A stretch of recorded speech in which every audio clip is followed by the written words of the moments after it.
Back on Pico CTF. Let's see what we can do.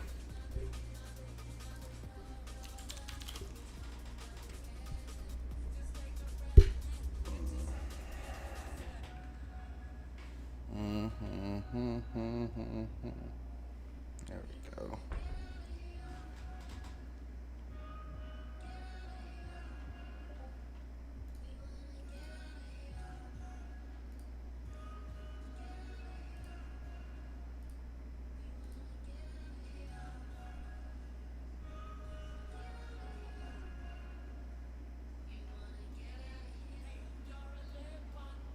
Let's see. Yo, Suka. I'm trying to get this TTS going.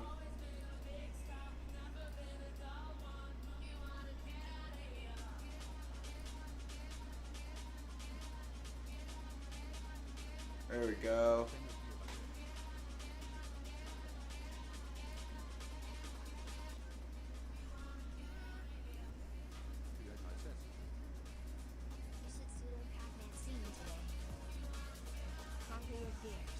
Yo, Nat. We updated yesterday. Arch is good. Alright. Pico CTF, let's punish ourselves. No, I don't think so, any errors. Not since yesterday. It was just the NVIDIA thing, the Legacy 1080. That? Is that bad?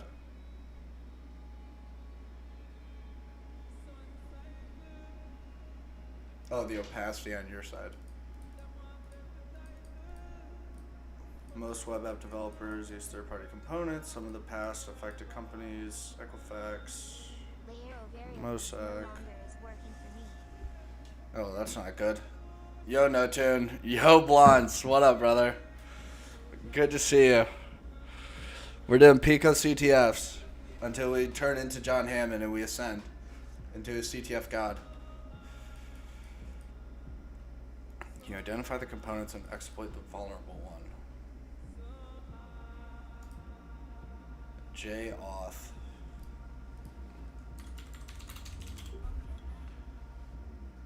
Oops. The website's running here. Can you become admin?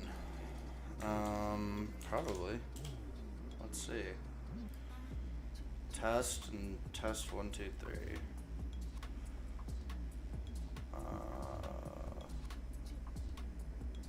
Does Webalizer want to work?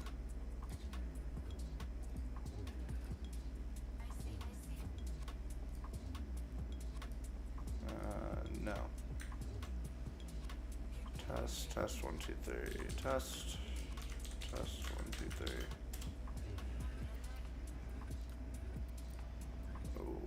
Okay.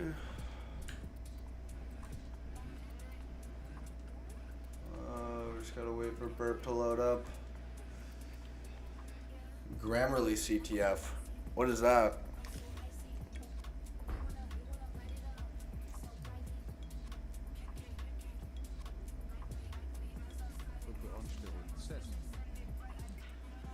Yo, QQ. QQQ.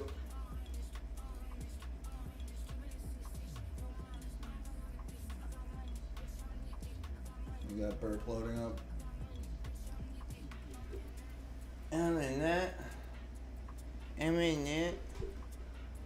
Pico. Save settings.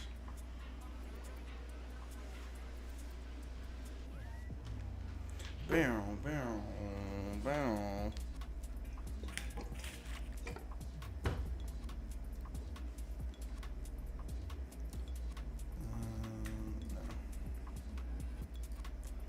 We don't want audits going on.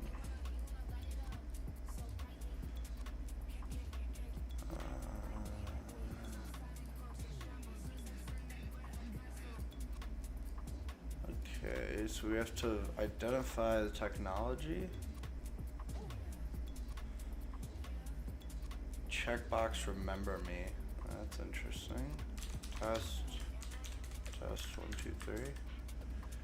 Let's catch this request and let's also tag that on.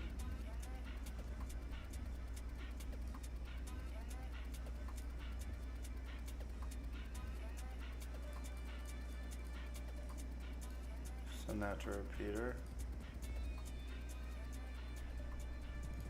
Oh. We'll send that to repeater. Hello, you're logged in. That's an interesting flow. It's 2 separate requests. How does remember me work then?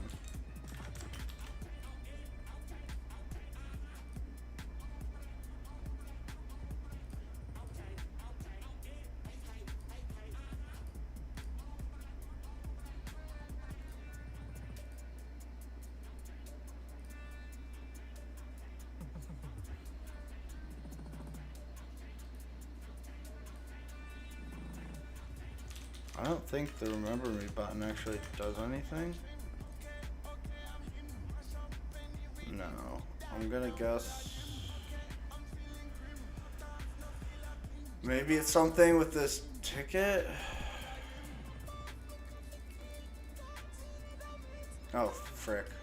Auth failed. Okay. Test 1, 2, 3. Intercept. That's initial login, and then it sends that. Alright, let's look at this JWT token.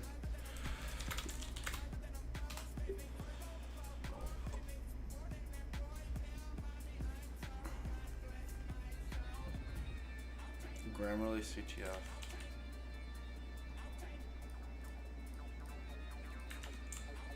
Invalid signature. Any new WPCVEs?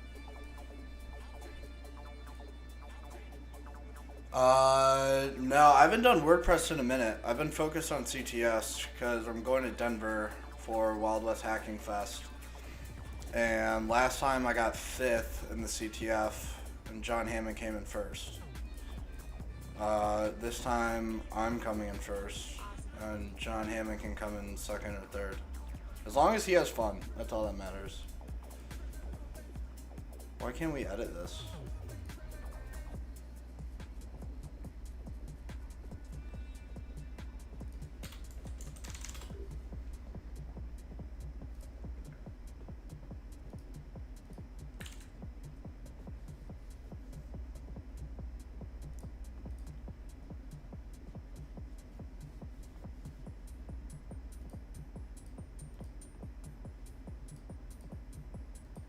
Why is it saying admin is true?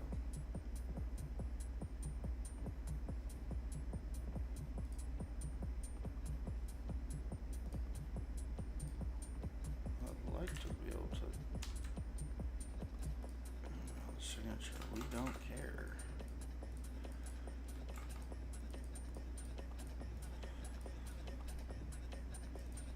And it uses our agent. Why can't I edit that? Edit this secret use this time. I think we clicked JWT and code its editor. Oh, you're right. You're smart. Roll. Let's go back then.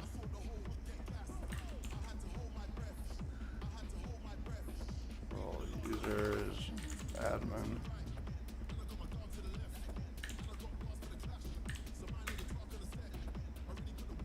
Unauthorized.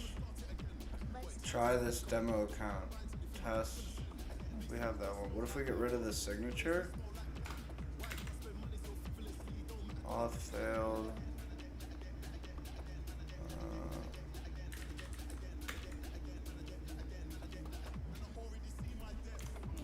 Public. And this is auth. And what if we do and admin equals 1?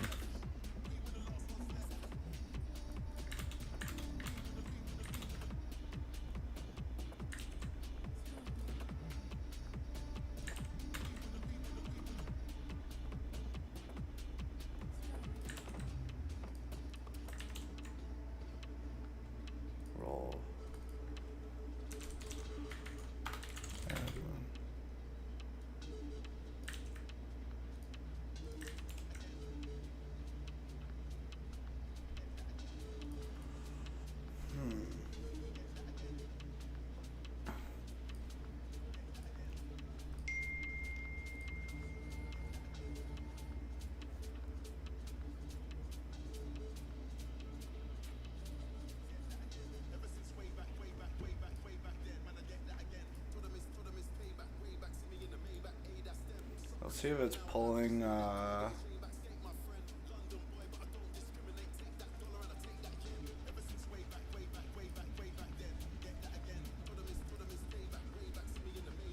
Max CDN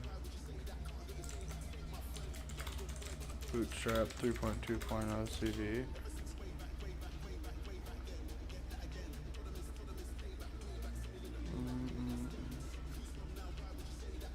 XSS is not going to get us what we need. We need account takeover. What does logout look like?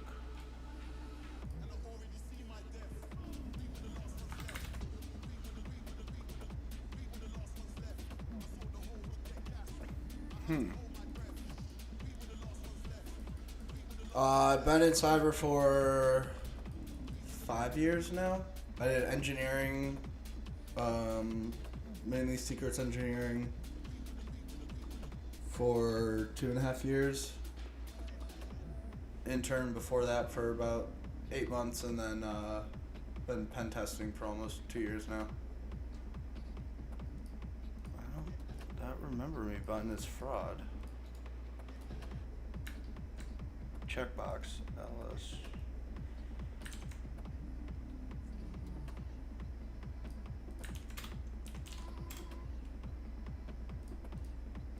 It doesn't even show up.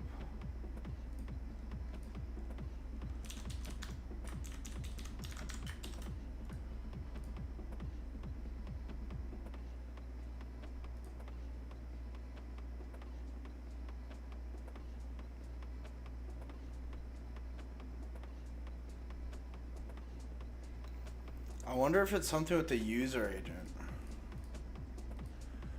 right? Where if we do this, and can we set this role? Let's see if we can do that. Let's see if we can manipulate our agent. Agent, what if we do role? Oh, that's way shorter.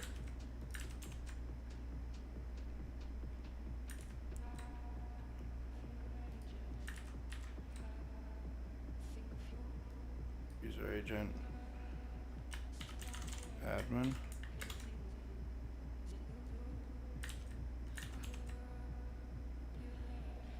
Oh, that escapes it. That shows up in our token though. You see that?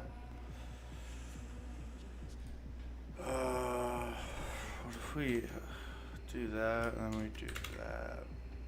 Try and make a new header? No.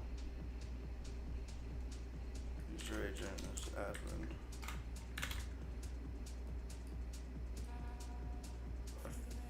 It's taking user input and putting it into our token. User role.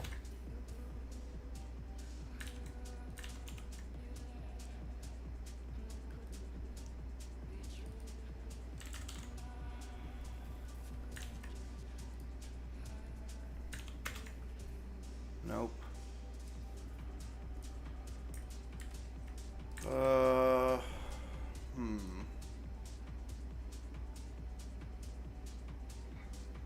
I wonder if it takes other headers.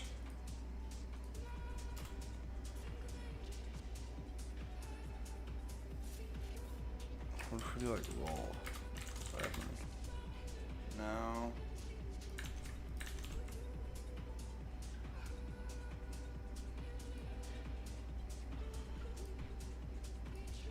Use the browser tools to check out the JWT cookie. We're looking at that, so it is something with the JWT cookie. What do we do with it though? What do we do? Is the volume good also, audio wise? If I need to change something, just let me know. Is this regex? No. So it is something with the token. What is it with the token then? Role as user. Auth.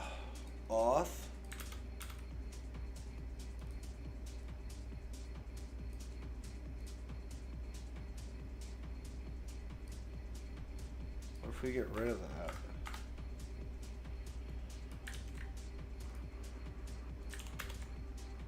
Unauthorized.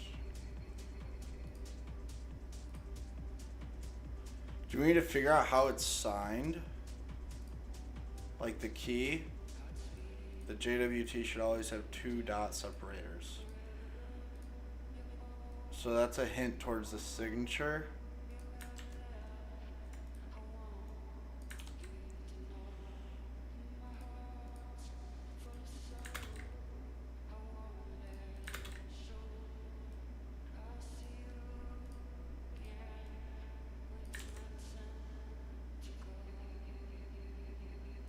It's hinting towards the signature.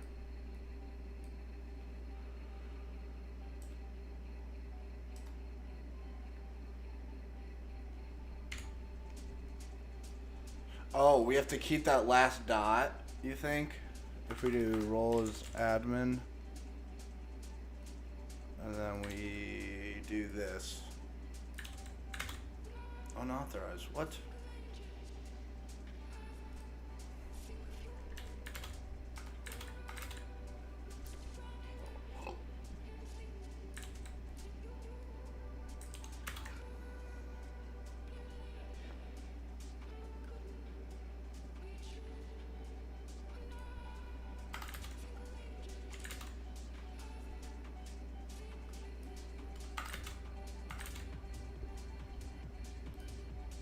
The JWT should always have 2 separators.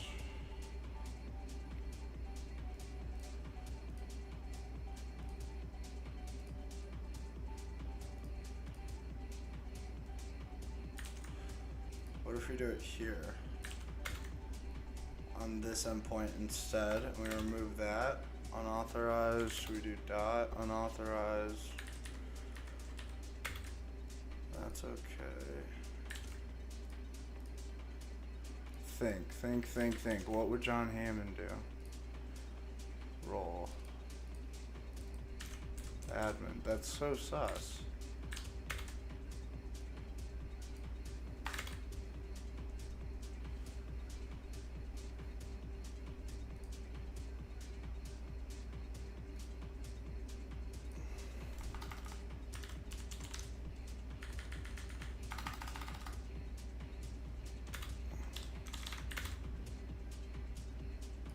This will return that. What if we do a comma? Apples. Will that give us another role? Admin.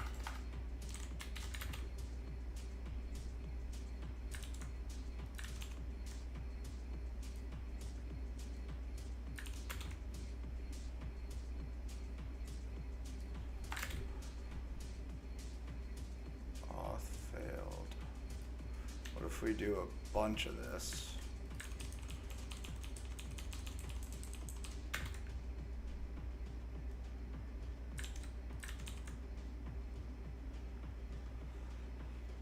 Okay. So it's escaping the quote, right?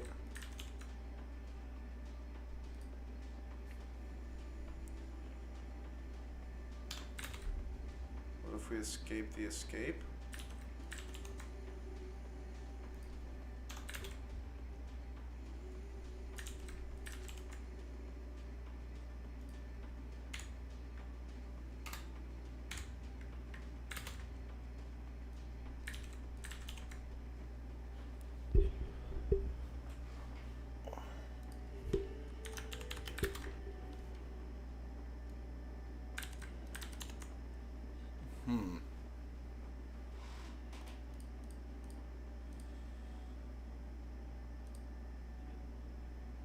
It's only taking from the user agent header.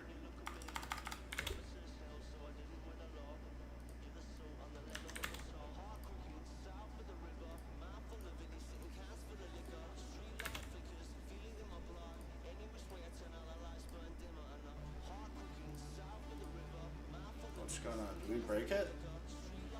Yeah, frick.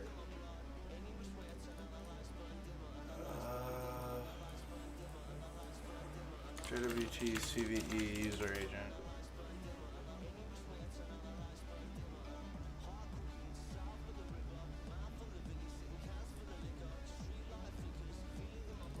Some libraries might allow an attacker to specify an algorithm potentially leading the server to use a weaker verification.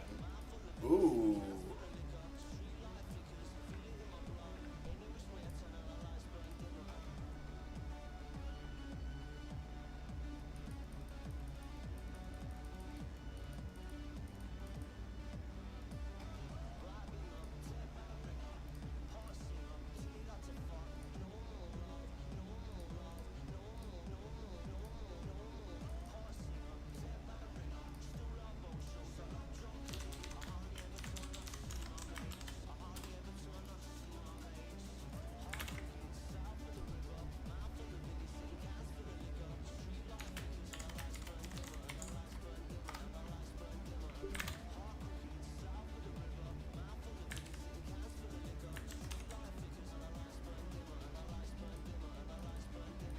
No, it's not RCU. To become admin, not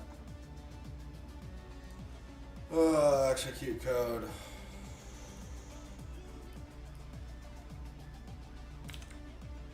Testing a new agent doesn't make any sense to try to exploit JWT issues. Well, if we could write to another header, right? Maybe the algorithm one. It was saying algorithm, so if we do algorithm none user admin.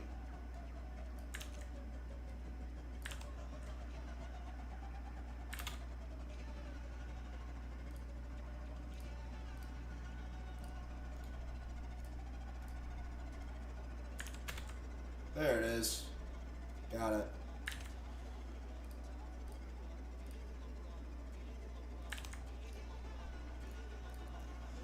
So changing the algorithm to none.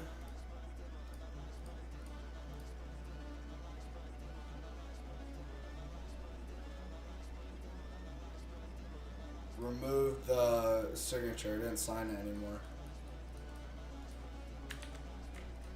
And remove the signature. And then we could add admin role. And it just trusted it. Ooh, that's smart. I like that. Thank you. Alright, one down.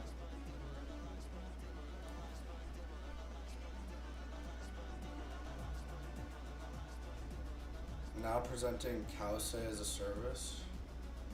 Make a request to the following URL. To KiraSec message.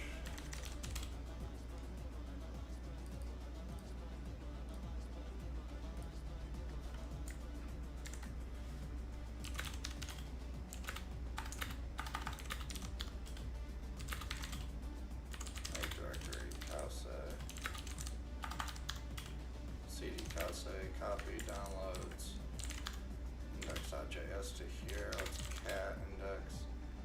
Constant expression require express app express exec require child process. App use static public exec user games KiraSec.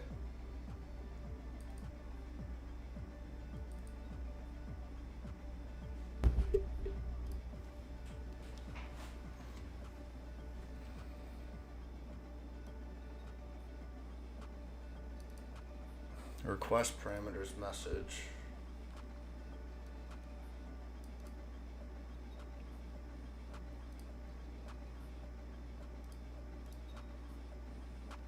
What does cow say? Or it's literally just the cow saying that.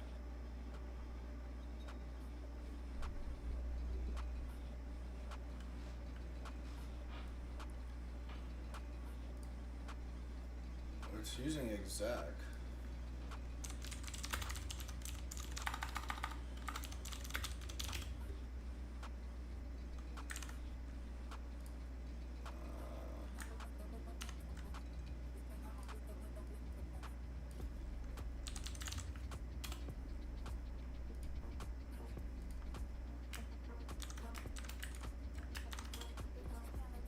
landmine node. Oh! Look at that. It's RC. LS Tech LA. There we go. Catflag.txt.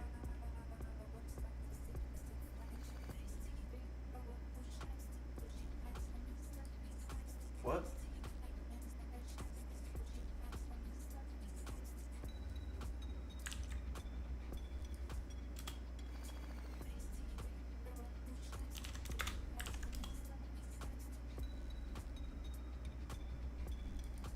Oh. LS Tech LA root directory.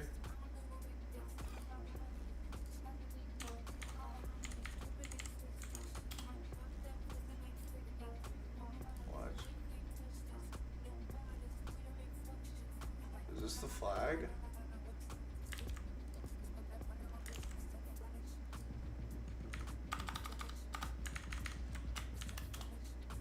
That was it. Okay. So it was literally just doing an exec statement, and then it executed your command.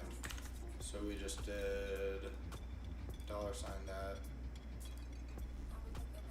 I bet you we could do this also. Yeah. So any type of command injection or command substitution would work. That works. You're not under. Are you comedy me, brother? I don't know. I don't think so. I've done all web challenges on Pico CTF. Have you actually? There's like hundreds of them.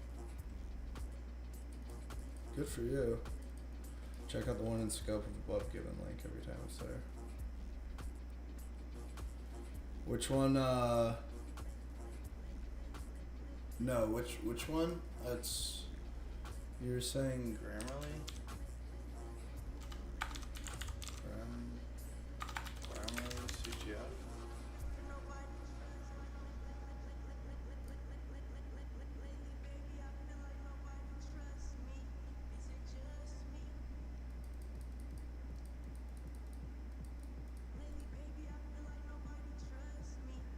Oh, it's just a bug bounty program.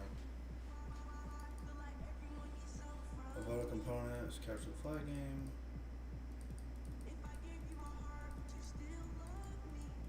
In this case, the flag is specific to the user document the hackers attempt to steal from Grammarly. With a 100K reward going, the first hacker reports a crit wrong.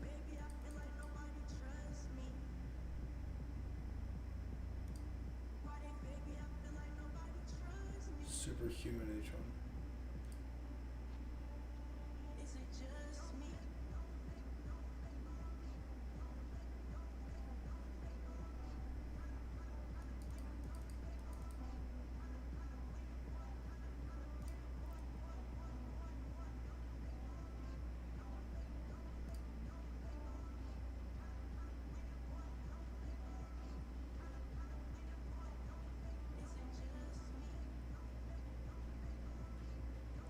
It's just bug bounty.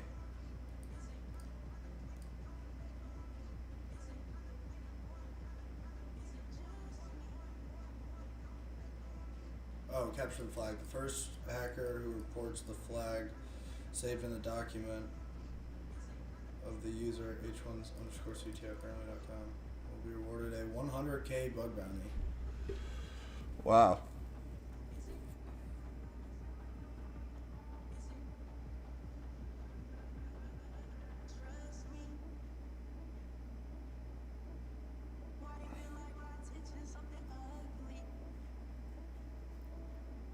That's crazy. Since 2024.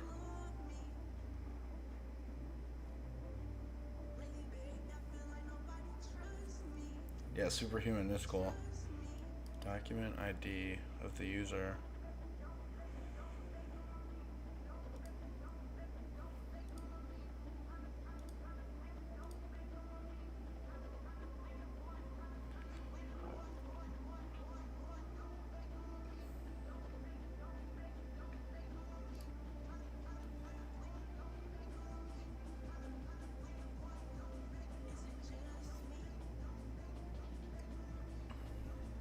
Yeah, now it's superhuman.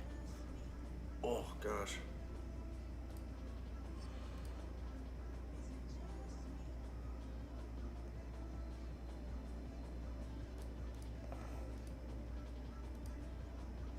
So you have to take over the account and then read the document.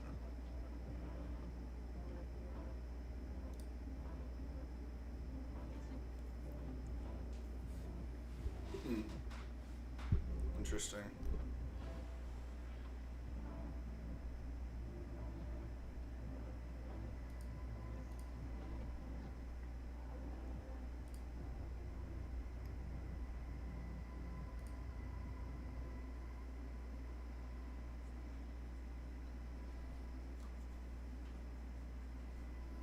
Where is that stored? Just somewhere on Grammarly? Or Superhuman? I guess Grammarly.com. That's where the domain is. So if you get account takeover, you could get it.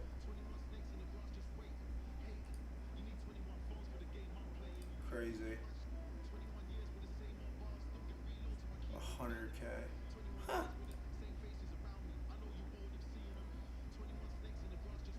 I think it was Vercel that they did a CTF 50K bounty for a WAF bypass on React.js, React to Shell, and somebody popped it in one day.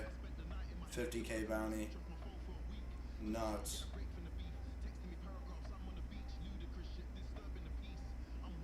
Interesting.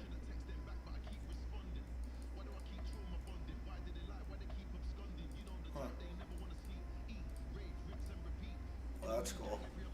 We love that. Someone's gonna get paid. Let's see, my dog's.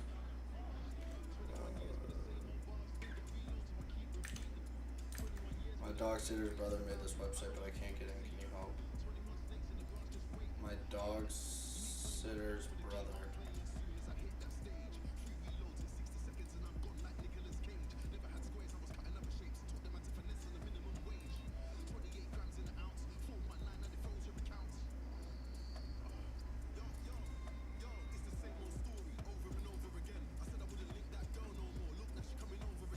What is this? Is this base 64? Yo, Crispy, yes. TLS advised me. When I made this channel, there it is. Look at that. it's in the JavaScript. When I made this channel, I just started watching, or I just finished Death Note, and now it's one of my favorite TV shows ever, along with I've been trying to focus on you. I'm so glad you suggested Kira.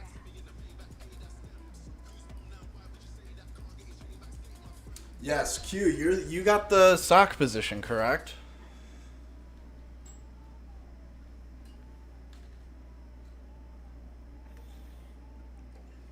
I recall. I think we talked last time. Yeah, and you were getting the sock. Yeah, if you're in that position, go all in on it.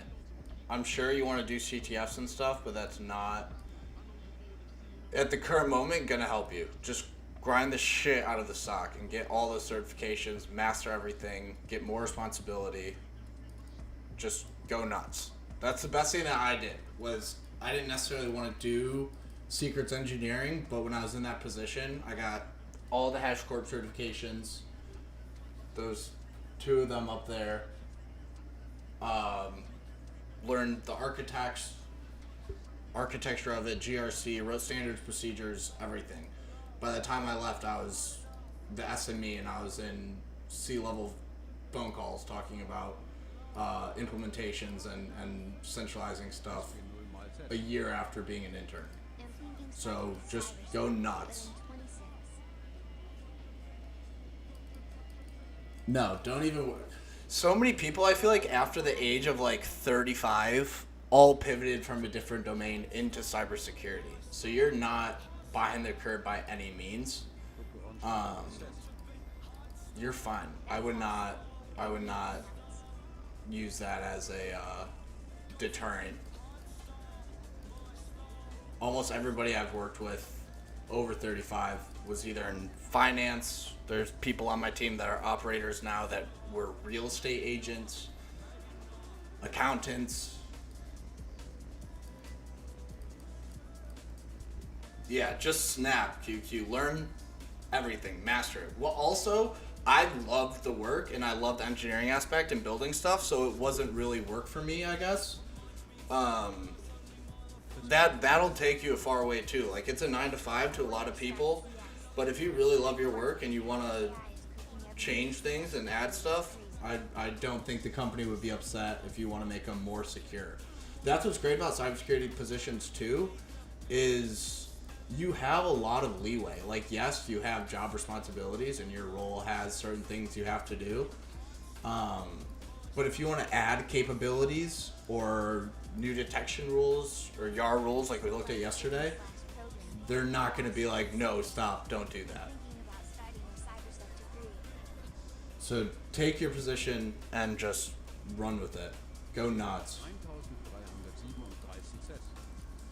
Every college grad is cooked right now. It's a numbers game. It's been like that since I've started streaming. It's been like that even looking for a job. I mean, when I got into cybersecurity, it was almost 160 applications later that I got one internship offer. But there is a light at the end of the tunnel. It's more than possible. Everybody's dealing with the exact same shit. Yo, Shadelock, what up? Yes, exactly, Q. There's so many things you can do. Especially, like, I was doing secrets management, right? Mainly HashiCorp, but then you start to pick up, like, subsets of skills. So my main priority was learning what the hell a secret is, how do you manage it. So you learn, like, centralization, you learn the different softwares and tools. At the time, we were using HashiCorp. And then from that, you pick up subsets of skills, right? So, like, we were running on-prem HashiCorp instances, so they were running on RHEL 08 Linux servers, so I had to learn Linux. So I removed Windows from my desktop and switched to Linux, rode the struggle bus hard as hell for the first couple weeks, but through doing it on my own time, it also applied to work, so then I learned Linux just trying to browse the internet and do regular activities. But you'll pick up a lot of subset skills, and the point being is, like, I worked with the SOC as well, and I learned Splunk. I got to write alerts for Splunk and stuff specifically for HashiCorp and managing secrets and, like, what's an alert, what isn't, creating metrics.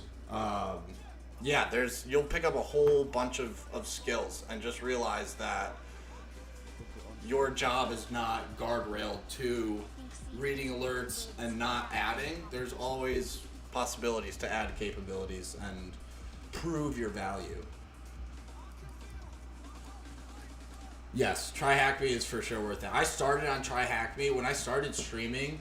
I think it was like day 54, day 55. I finally did my first HTB box without a walkthrough or write-up. Hack the box is hard. Don't get me wrong. TryHackMe has hard boxes as well. They're both challenging, but HTB is a bit more of like an adventure, I'd say, where TryHackMe felt more to the point, direct. Like it's escalation to system, or like getting a user on the system and then you escalate to root. Whereas Hack the Box, you might be getting onto the system and then you have to port forward to use like a local service, and then you exploit that to get the next user, and then the next user you can privest to root and then get the root flag. But TryHackMe felt more straightforward. I enjoy TryHackMe, especially attention span wise. TryHackMe just was more instant gratification, I guess. Yes, CVEs are ridiculously valuable. They show real value, and CVEs are easier to get, I think, than certifications or bug bounty stuff, because CVEs a lot of the times you can do white box testing. So if you're doing open source software, like the WordPress stuff, for example, you can run all that local, look at the software on the back end. I think we did 3 months of WordPress stuff, and we came out with 5 or 6 CVEs. Stored XSS CDs are free real estate, TBH. Yes, stored XSS. Dante, really proficient bug bounty hunter in our Discord server, and he hops on stream sometimes, but he's cooking on bug bounty. He's all about IDORs and stored XSS. He's made a buku bucks load of money off stored XSS. I'm from Detroit, but I live in Charleston now, South Carolina.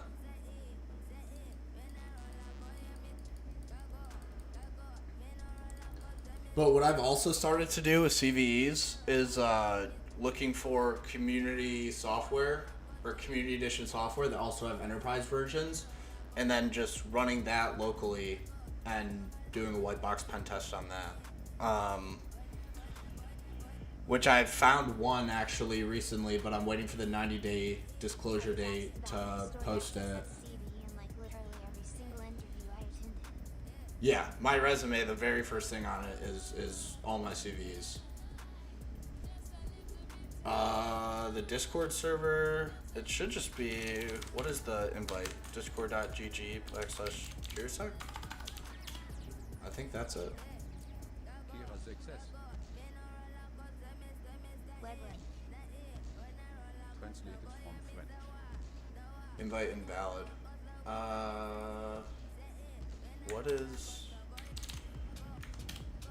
What is the invite link for the Discord? I think I have it in the description for the video streams on Twitch and YouTube.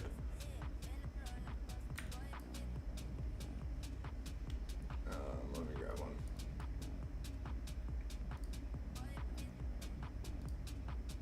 Invite to server. Oh. Probably Dante. Dante's for sure got the most bugs. But we've had people, there's a guy named Javix. When he started doing bug bounties, he found a $25,000 RC on Netflix. But Dante's like all in on IDORs and client side stuff, XSS. Dante's a beast. Cybernerd Dante. He also has a YouTube channel. Oh, serialization.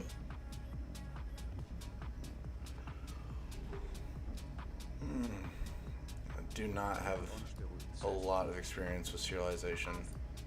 Like, why so serial is extremely confusing and hard to set up.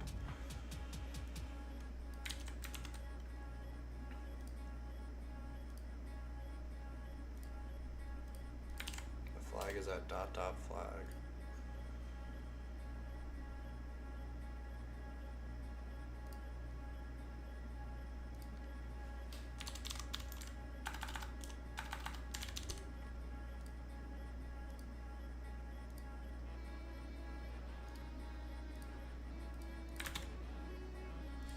Unable to open database file.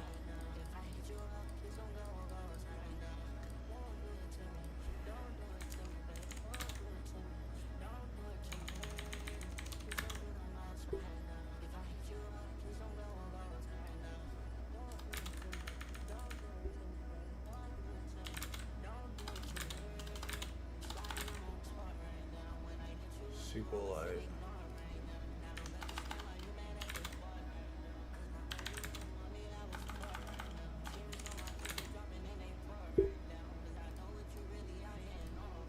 Nothing seems to be serialized.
Peace light. Maybe it's integrity. Shaw 384.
Super cereal. Oh shit.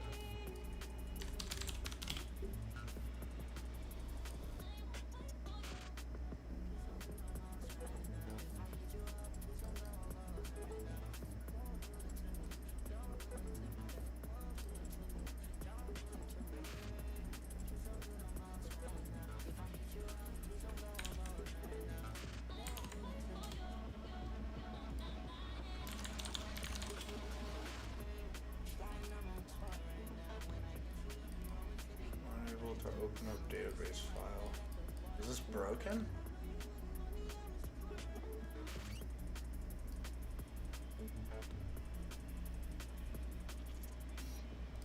Extensions.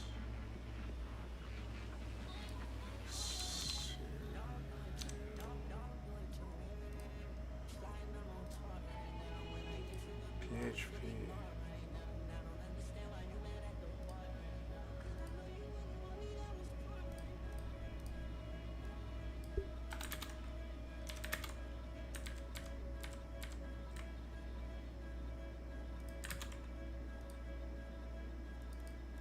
Cyber Nerd Dante. We can type it. I don't know if he's posted anything bug related, but he's in the Discord if you want to ask him questions. Cyber Nerd Dante. He's a beast. Translated from Portuguese. PHP 7. Oh. Is this object injection?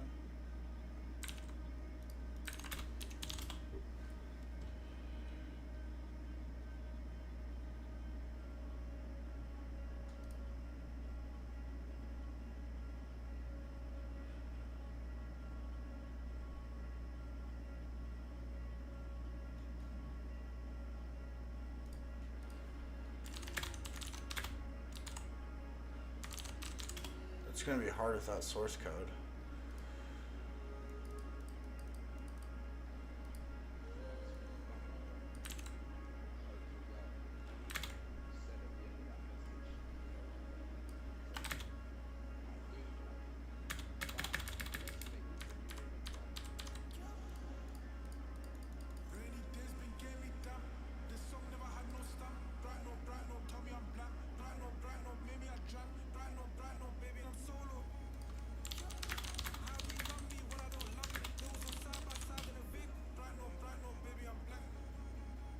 PHP object. Das ist nun mal fest. Here, how do you remember all this stuff? You learn. As I'm taking the CTF Obsidian. path, there's a ton of Notes. word and next to no information. But I can't just remember everything.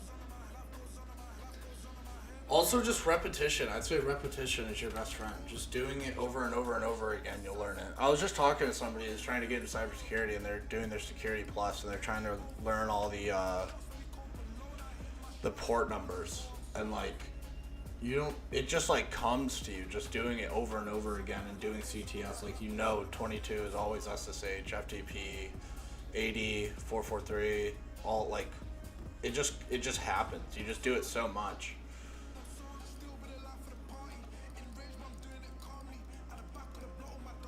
Oh, that might be it. try this one. PHP object injection.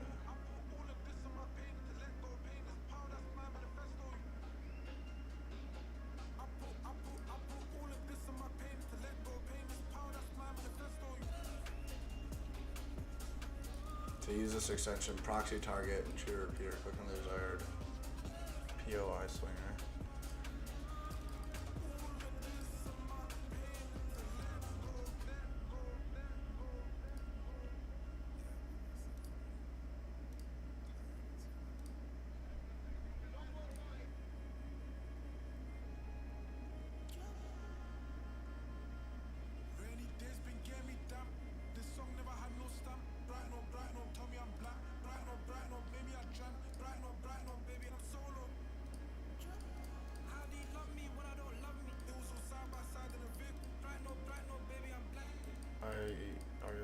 Items not support highlights. Oh. What?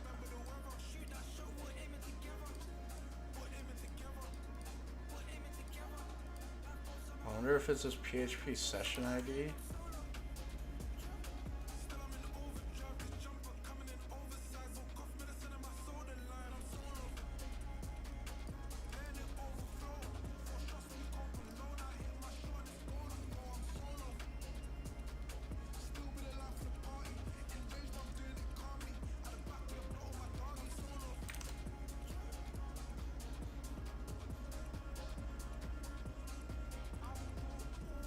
It just doesn't work anymore.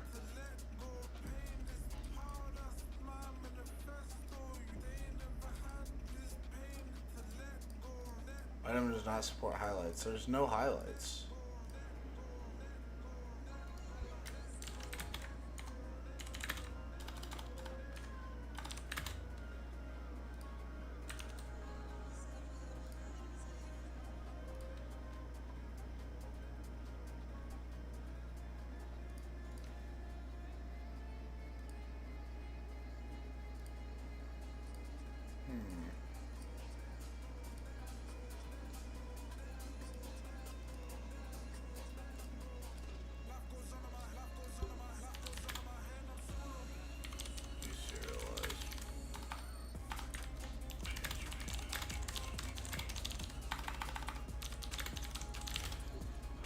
Pretty hard to do it without. But yeah, it's not object injection necessarily.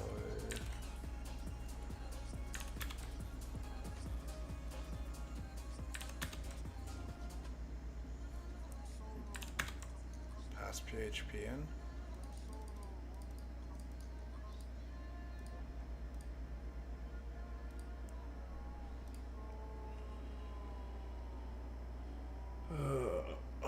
What else is loaded on this page?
That's just a token.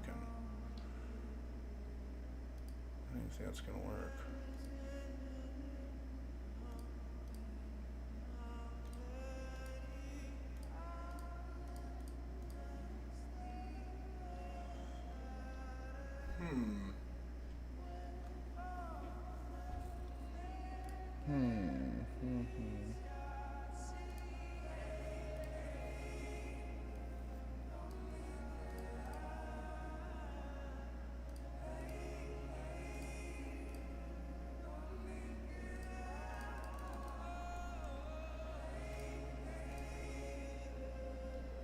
Super Serial. What?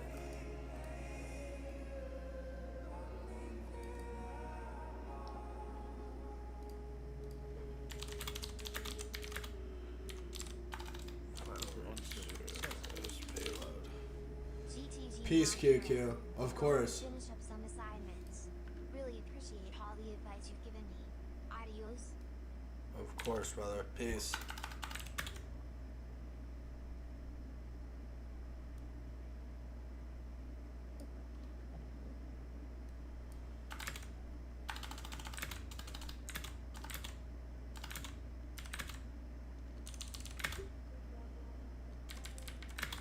Oh, because it's users.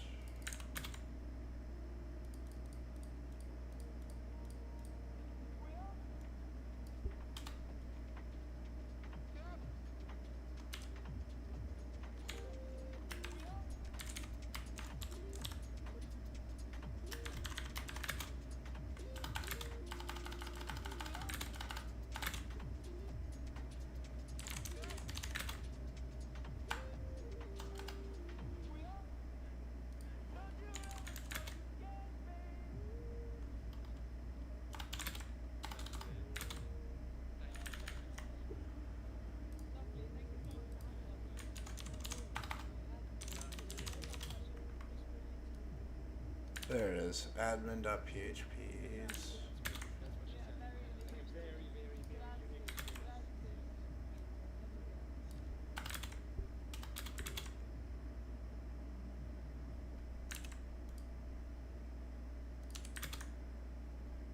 What?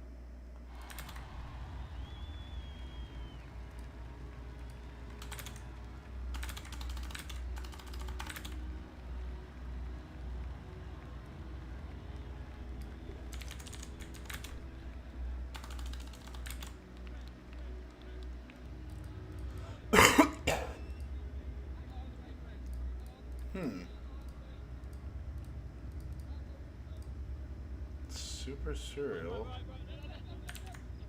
And there's... What is getting serialized?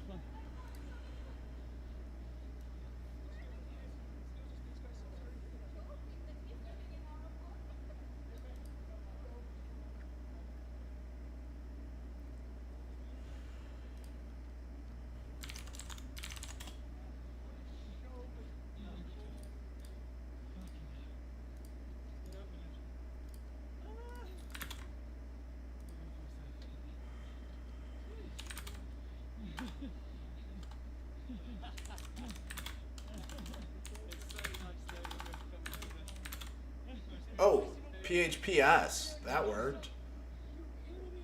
Why did that work?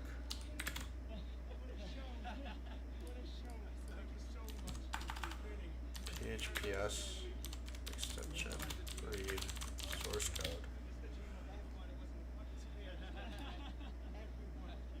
Oh, because it said admins. Admin.phps. So we try to index PHPS. Require once username. Require once cookie.php.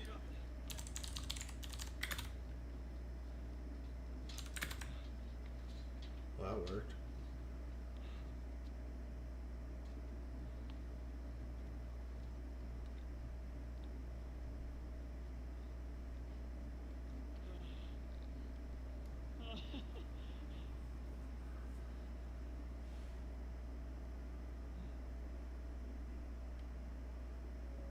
Session start, connection new, select admin username from users where username.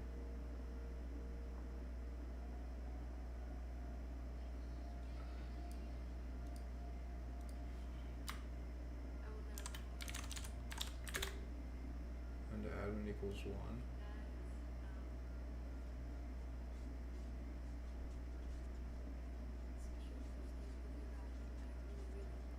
Select admin username from users where username equals.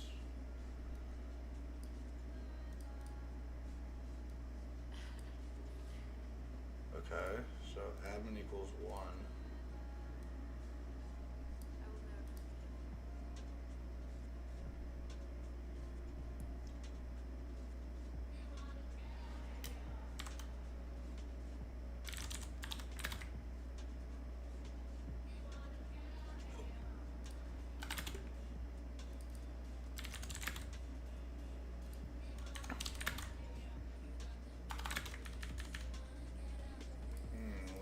source code now.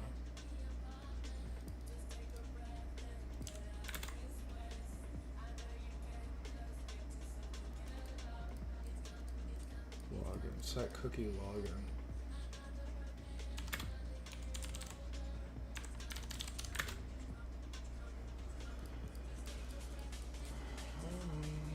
Permissions. If permis is guest or permis is admin. Header location. Authentication.php.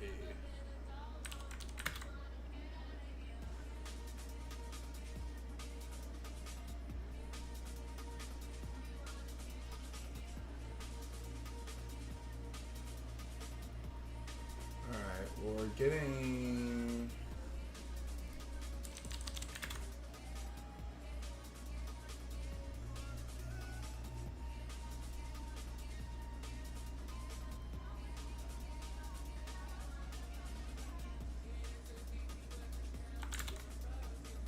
deserialization error. There it is.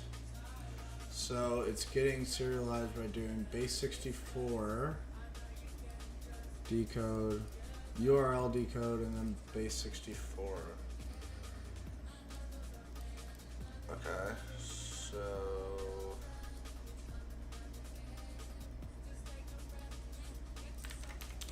deserial Java deserialization scanner.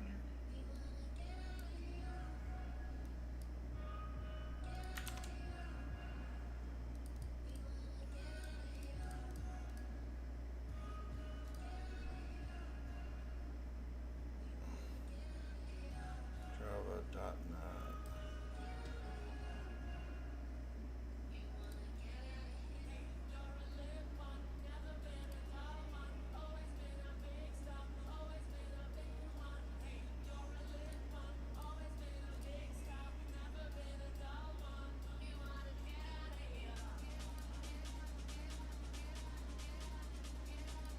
Let's try this one.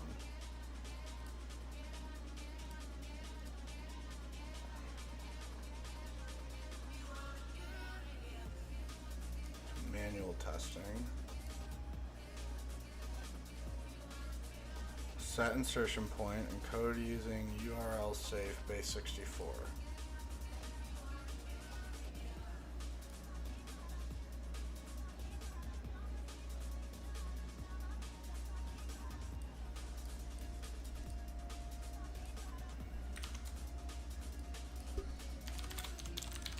PHP serializer.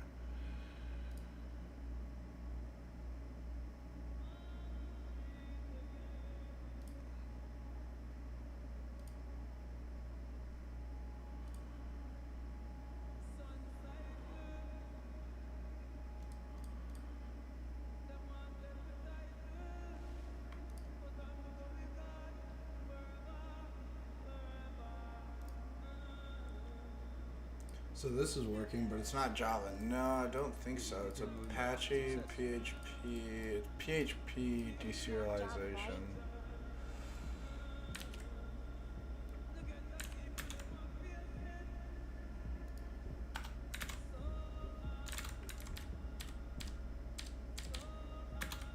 And it's the login cookie.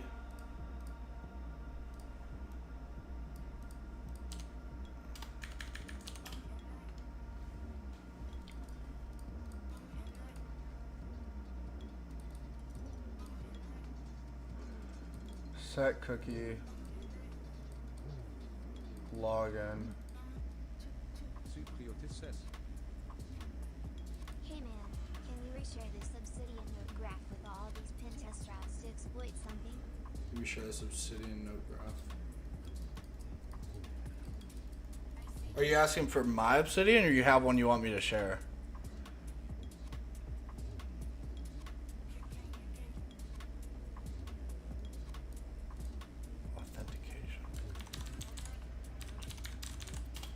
Mine.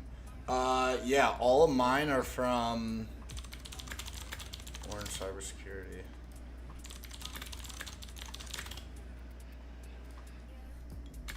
Mine maps.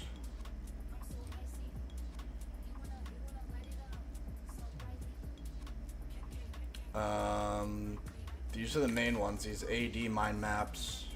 That's the one I use here, and then what are these ones from again? I forgot where I got these mind maps.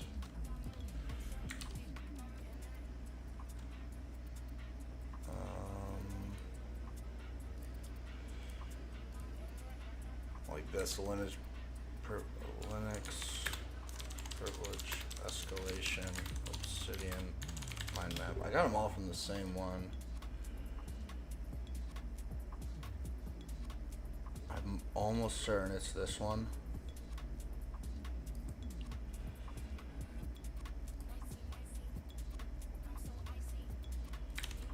Try these out in this repo. I'm almost certain this is where I got it from. KiraSec says. Webland.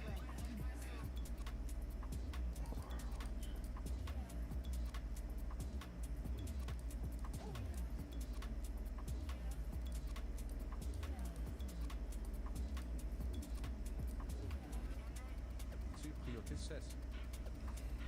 Thanks. Yeah, for sure. GIT 0 mal 80 For says. sure. What is authentication? His name is CTF. Could you share a challenge to make my play along? Yes. Super serial. So authentication PHP is doing the same thing. Deserialization error.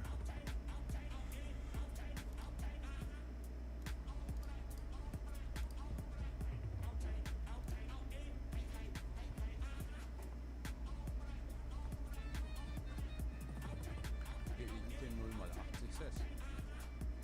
Awesome.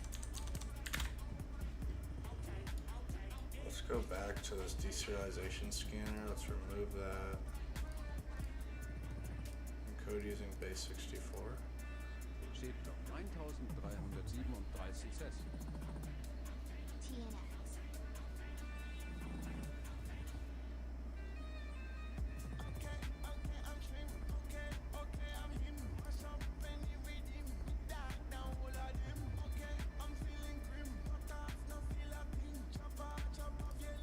It's this cookie.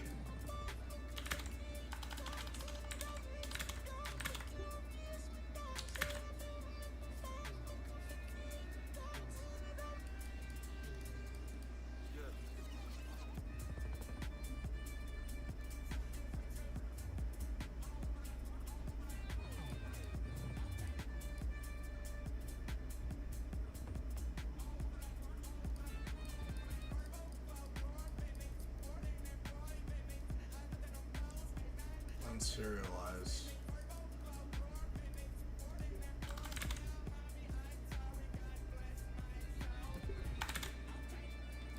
Deserialization error.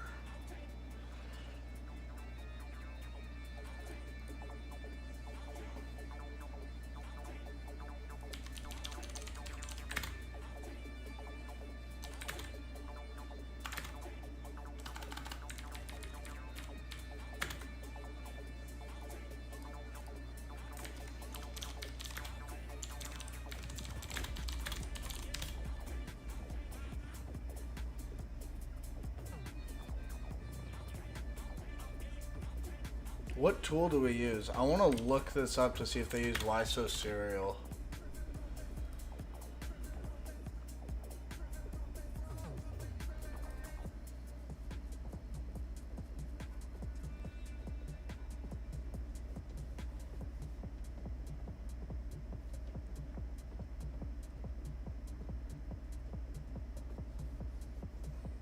Yep, so that gave us the S, shows source code.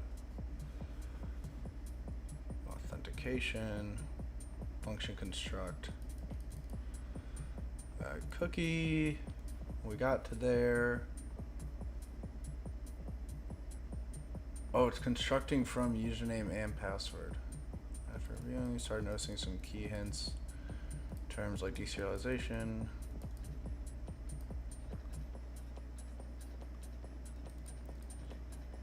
We have the following: access log class. Access log class has a toString method.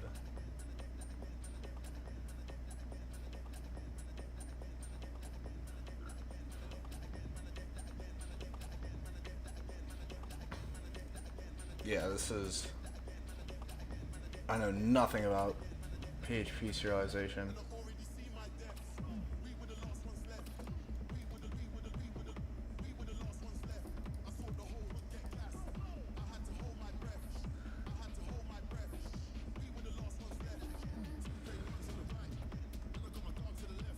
Alright, let's do this.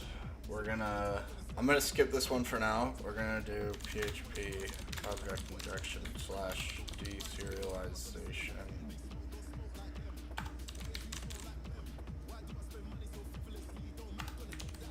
I'm gonna come back to the CTF tomorrow, probably. Because we need to learn a lot more about that.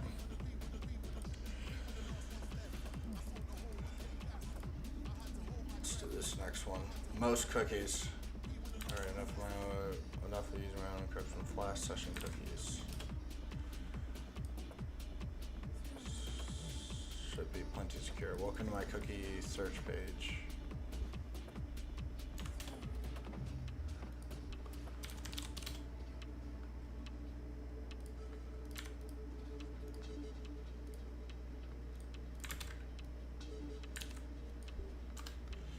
And then auto follow. Oh, I'll share the link to the new challenge. Yo, Shade Lock. KiraSec says. Follow redirects. Most Sorry.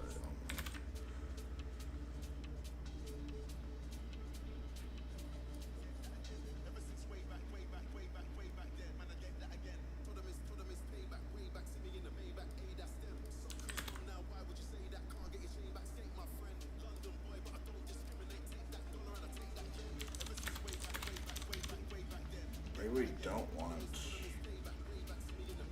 CTF says. MC Timex. Transfer.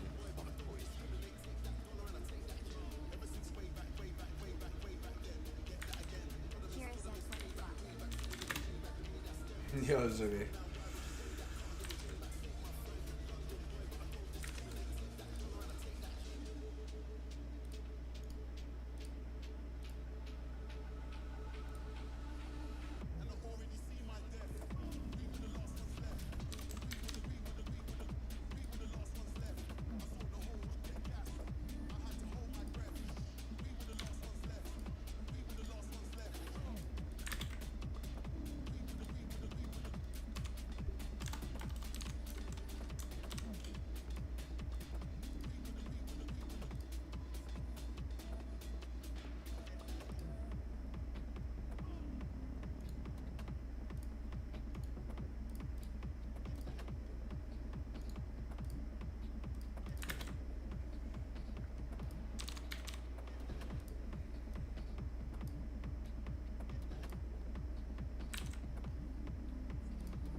Welcome to my cookie search page.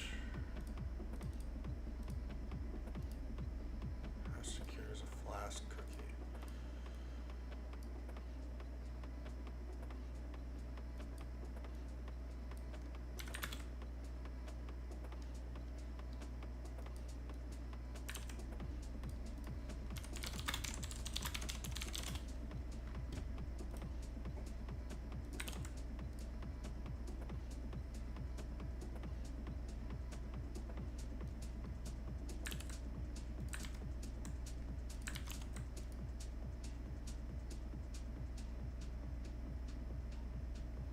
BINT 0x80 says.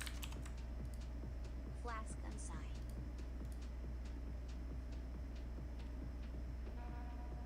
Flask unsign.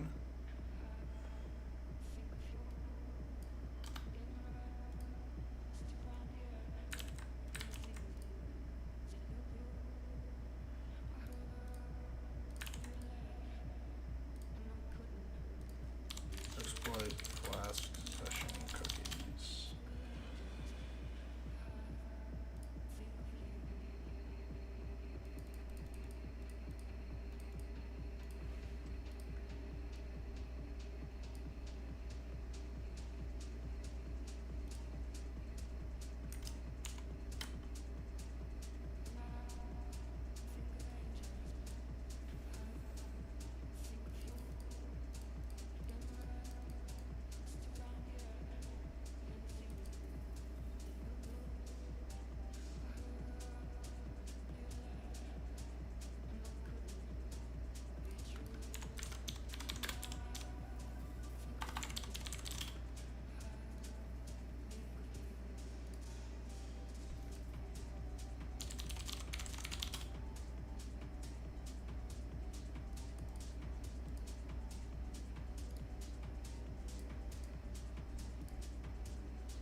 rifle.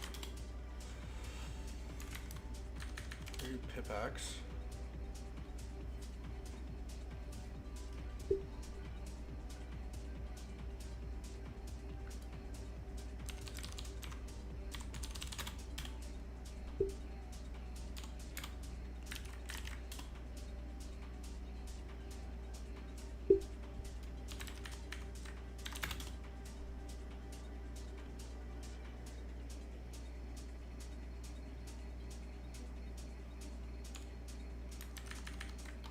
Decode.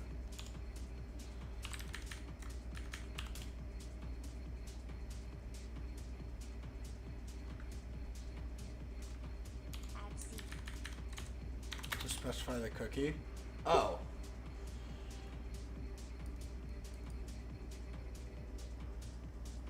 Very off.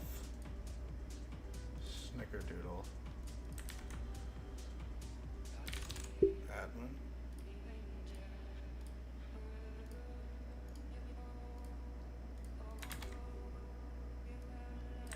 If we do this one.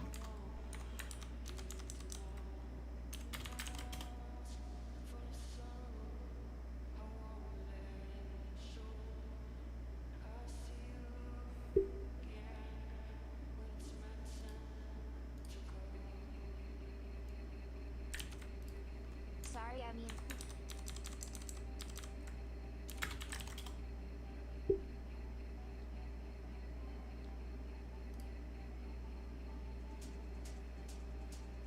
Aha, that works. That worked. So now we have very off Snickerdoodle.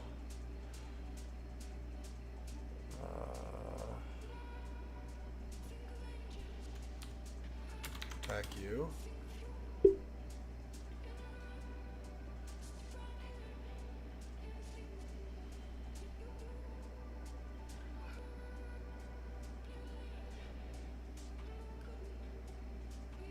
How do we edit it?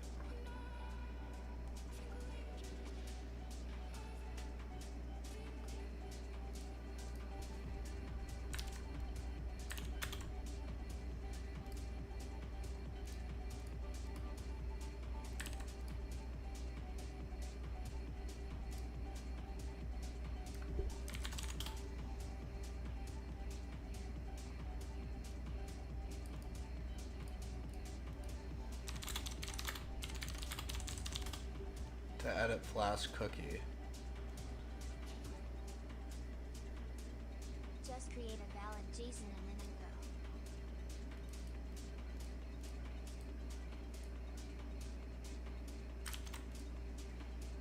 go. Into Flask.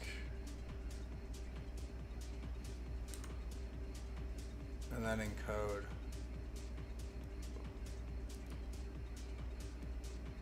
And then put that here.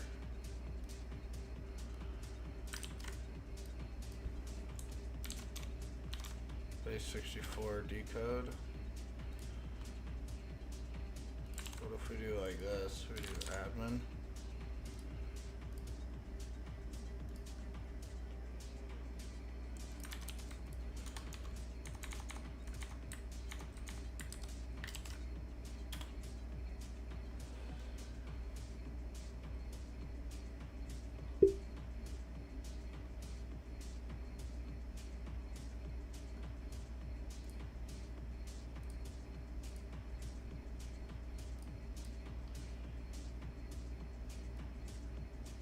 Oh, I see. Oh, we don't have a secret though.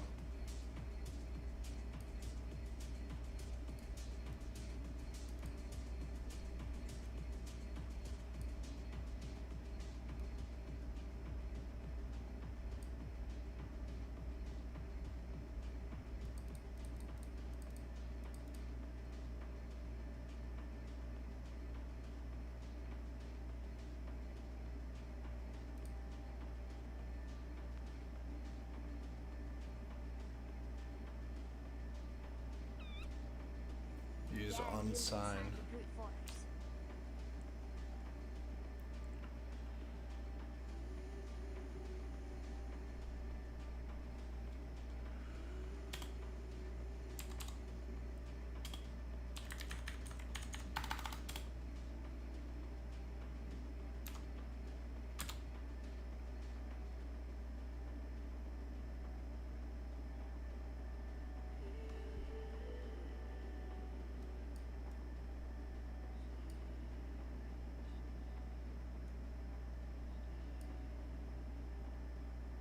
After obtaining a sample session cookie, you'll be able to attempt to brute force the server's secret key.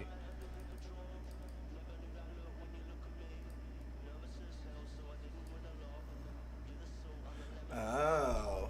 And saw the word was in the air.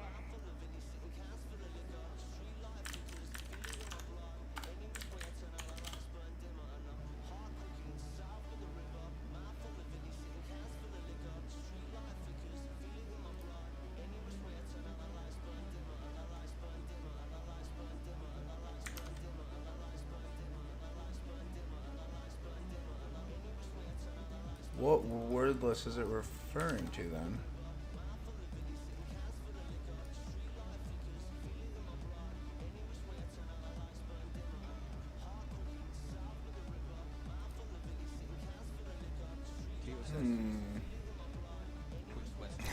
Your MySpace account back. Yo, Brad. Holy throwback. I had a MySpace page for my band. It is old. Yo, Jack. Let's see. Flask unsigned. Download word list. Or could I just use a sec list? I don't think I have Rock You on here. No.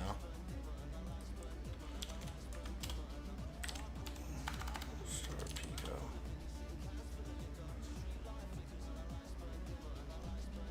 Why is that wrong?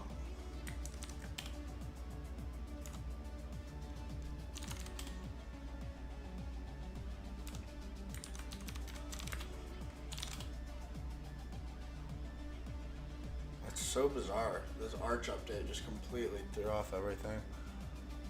Okay, so let's do Flash unsigned.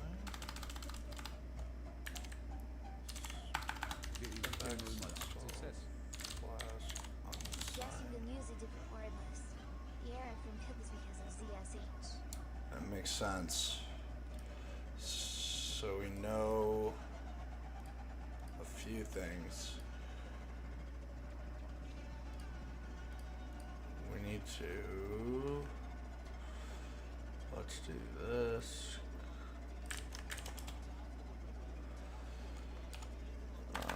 TAC word list is due FCF TAC word list.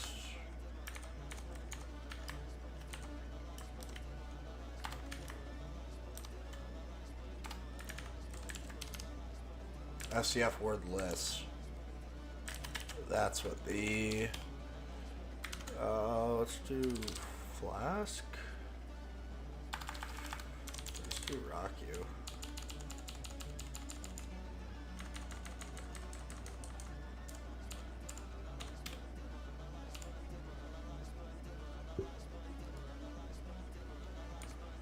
And we want to do TAC U for unsign. So we want to unsign the Flask token.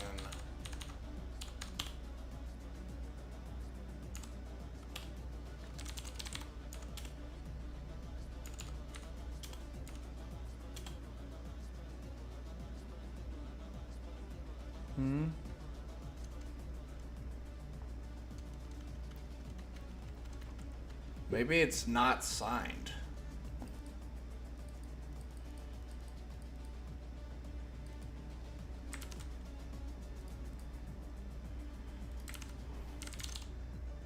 Also, add no liberal without the word list is raw string.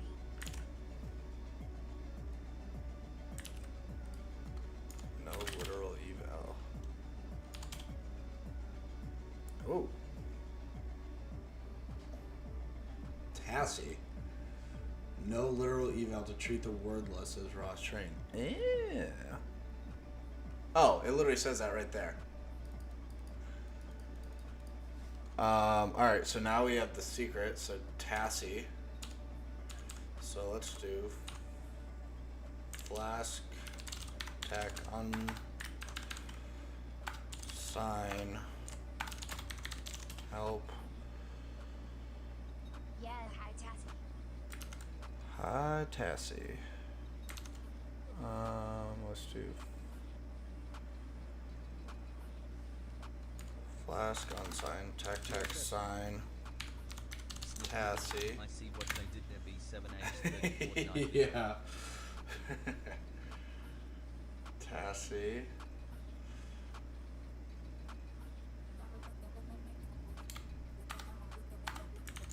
I guess that's secret. Tech secret. And then Tech cookie is going to be very_auth.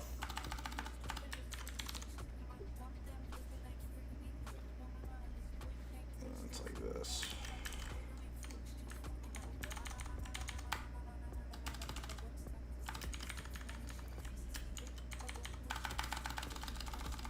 Admin. Now let's try that.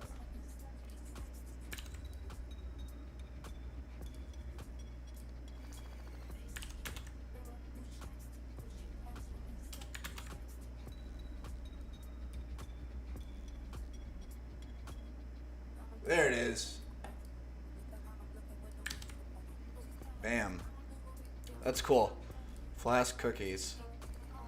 Crack the secret. Re-sign it. Submit it. Got it. Bam.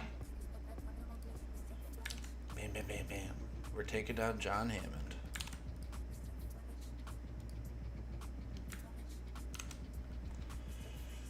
Super serial I have on my to-do list to do object injection and deserialization. It's party time.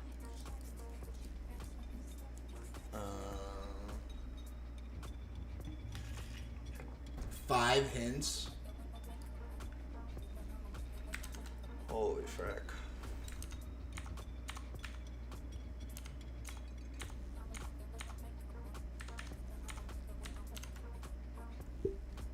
Site. KiraSec. Lol, just saw your stream title. Spectacular. For Wildless Hacking Fest last year, I came in 5th in the solo competition, and Hammond came in 1st. Like, I think everyone else, like 5th through 2nd, we were between like 7,000 and 9,000 points, and then John Hammond just had like 12,000 points. He absolutely just blew everybody out of the water. But he's awesome. I got to talk to him. Definitely closed. Yeah, and then there's just John Hammond, who's eons ahead of everybody else. But he's a super cool dude. Super humble. He's like thrown that I wanted to get a picture with him. It's like, you know who you are, bro? You are the guy. Filtered SQLite injection challenge. Yeah, I heard he is super cool and humble. Yeah, he's the truth. Filters or and true false union like. Okay. Woo. All right. It's got chills. So if we do admin, that'll block it. Yep. So let's do user pass intercept submit.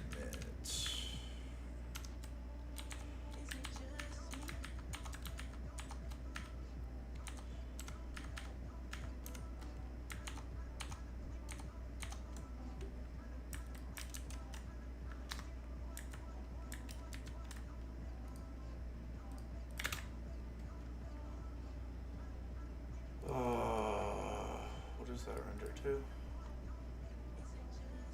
Oh, it shows you the.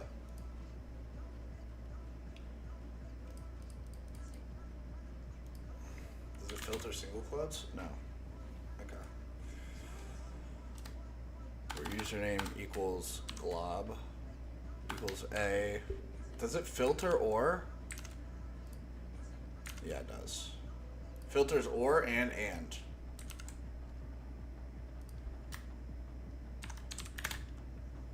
Filtered.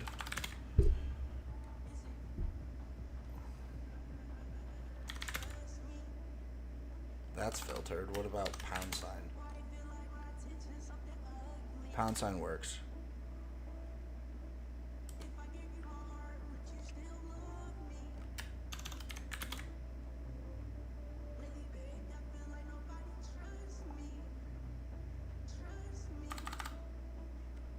else does it filter? Oh.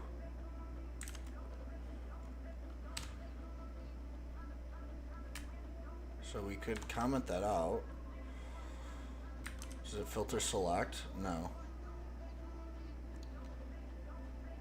I'm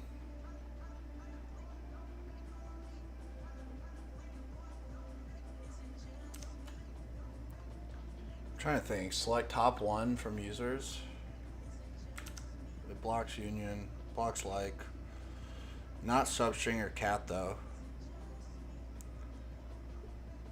Let's do SQLite port trigger cheat sheet.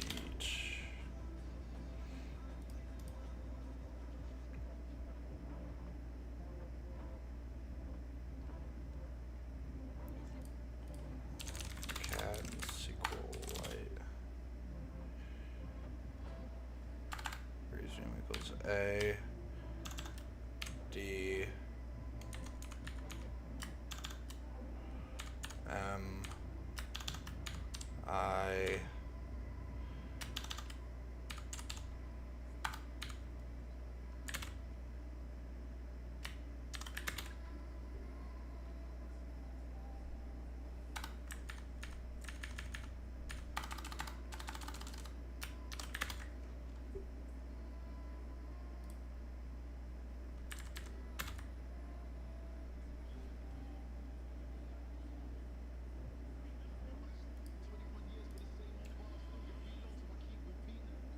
Password equals pass.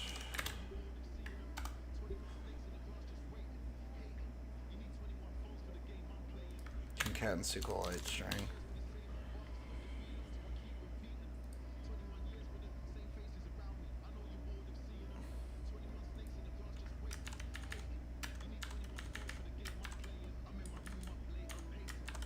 A D M I N.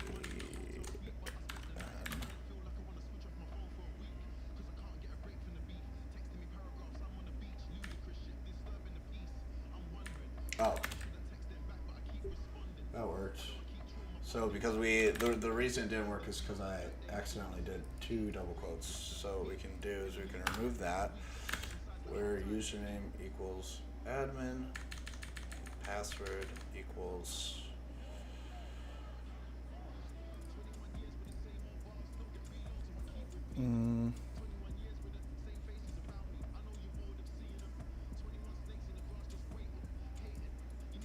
what if we just pound that out? No.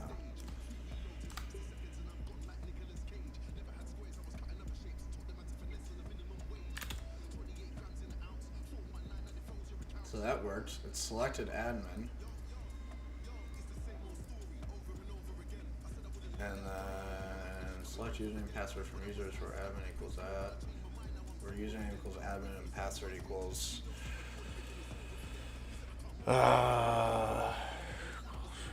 we can't use or, so let's do SQLite operand for or.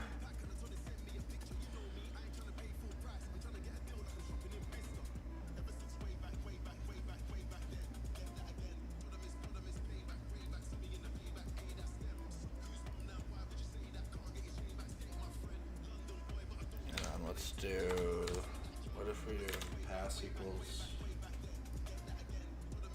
oh, that's filtered? Oh, that is filtered.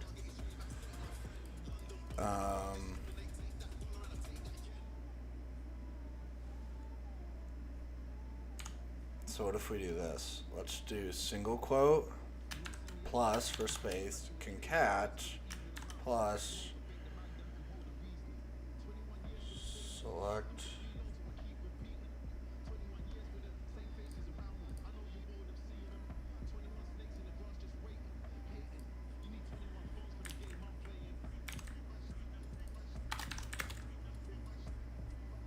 combined input length is too long.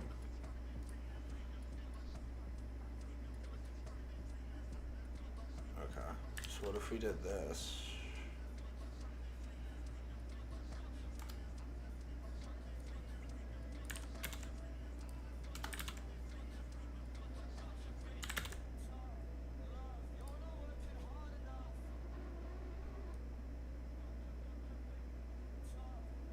doesn't return. Oh, okay, so it's blind. So let's go back. Let's do this.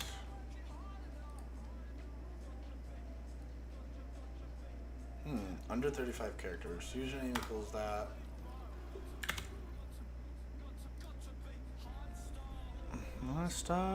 Hosta. And it blocks that. And it blocks that. But does it do this?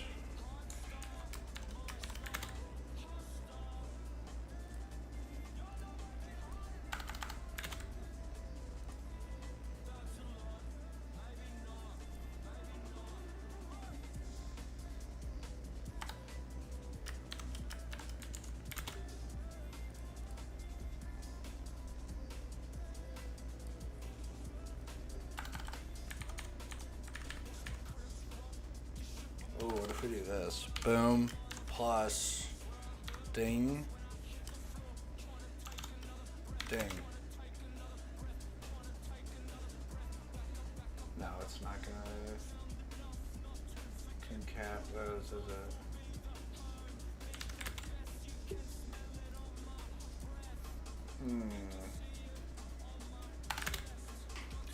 Our username equals admin. How do we count? We have to comment the rest out.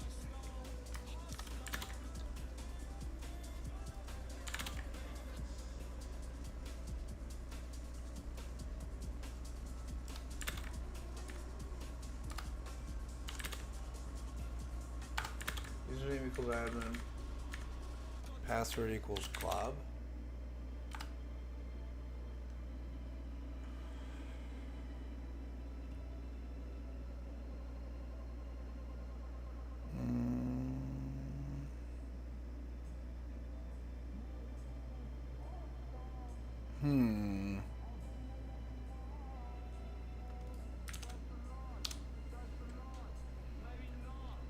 Concat the string for admin, so we have the user.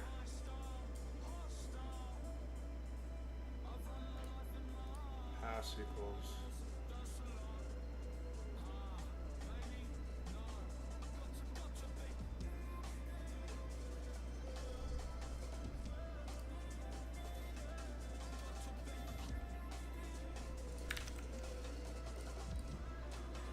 SQLite filter bypass for and.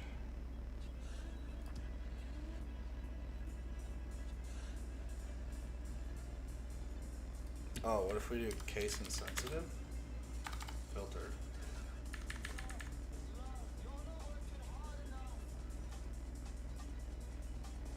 And it blocks inline comments.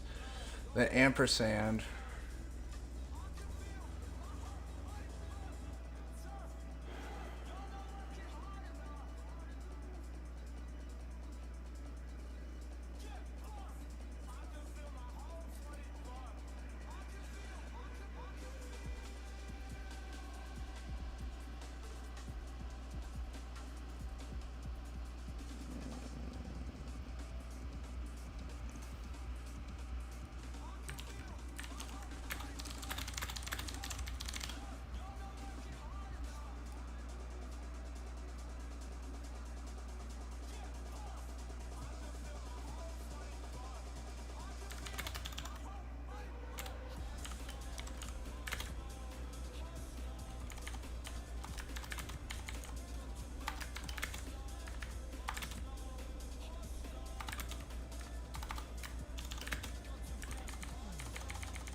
Need the space.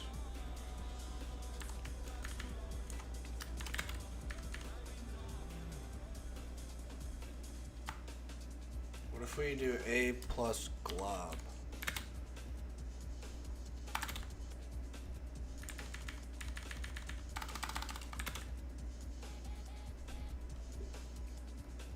Does that work? Does this on SQL light concat to a glob? You can move my success. Damn, blinked out and now we are injecting. Did I miss a lot? No, not at all. We're stuck on this first challenge. Okay, so that works.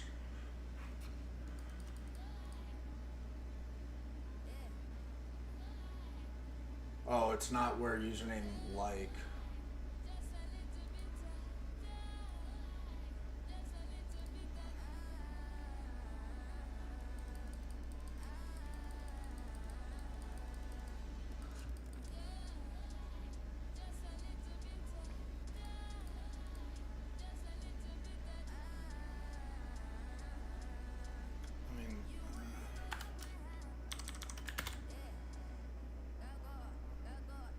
Yeah, it's not like.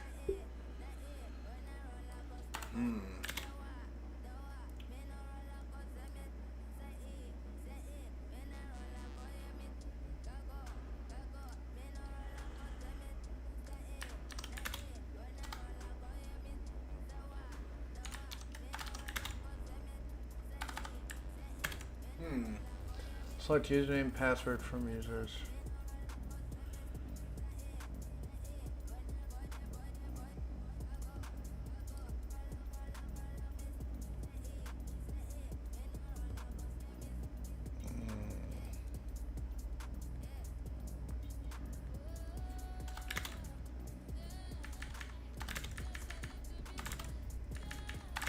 Okay, so that gives us extra characters.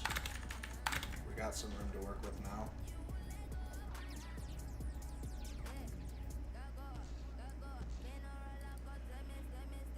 Where username equals admin and password equals.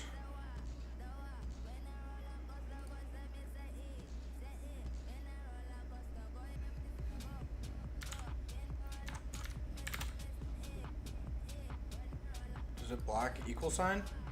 Ah.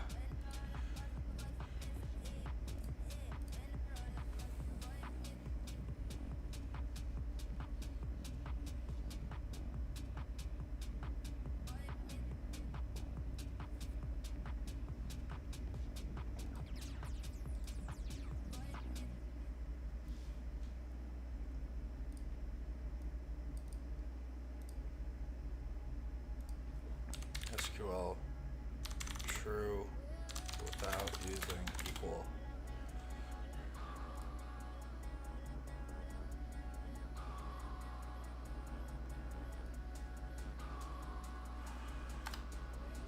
Oh, where? No.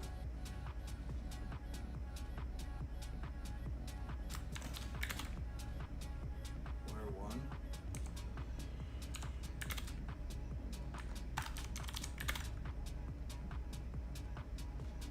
Does it block true? Oh, it does. Ah, okay. Where?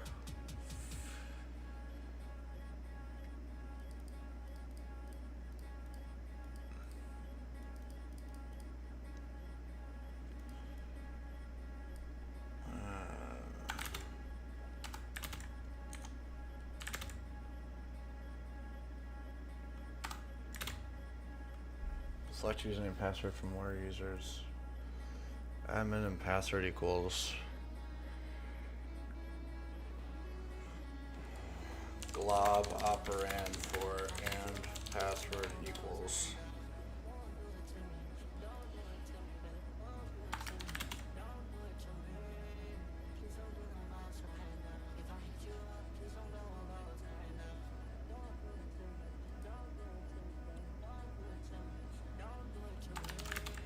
It's an exact match.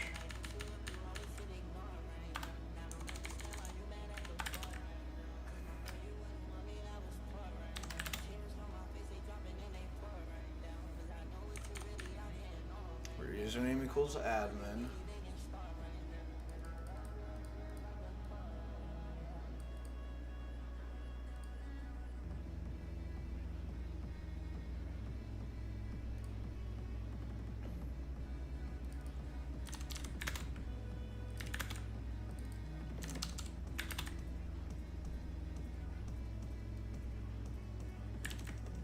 That's a legitimate query.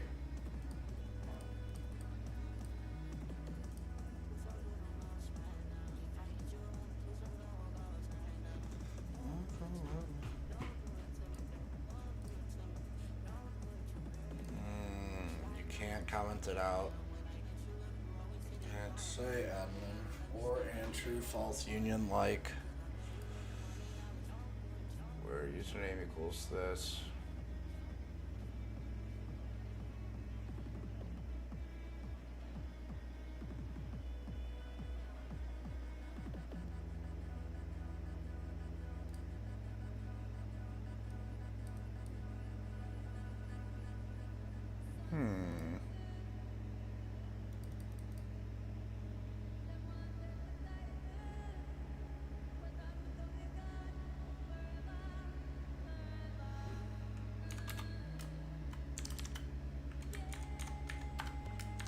Or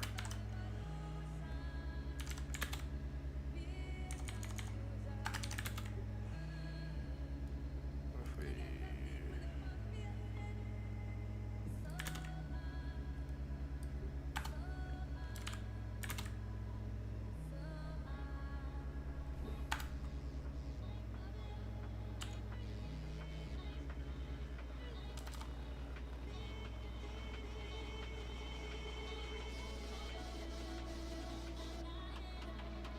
and password equals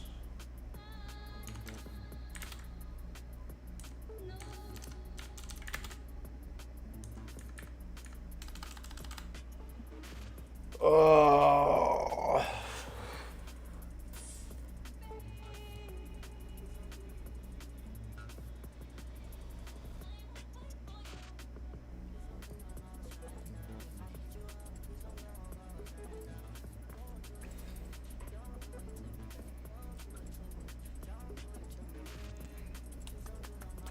Gotta figure out Arch. What else do you use?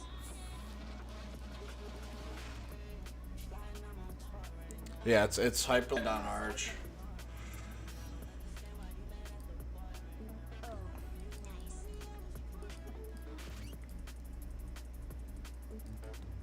It's a fun learning experience. I thought maybe Nixos. Pretty frustrating at times though. Suck it up. Not NixOS. I haven't used NixOS. Yes, Pico CTF for doing SQL injection. Or can't use any of this stuff. Do you shoot Windows? I know. ChatGPT can solve this. That's not Do keywords as well. Not and. gonna do anything though. Oh, can I concat or pass equals a o plus r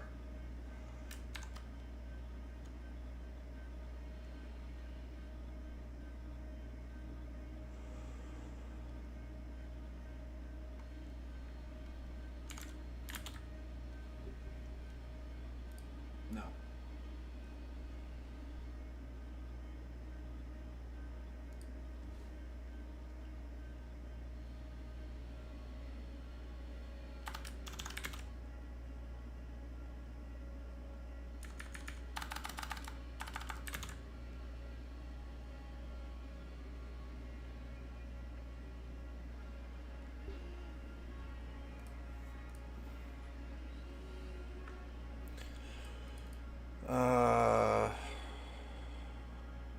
We could do substring.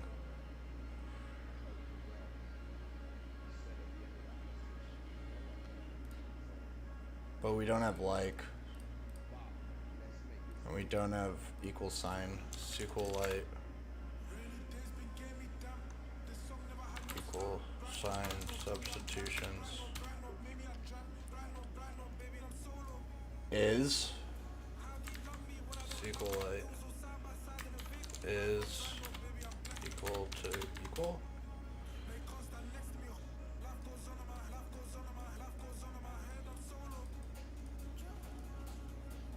Primarily used for comparing with null or Boolean values.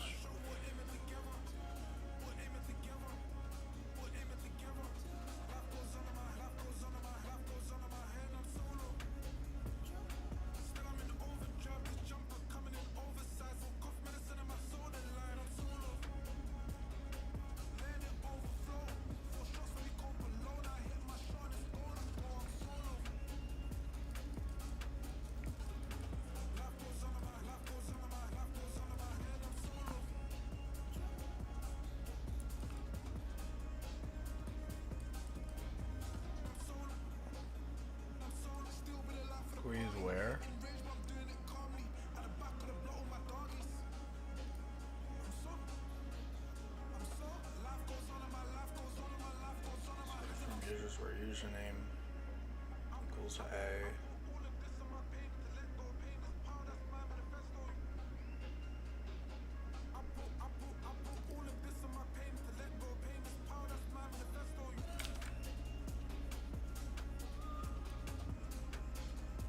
Equals A. And what if we do this? Concat. We are given this to filter stars and keywords. Try one is not to. Create note or not. Is not filtered or and true false union like. We're not supposed to dump anything because it's 35 characters. I like what we have for the username. To concat that. User equals admin. And pass equals.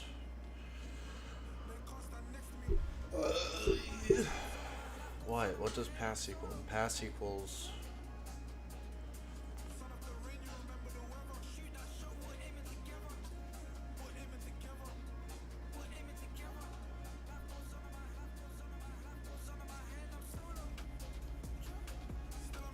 One is not to. Pass one. Whoa.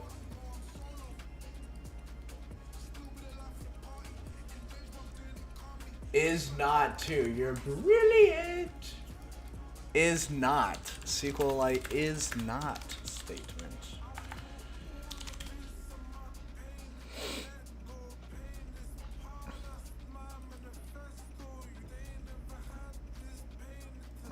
Oh, that's what I was thinking, because I saw the is was allowed, so I was thinking like is null.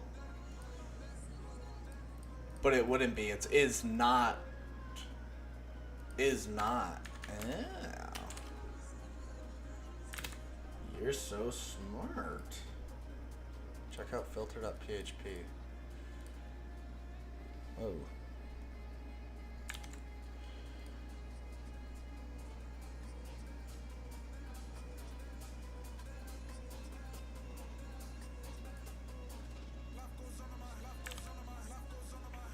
There's 5 hints for that. Yo, Brown. Arch. Heartland and Arch. Thank you. This is all Fred again. It's only ever Fred again.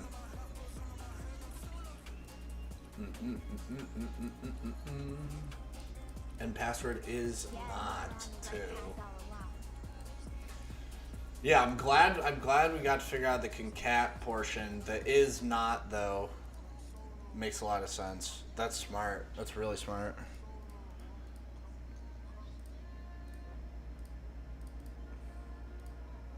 That's a pat on the back for you. Some assembly required.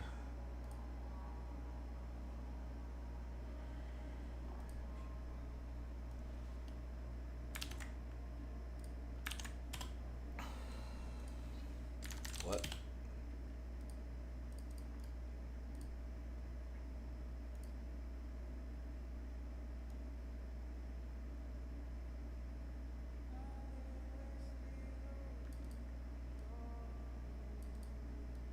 Is this hacks?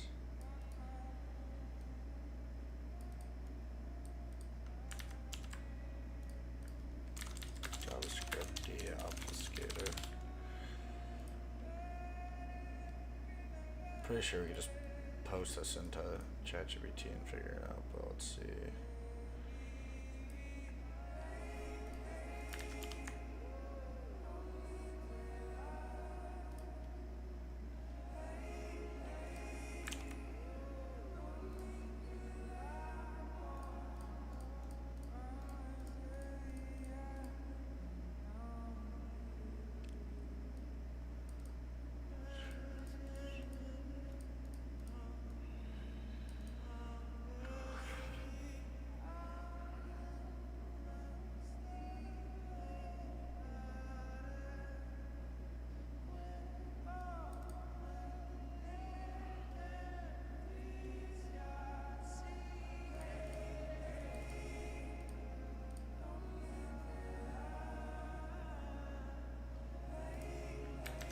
just gonna do that. ChatGPT. Decode all of these text values.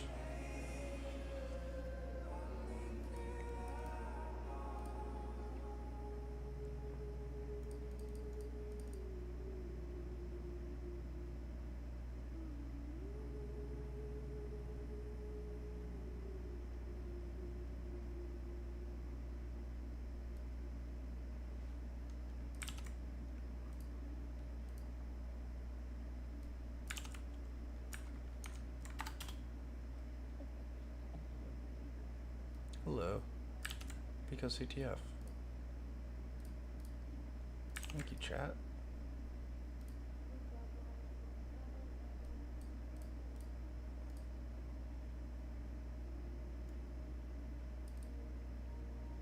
Hurry up. I wonder if that was the intended way.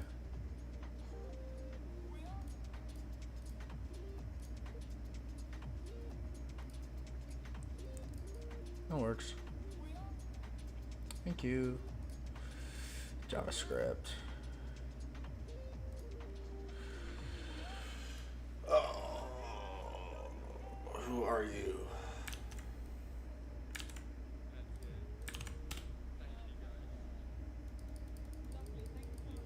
I hear you, Brown Coyote.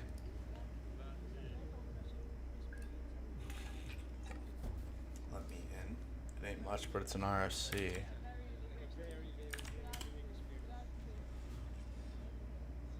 Hypertext transfer protocol.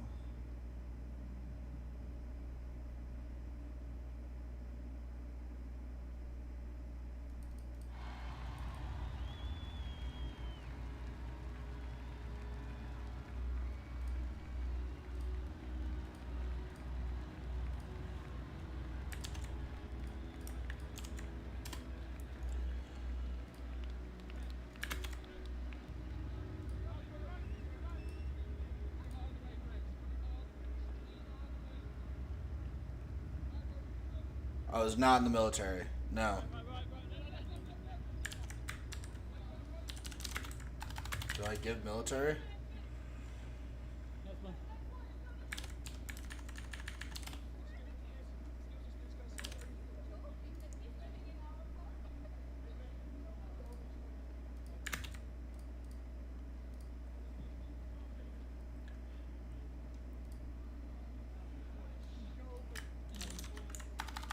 Is it a header thing?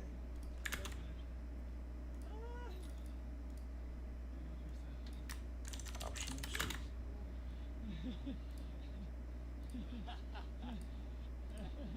It's so nice knowing that we're coming to the most beautiful. Massimo playing the piano there in the last song. You kidding me? Kidding me? What a show! What a show! Thank you so much. Thank you. Really. It's so nice knowing that we can. Wow. That's the dream.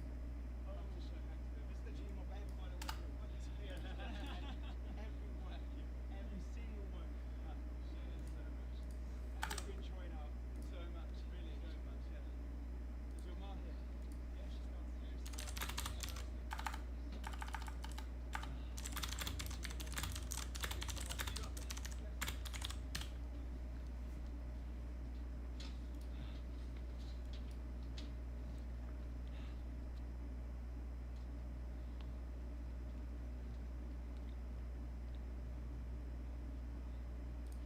CP says.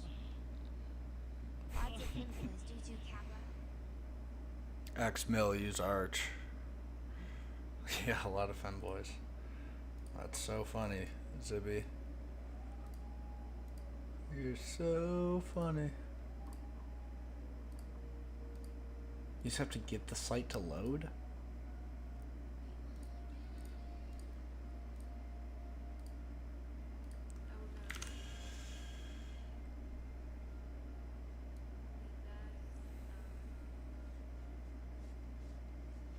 It's not even a status code.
26,000 users sold.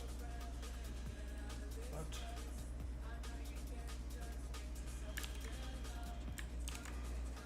Robots.txt.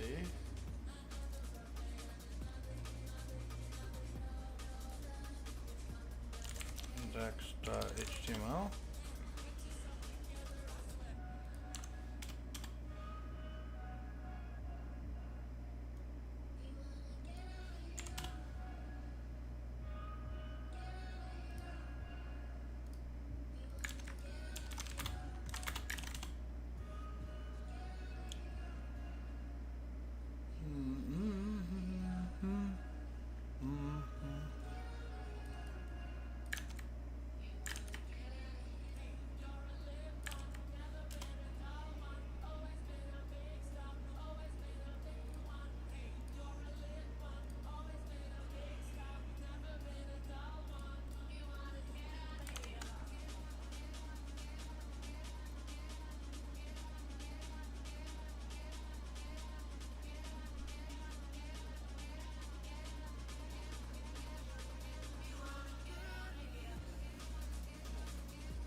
What does it want me to find in this RFC?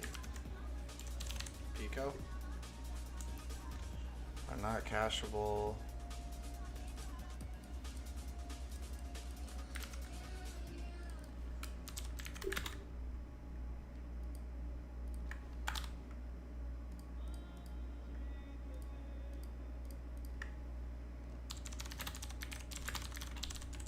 Oh, force connection.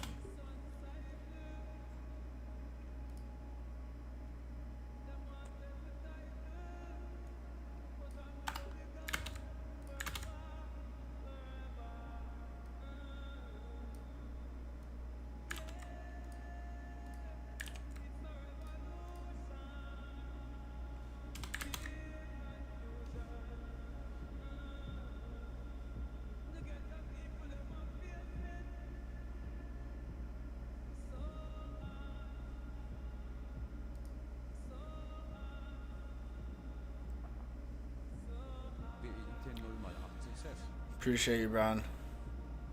Click it. Safe, by the way. Alright, I'll trust Sizzy.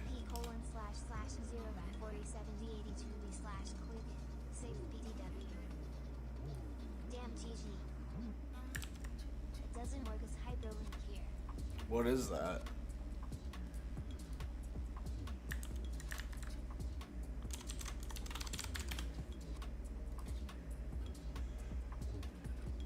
What is that link? It's just Google, it's so crazy it works. D. It's Google? Oh, the...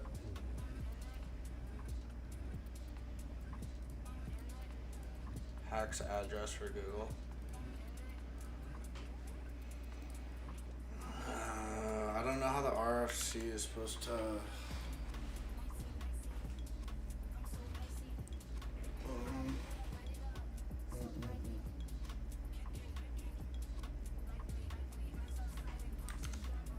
Maybe it's... Connect?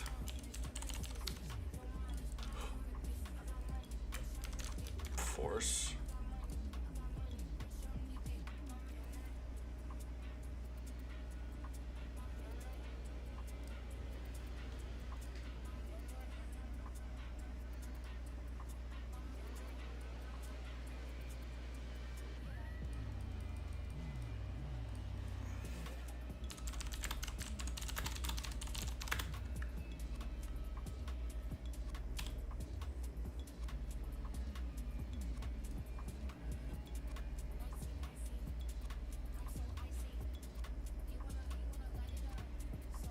No error codes.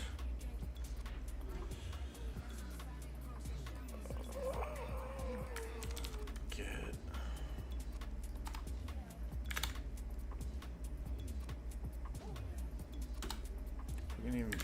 force an error.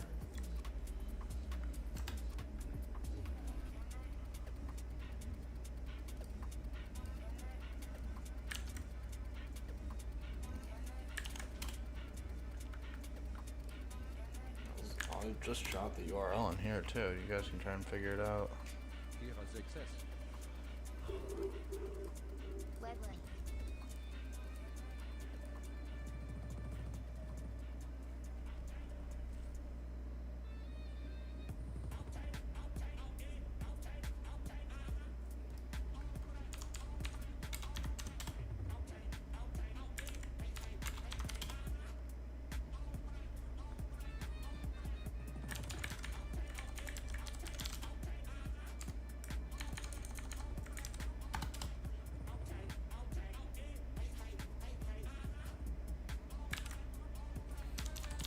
Who do you tell that?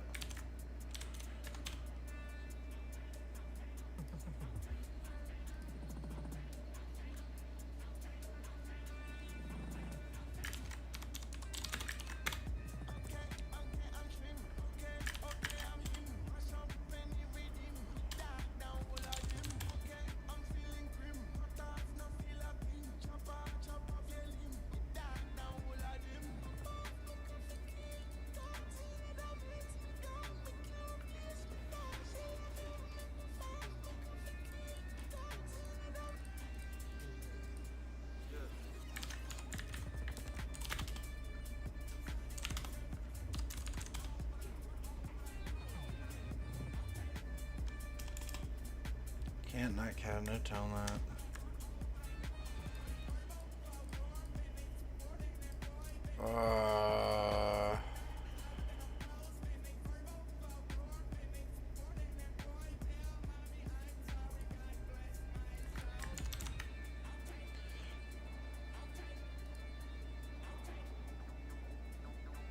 Bitte nur mal 8 Success.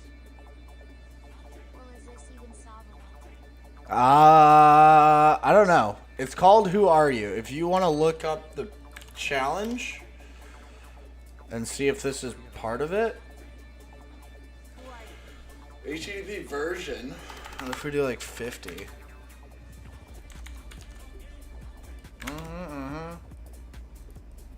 I don't know. I'm not getting anything back. It's an RFC about HTTP.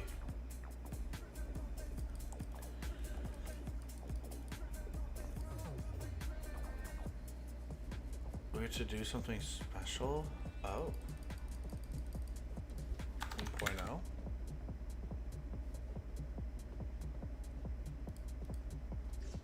So we get test all HTTP methods possible.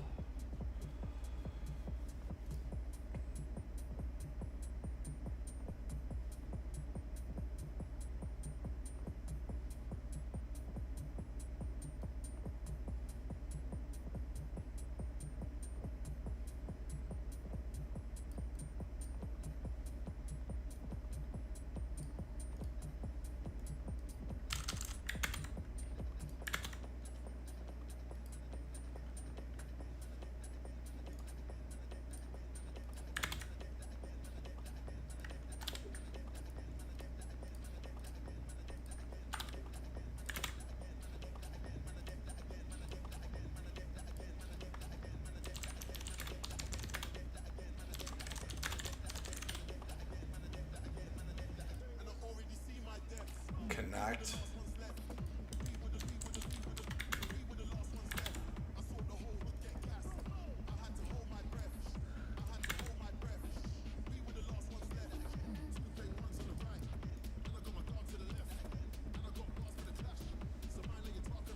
Pre-installed with Fedora. Where'd you get that? Welcome to Linux.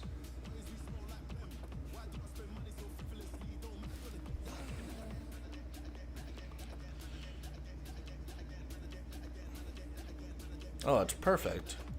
On the go. That's all you need.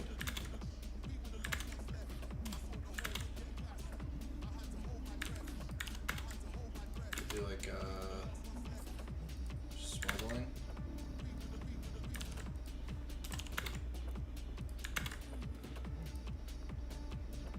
not even connecting. Facts. If you bought it from eBay, I might. Even if you want to keep Fedora, that's fine. I would probably just reinstall it though. The last thing you need is somebody doing something malicious and getting bummed for it. Be on the safe side. Just start fresh.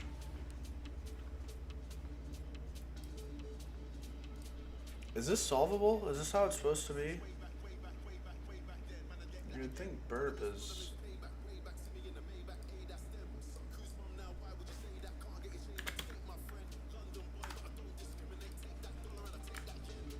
What happens if we don't do that? We can't even connect to it.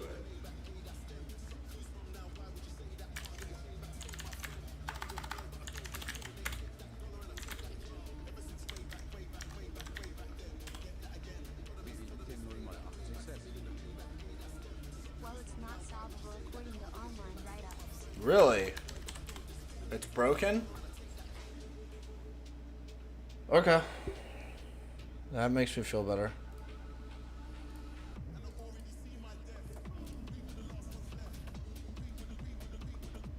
On to the next. I'll be right back.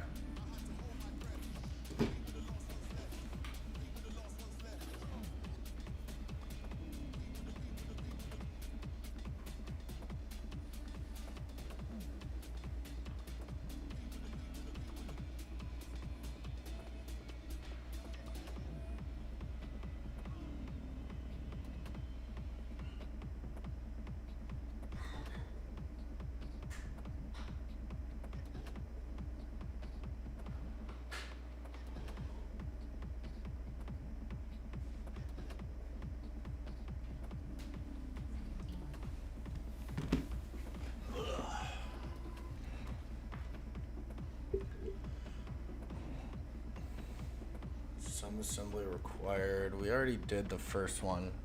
This is JavaScript stuff. More cookies? Only 35% light. Ugh, why?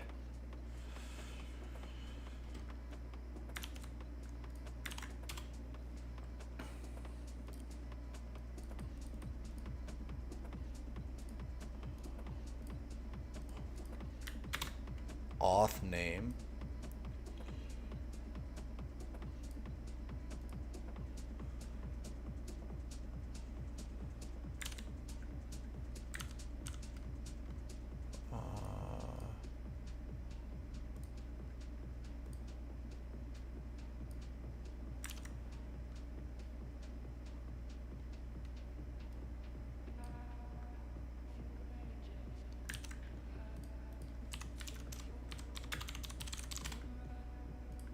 Let's see if this is base 64.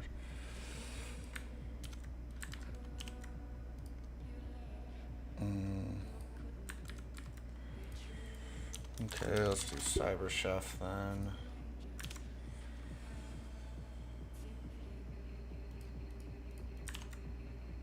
Magic.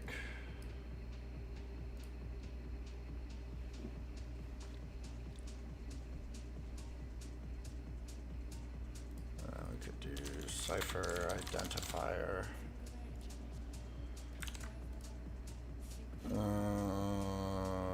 Okay, that is base 64, so let's do base 64 decode.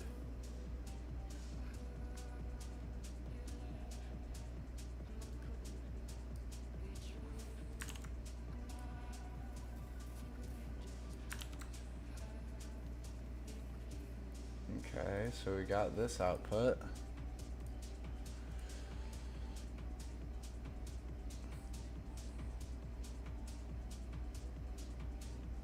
Which might be URL encoded.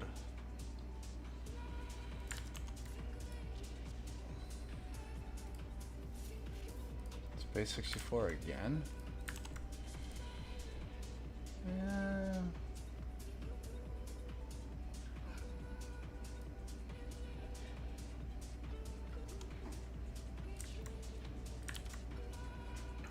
this? Decoded from 364.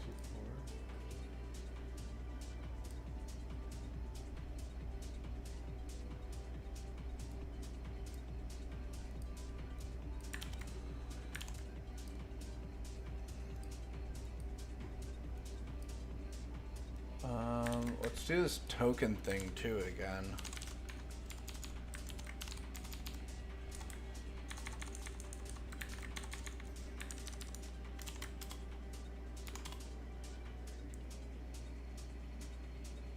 It's Tassie again.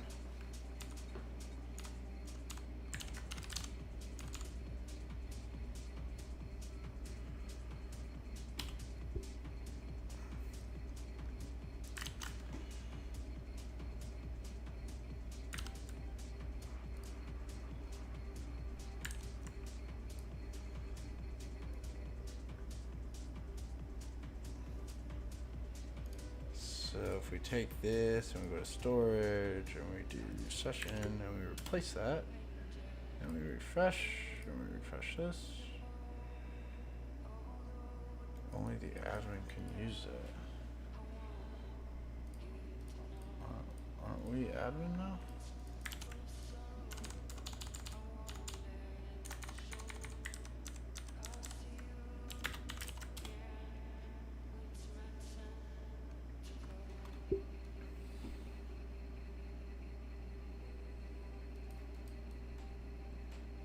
How is this encoded?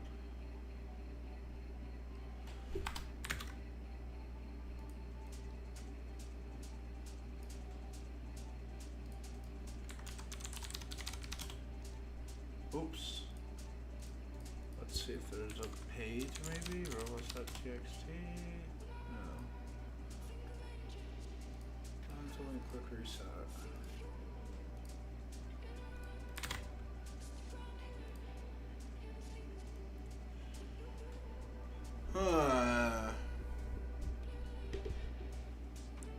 No, it said that when you hit that page first time.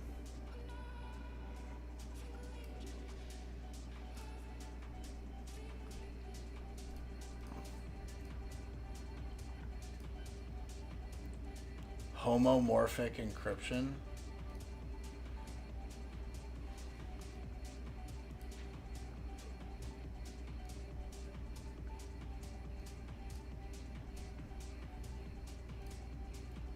So we know it's some type of encryption. This encryption identifier.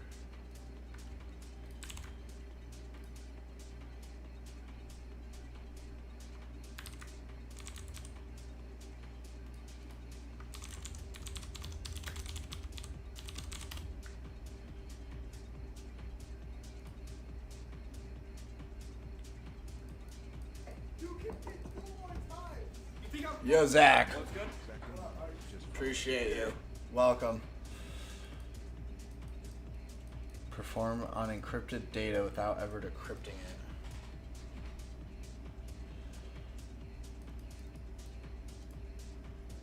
Oh, that's crazy.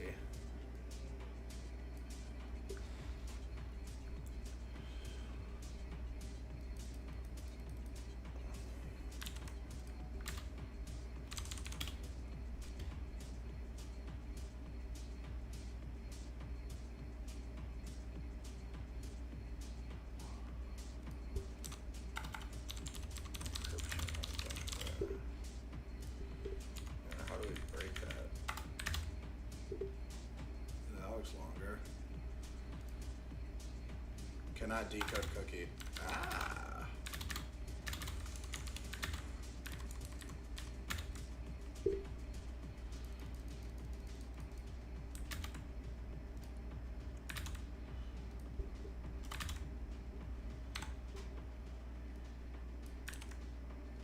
So this is a valid cookie.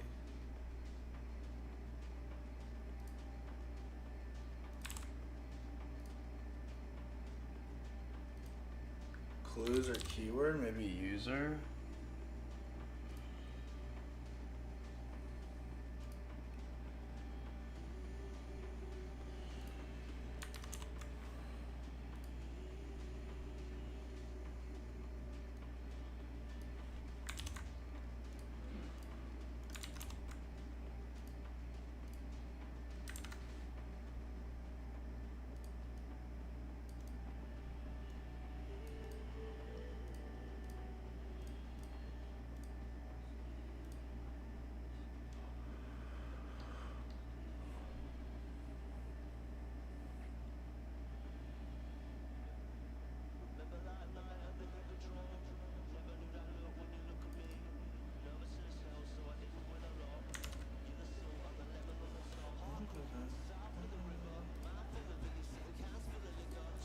interesting though. So when you mess with this, it fails at decoding the cookie.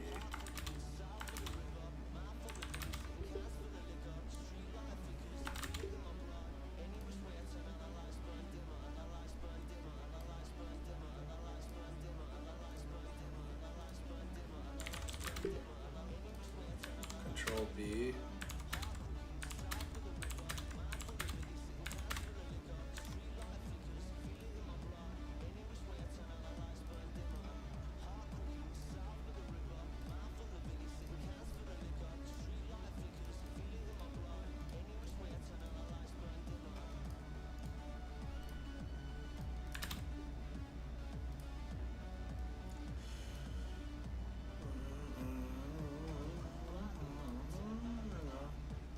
Control Shift U, URL decode. No.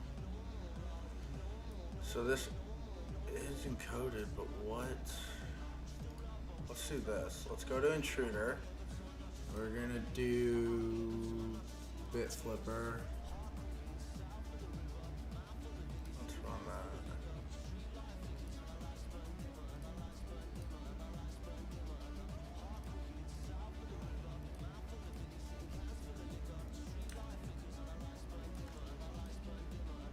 Nope. Literal value.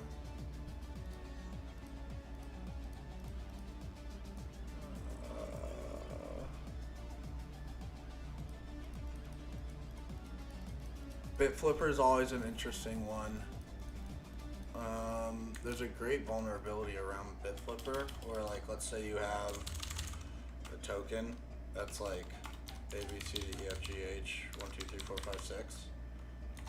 Bit Flipper will flip each one of these values. So let's say maybe the first one is your identifier.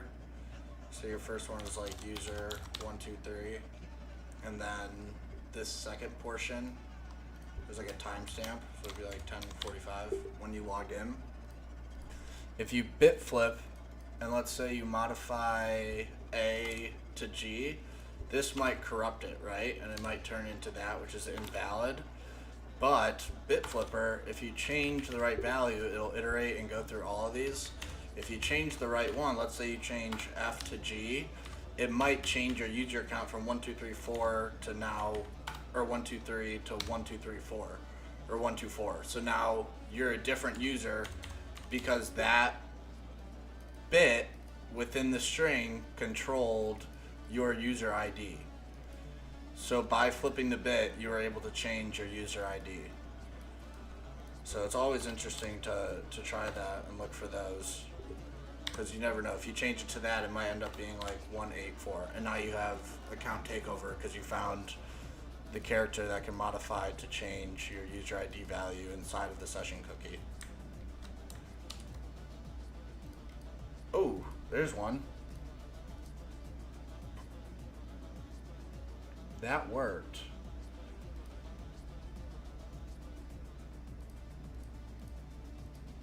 M to 9 worked.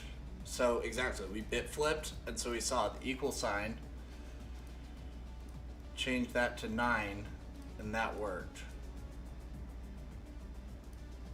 It decoded it correctly. But it's not.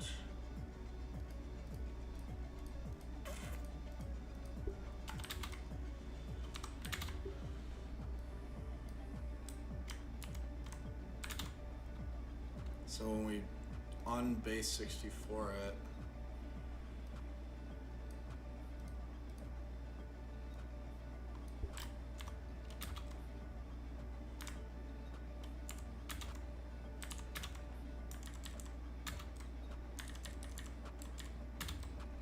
what if we encode it again? It doesn't work.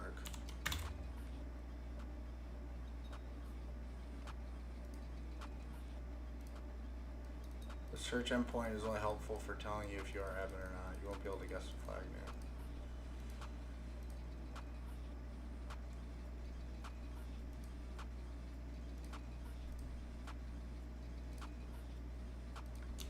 Git search. Oh.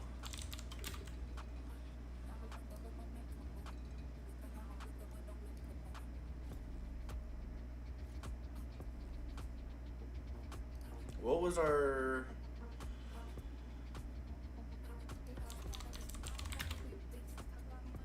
Let's run this back again.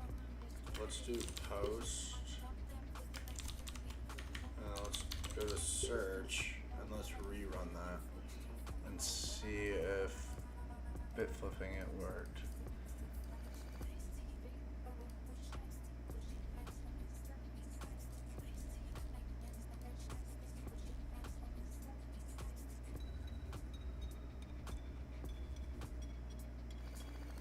There's one. That's the 9 again. So the bit flip worked. Great example, but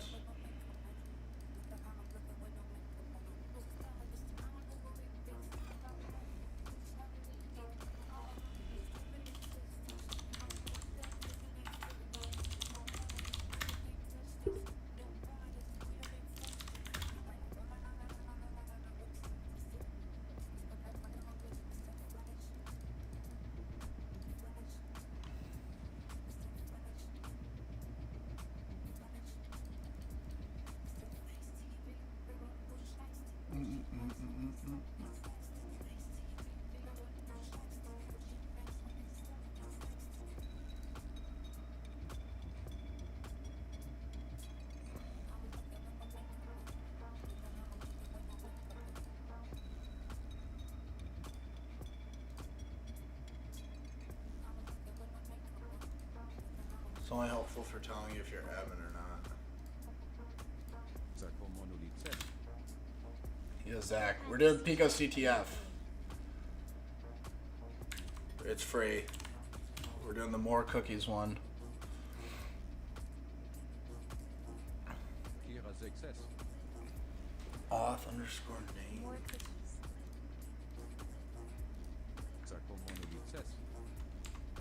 Oh, okay.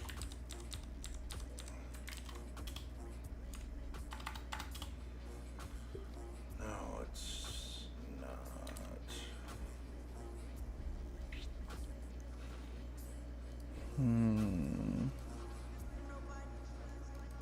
Open my cookie search page. Only the admin can use it.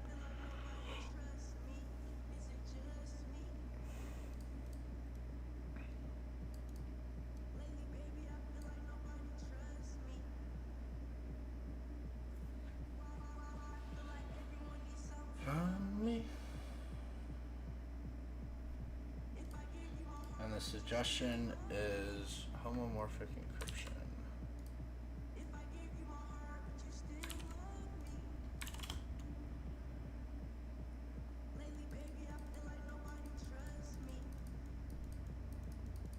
Result and output that is identical to an operation performed on the unencrypted data.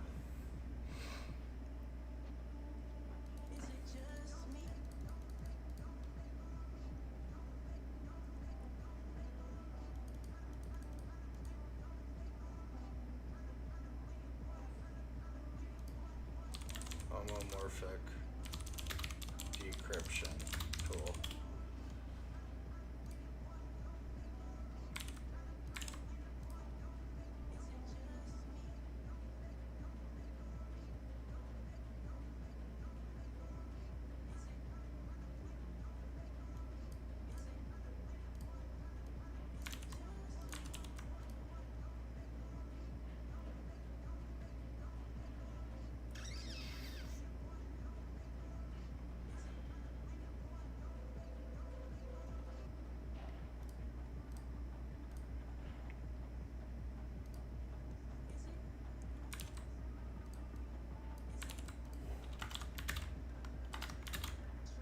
But M9 works is valid, so we know that M8 also works, M7, M6, M5 does not work, M0 does not work, 3 does not work, 8, 9.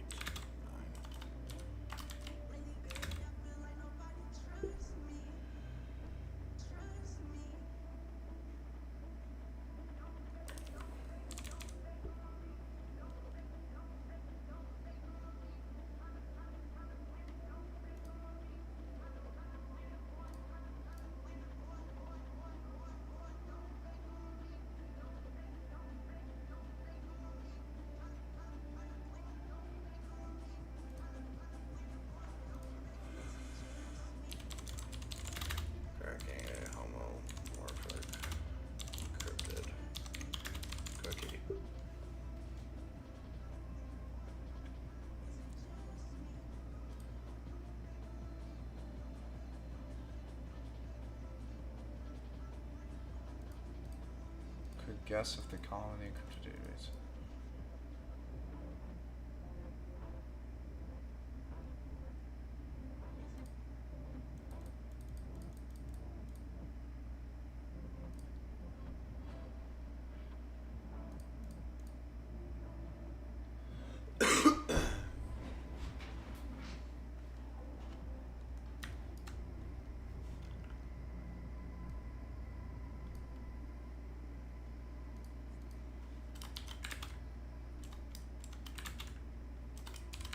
We know that we can. Ooh, Jesus. Bit flip. That's not good.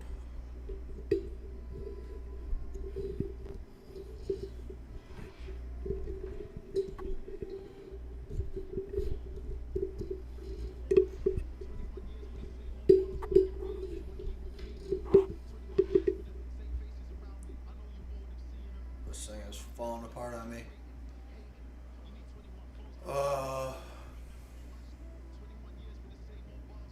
Hmm.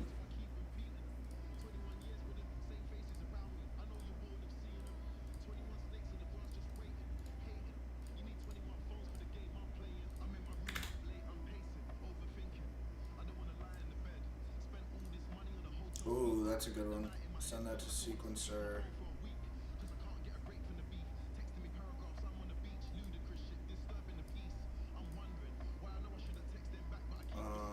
What if we do this?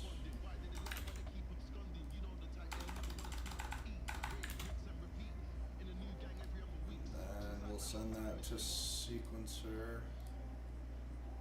And we'll do off name. B0TT 30 GSS. Hacks 1 high.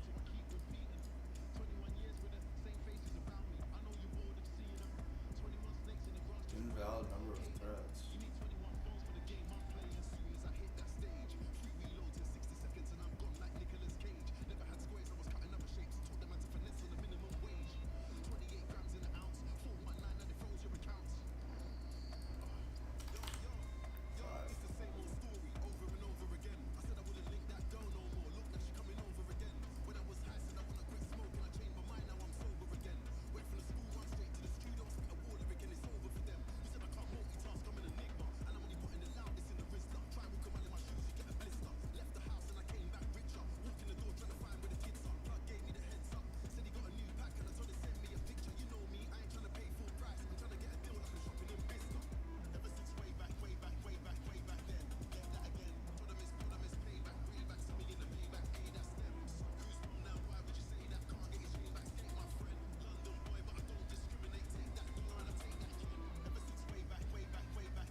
Wait a minute. What if we do this?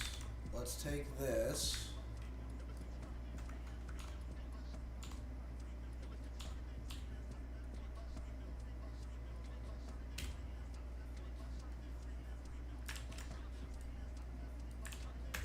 And then we'll take auth cookie.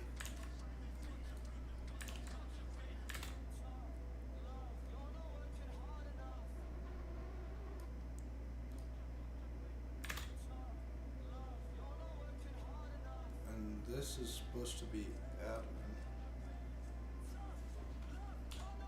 What if we do Veros Snicker?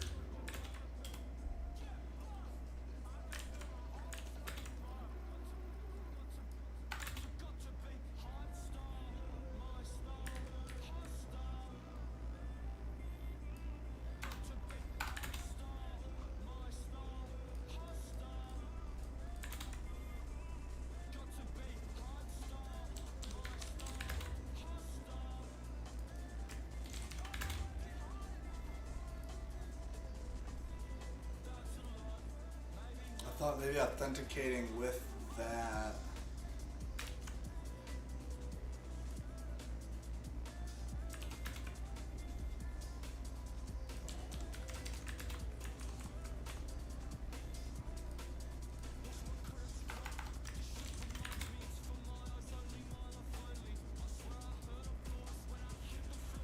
What if we get rid of authoring?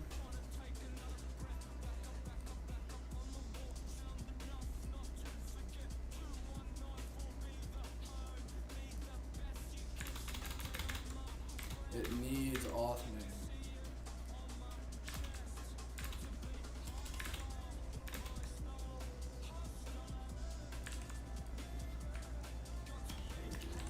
Cookie.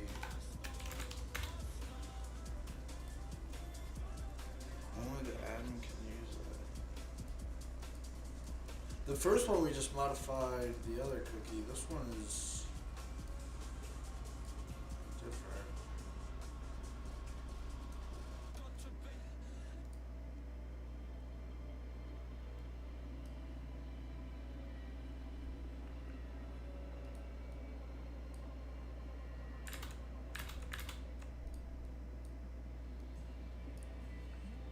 Let's do URL coding decode from base 64.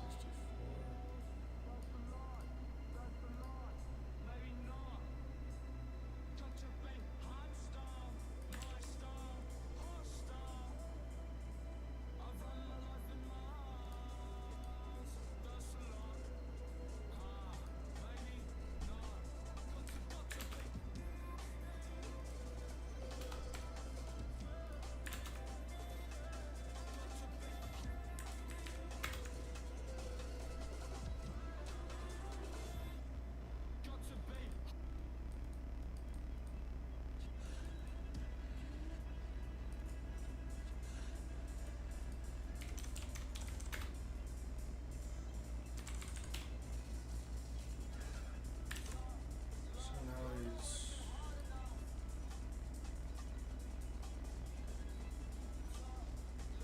cookie auth name.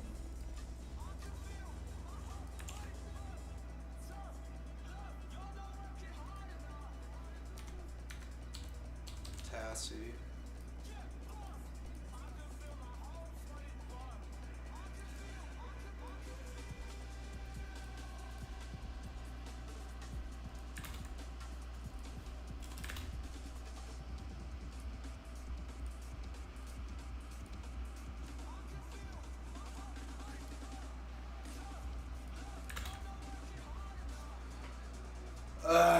Flash cookie using auth name.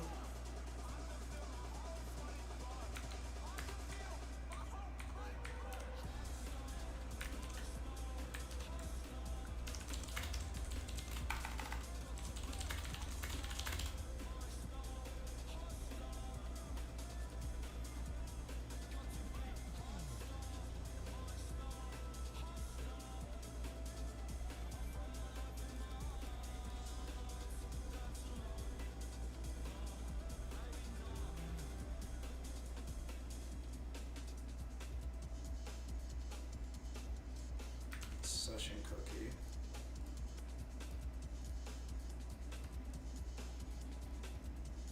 Which we have, we've cracked.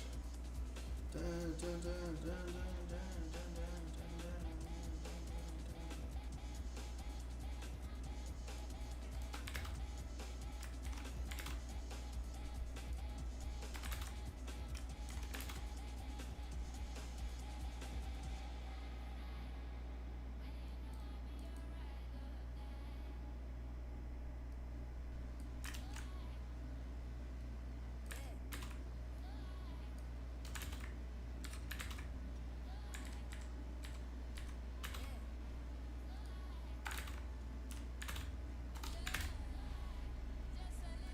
Cannot decode.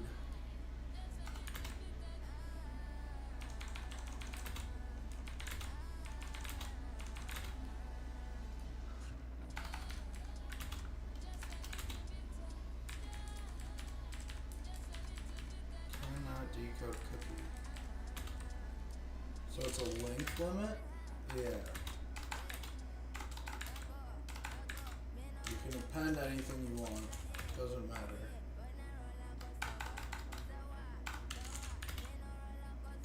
Oh, because the equal sign denotes where it ends.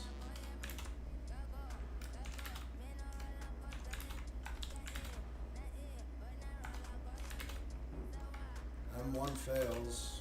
M19 works. Oh, brother.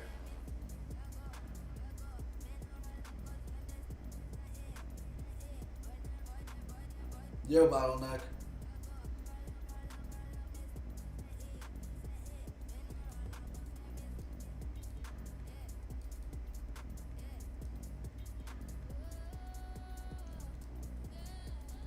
Homomorphic encryption. Oh, sweet.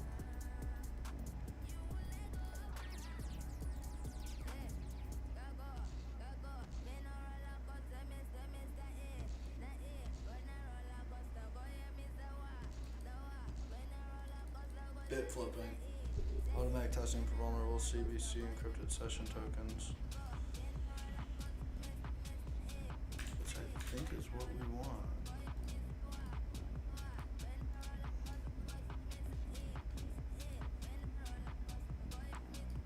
And so we'll throw that in there.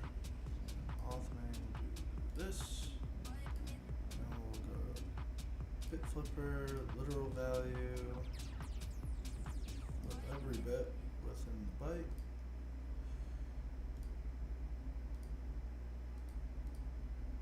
We know the last one.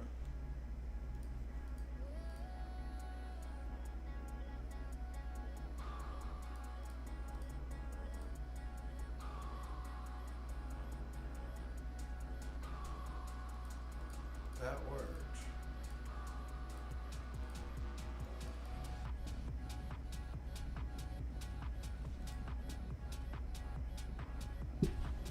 And it just modifies the last character.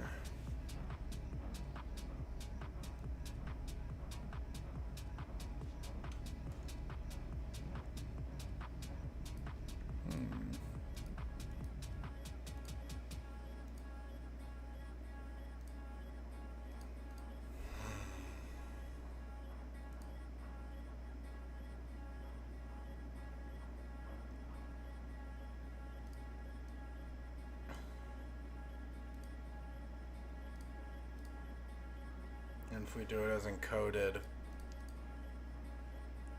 I don't think it'll work.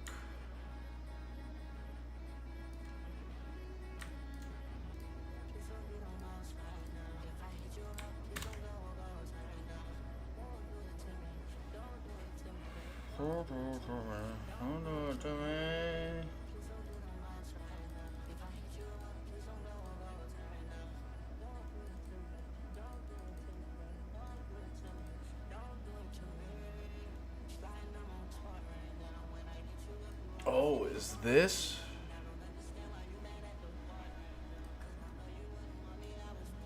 No, I thought this was gonna be the cookie encoded.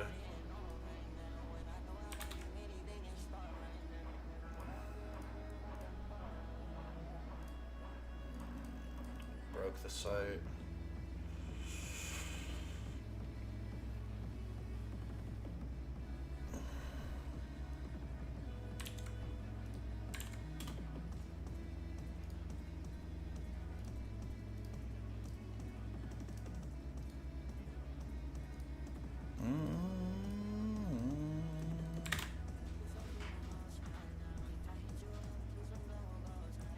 More cookies.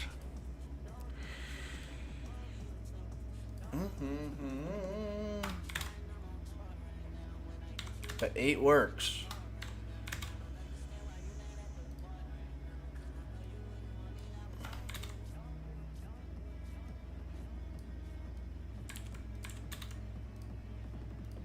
Cannot decode cookies. So it's encoded. It's not.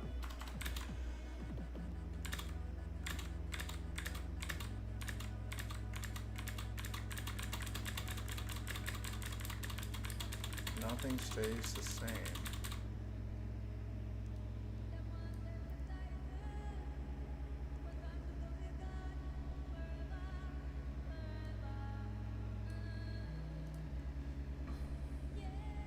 Homomorphic encryption. Homomorphic encryption. Flask.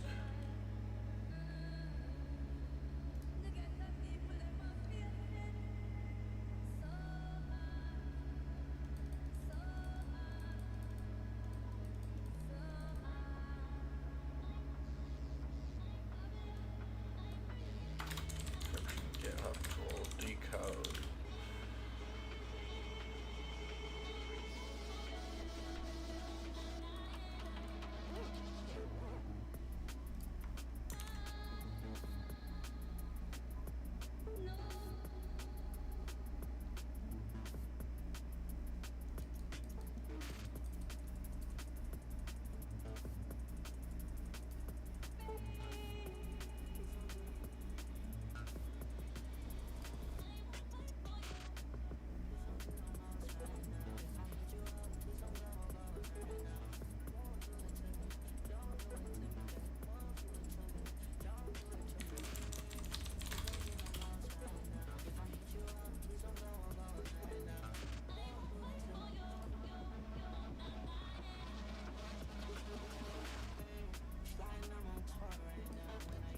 What about Cyber Shell? Do I have anything for that? We need something for Morphic?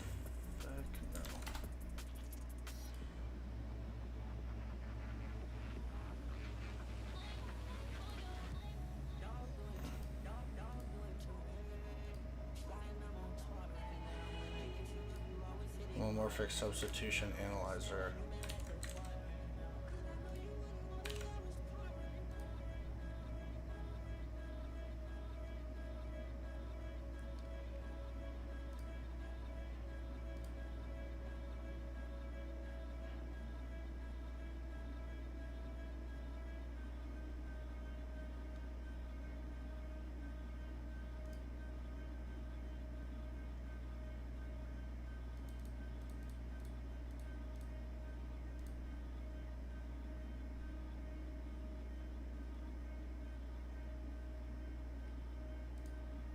This is like crypto shit. This isn't online. We want web.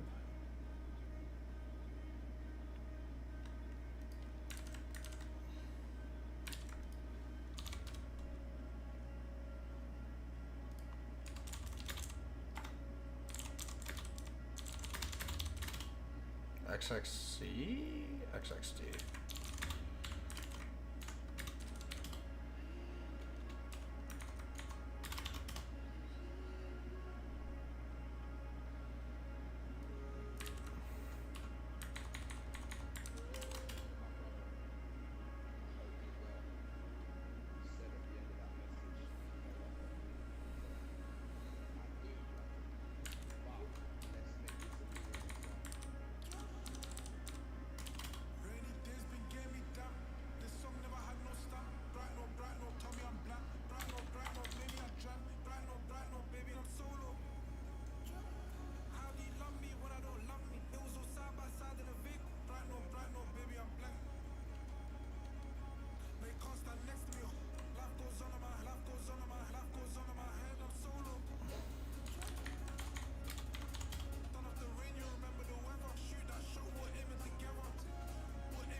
And there's no other encrypt page?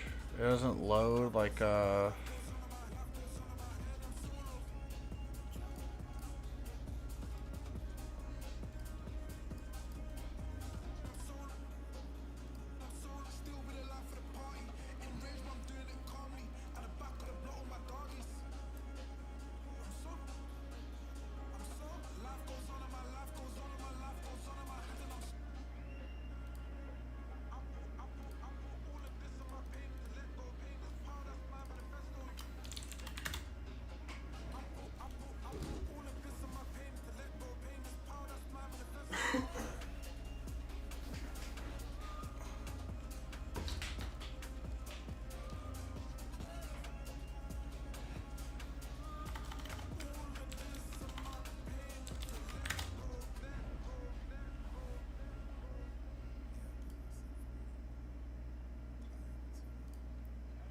So it's performing operations on the encrypted data, and it never decrypts it.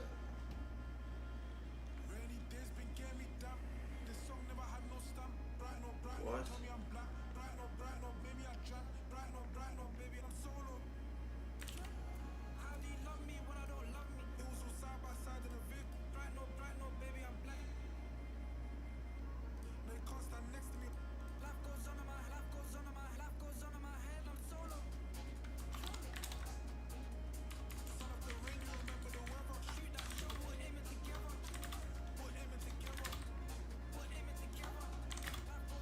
Some of these can be decoded though. 7 works, 8 works, 9 works, 0 doesn't. So these are all able to be decoded. What?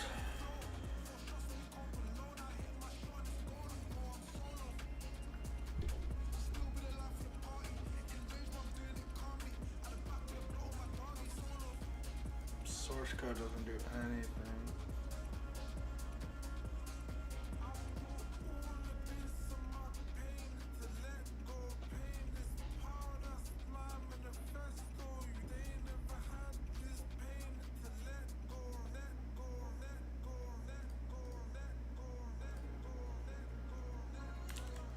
The search endpoint is only helpful for telling you if you are admin or not. You won't be able to justify.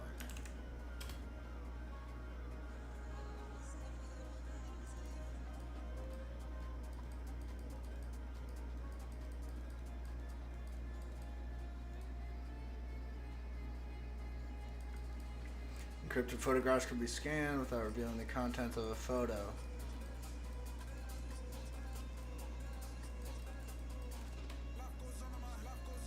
Thus, homomorphic encryption eliminates the need for processing data in the clear.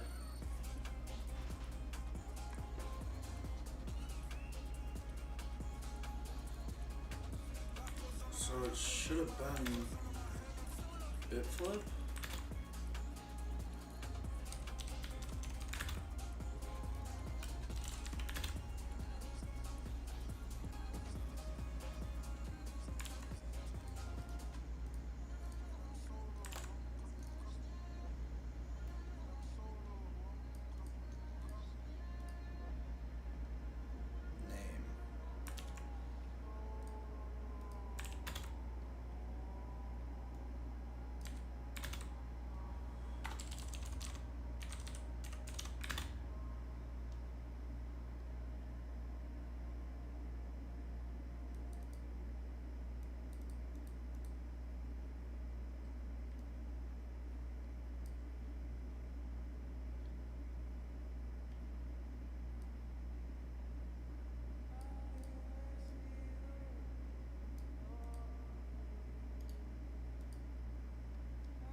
Take this session cookie, send to intruder, and we bit flip these using literal values.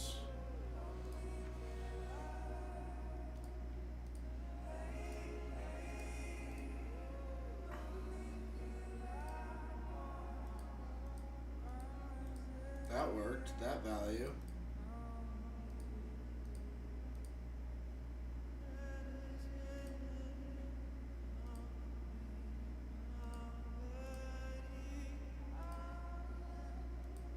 These 3 worked. Where did these get flipped?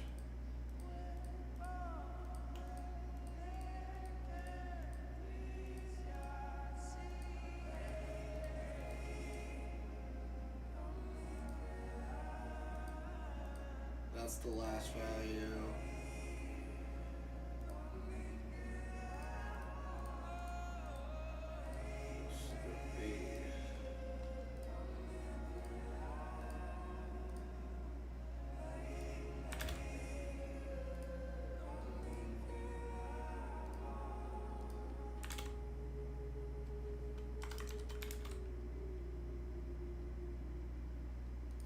Ooh, that broke it.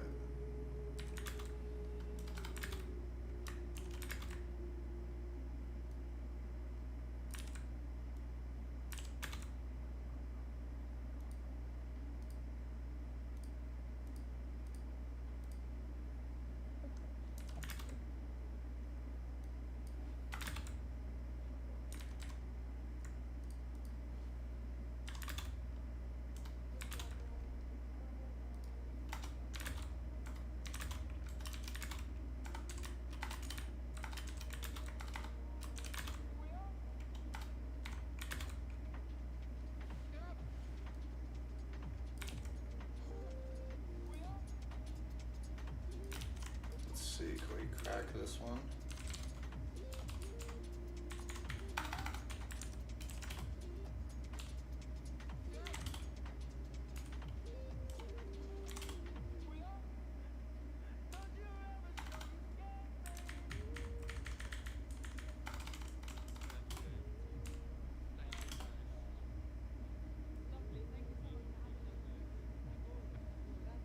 Oh. Flask. Oh, it returns that cookie.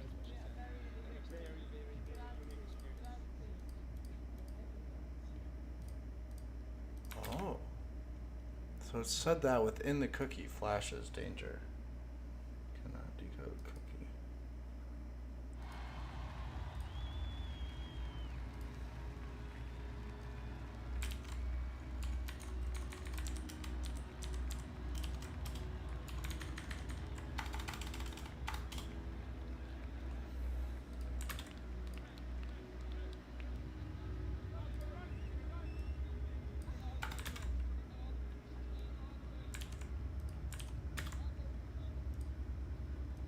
What if we go with this one?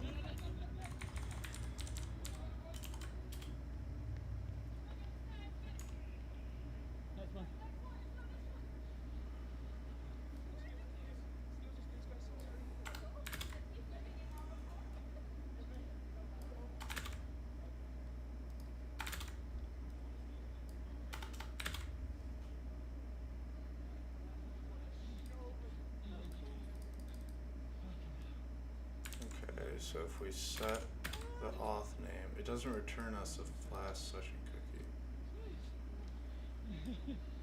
Oh, what? So nice though that we're coming to the Massimo playing the piano there in the last song. You kidding me? What a show.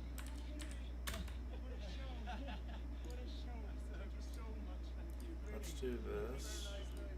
We'll bit flip that and see if that returns a valid session. Every single one. As you're going to try now. So much, really, so much, yeah. Is your ma here? Is your Yes, sir, Cyber Squad. Yes, sir. So that one worked. That's flipping the last bit. The last byte. We need auth name. Okay, so this is interesting dependencies. Auth name generates a session.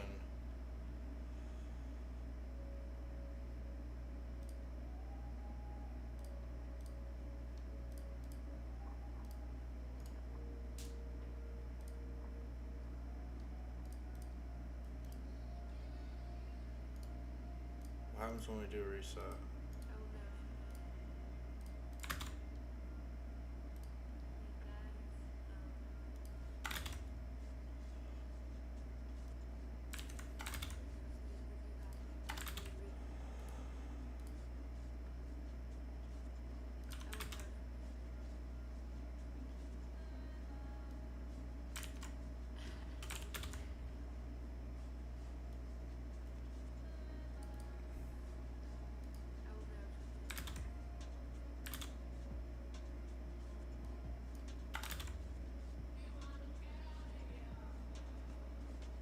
Oh!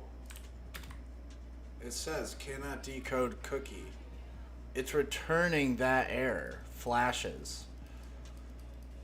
So, with that being said, what if we do this?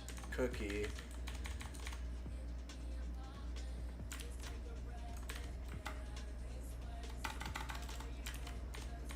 Flashes.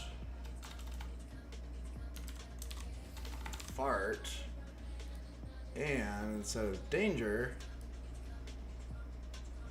we say success. SCCCESS.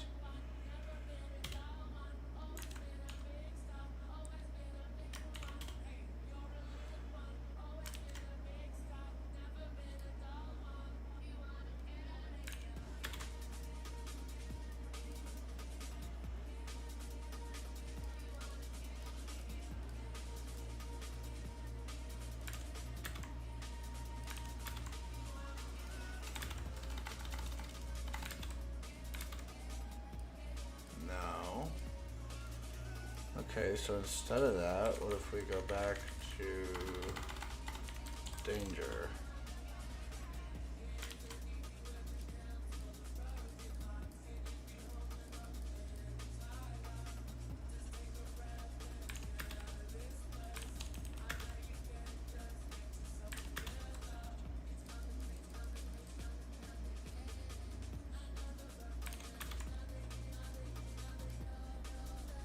Nope.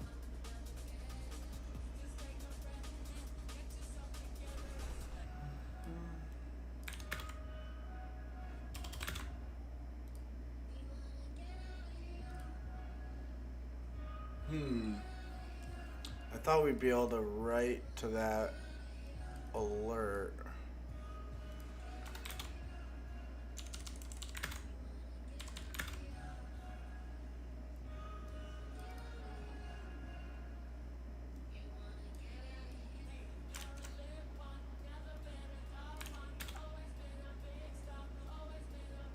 That works.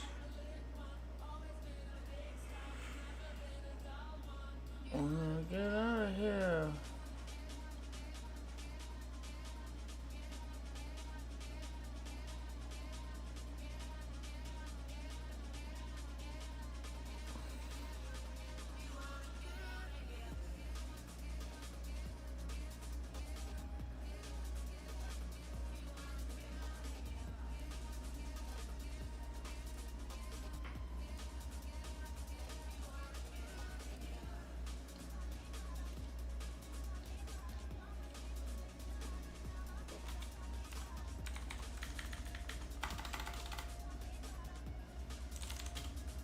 We do info instead. Nope.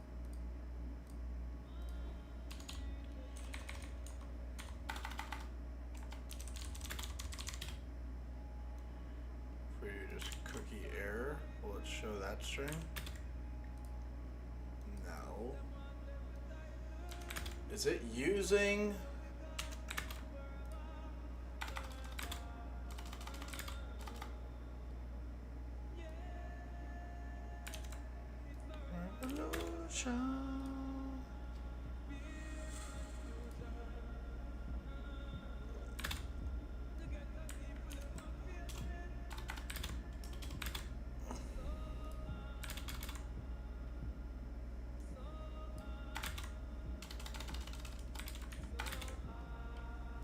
Cannot decode cookie, are we sure?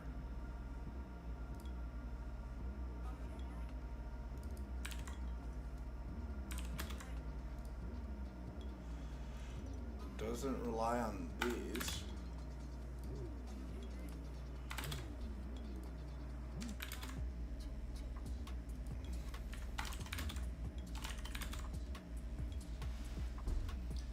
Oh man. What is this one? What is this one?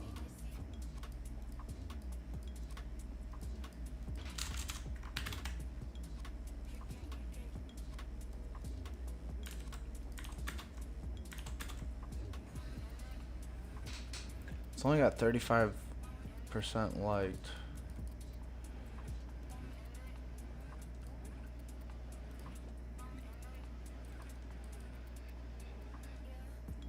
Homomorphic encryption was the hint. Crypto system supports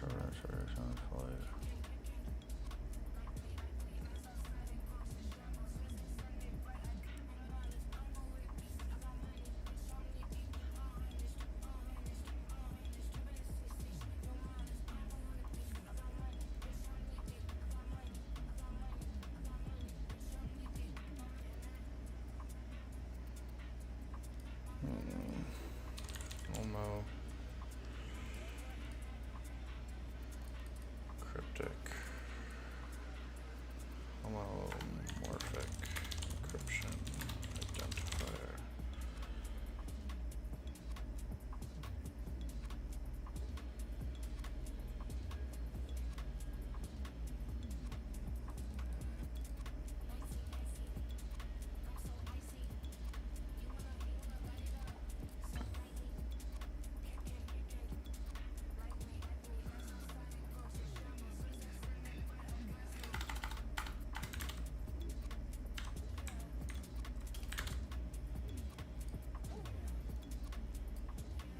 decoded from URL.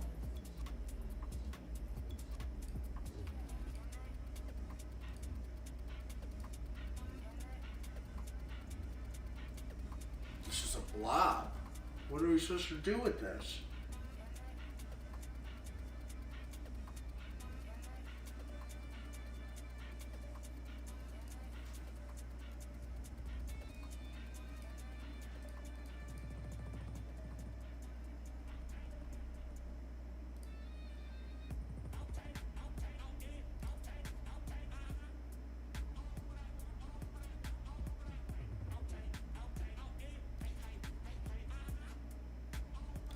Character Frobber.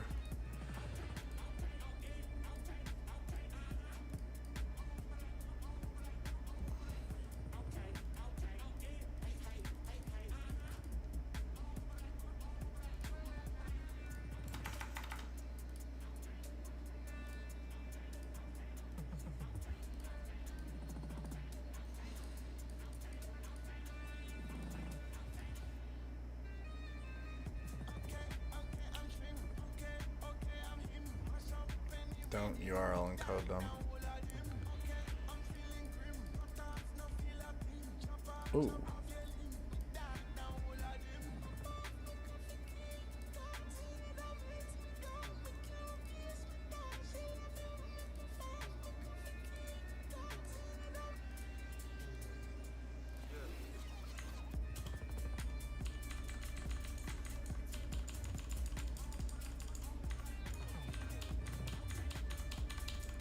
The last few characters.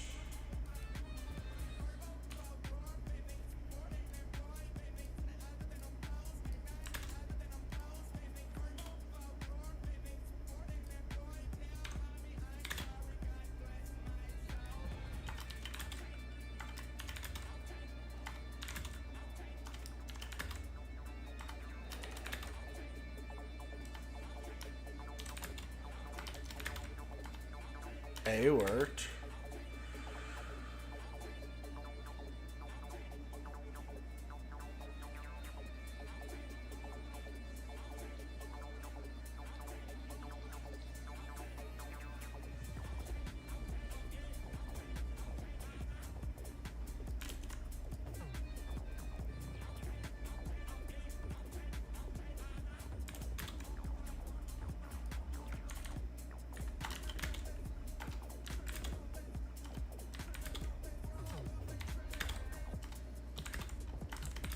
What are we trying to figure out? B works. D works. B works.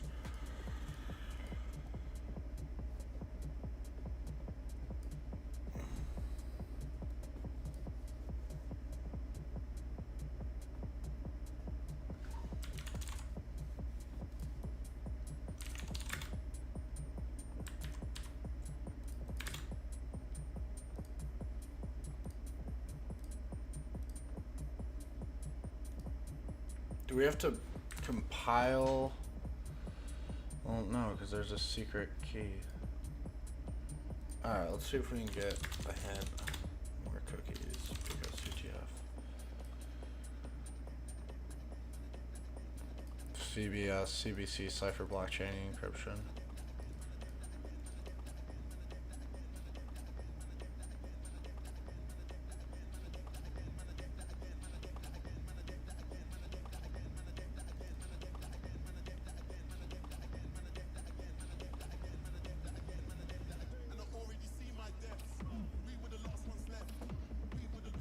Bit flipping, that's what we did.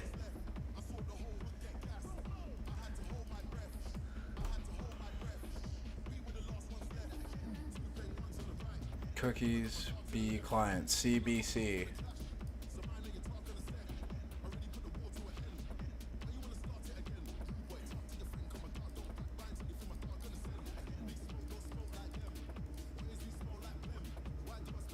Oh!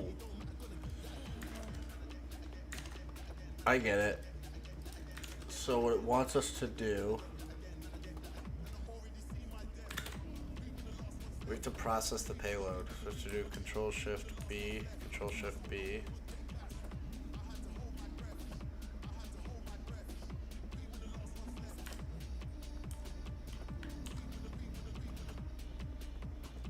Control Shift B, Control B, Control B.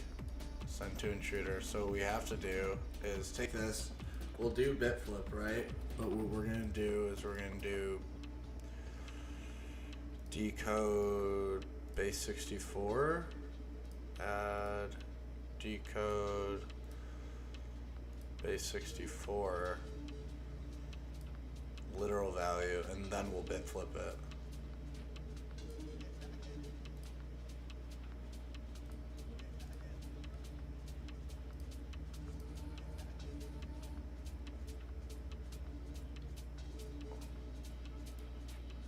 Wait, no.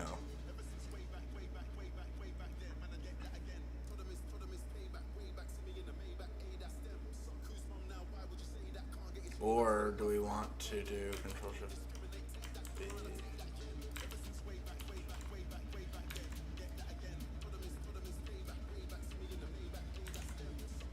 Do we want to do this and then bit flip? Is that what it's saying? So double decode?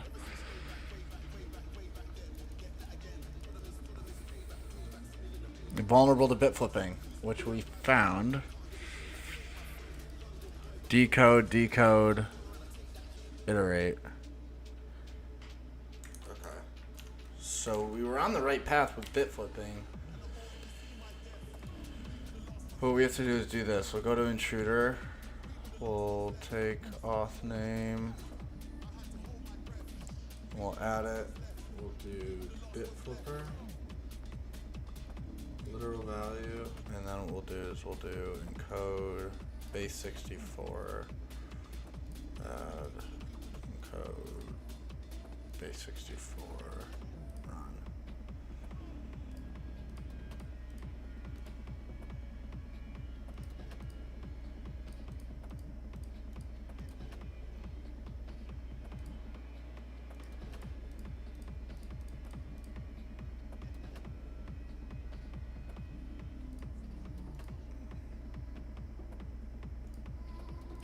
Or is that not right? We saw that it was vulnerable to bit flipping.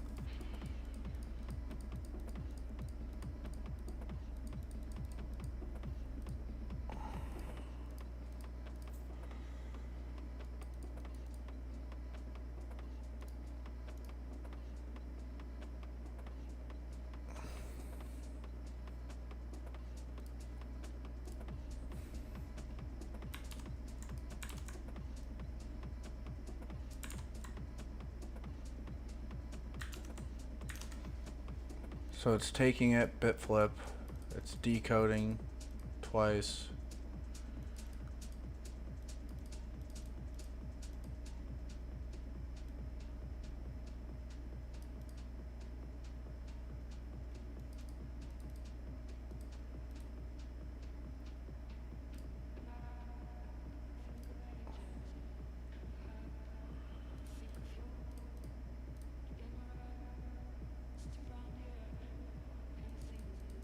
What does he do? The cookie is this. Base 64 when I decode it, so it's encrypted.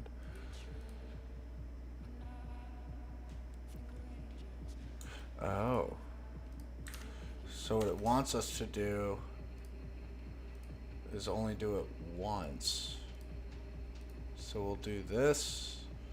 We'll do Control Shift B to base 64 decode, add payload. Hello, Mr. Hammond. Yogak. Then we'll do that. And then we will add encode base 64 literal value.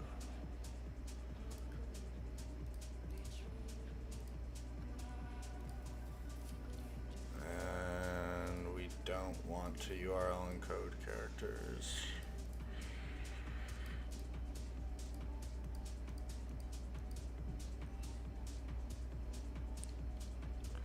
So we found the bit flipping worked.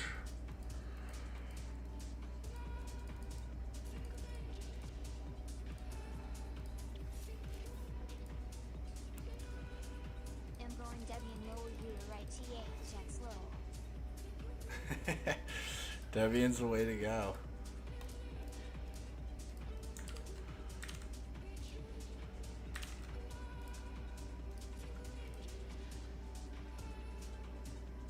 Does he double decode it? No, he goes decode the data, Debian lesbian. flips the bit, and then encodes it.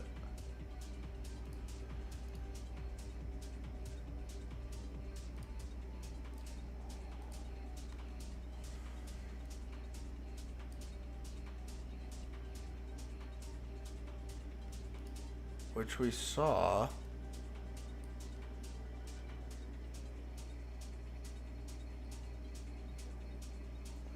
Finboy on cage.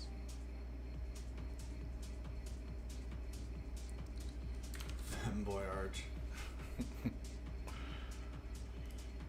We tried that. We do bit flipper. We don't want a URL encode, and we want to do literal value.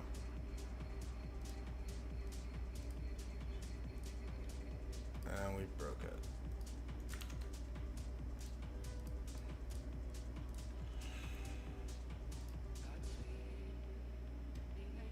So we knew it was bit flip. The issue.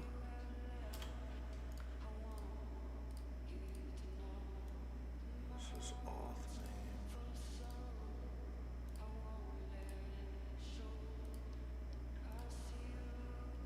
What distro does Pete use?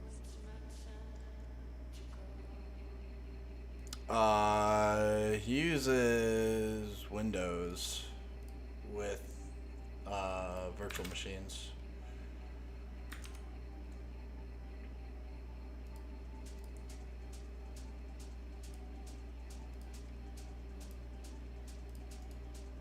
Flatpak.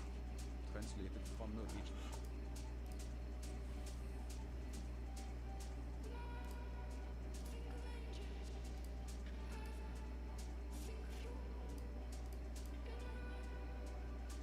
JK doesn't exist.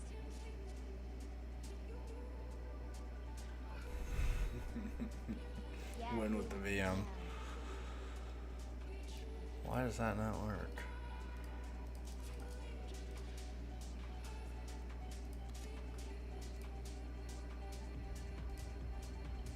What's going on?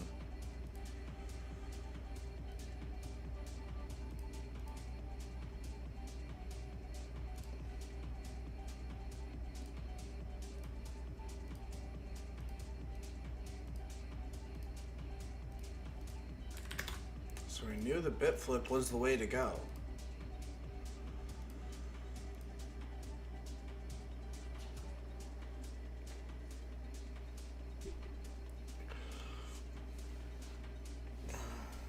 What endpoint are they hitting that on? Oh, just home.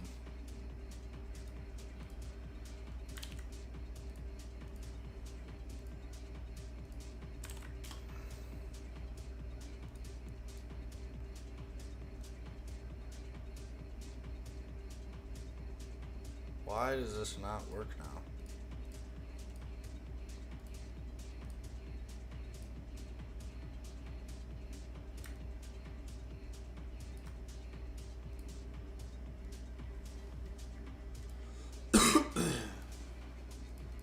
We were right about BitFlipper.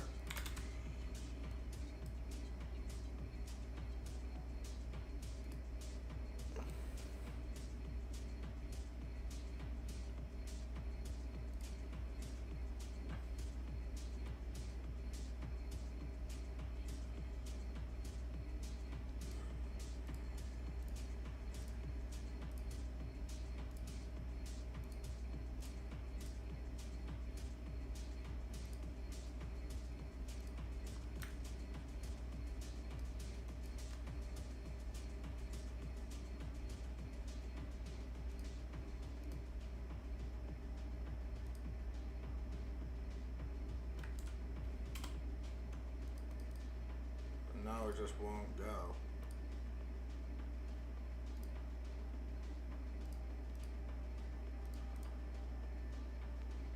We had it right. We just set up it wrong. We were trying to bit flip this.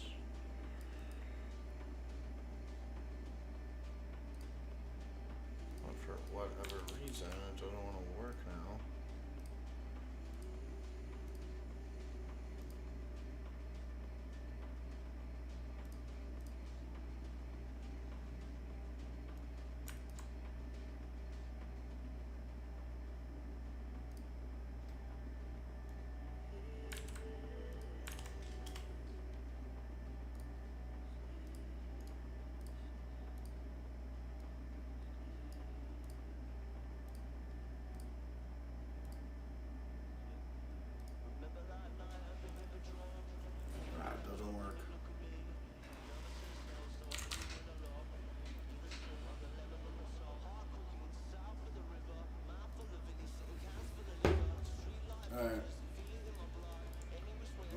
cheat sheet on that one, so we're gonna skip it. Validated, we were right, we were just doing it wrong. See this one. It's my birthday. Sent out 2 invitations to all my friends for my birthday. I'll know if they get stolen because the 2 invites look similar and they even have the same hash, but they're slightly different. You wouldn't believe how long it took me to find a collision. Anyway, see if you're invited by submitting 2 PDFs to my website.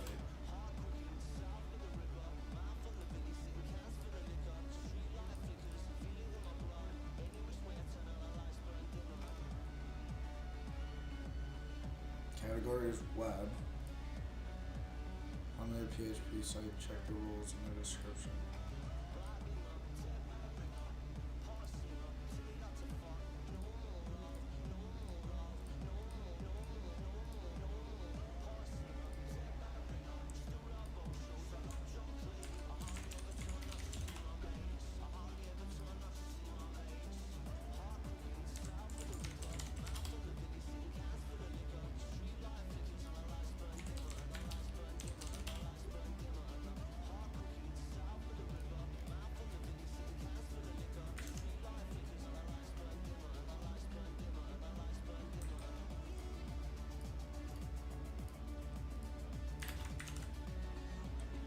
If we say .pdf,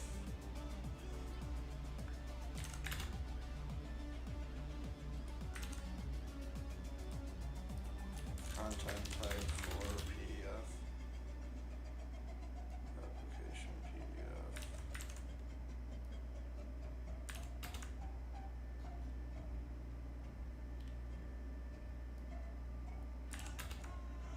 Files are not different.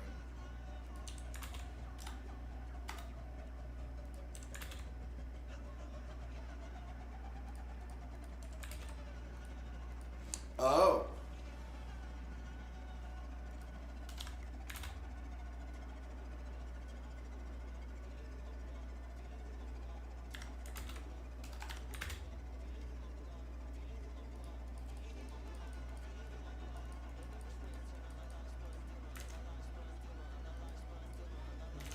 PDF file hash collision.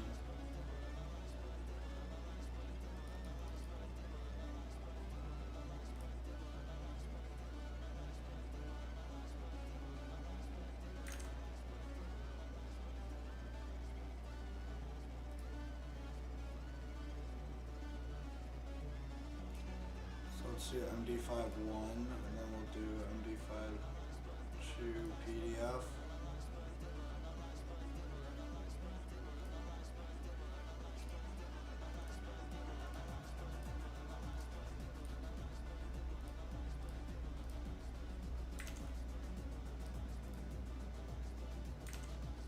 Not a PDF.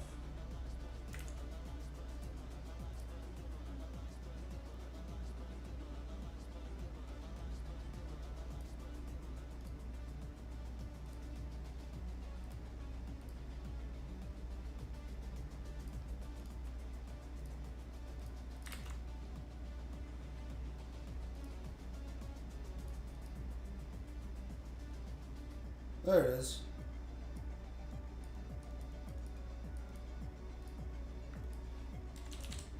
So we're able to look up a hash collision PDF file and use that. Bam. Source code within collision examples. Nice.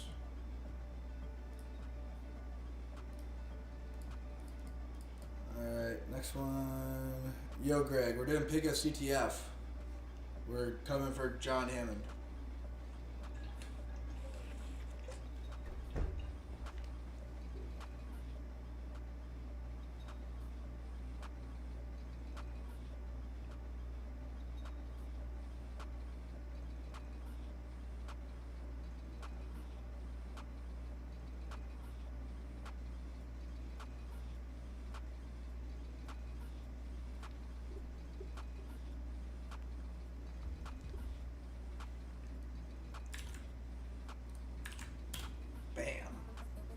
We haven't even put anything in.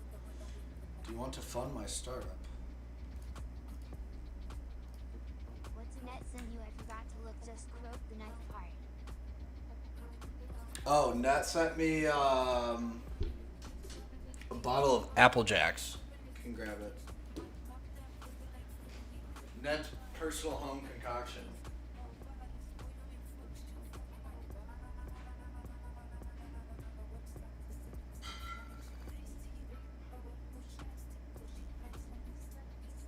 Dick. Translated from Dutch.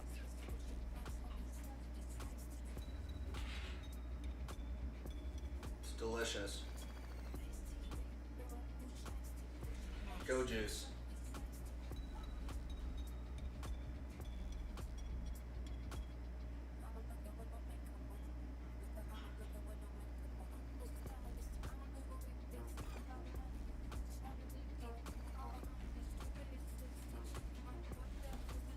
I WD the spot.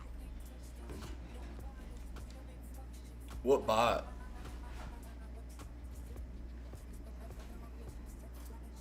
Ooh, there's a register. Cool, nice.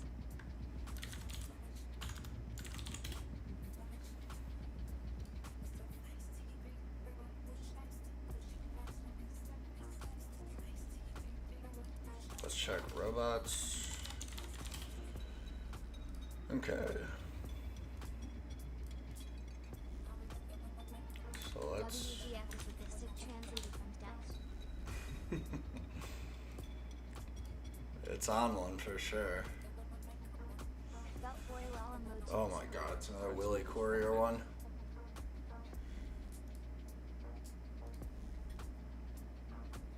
Register. Admin. We'll save that.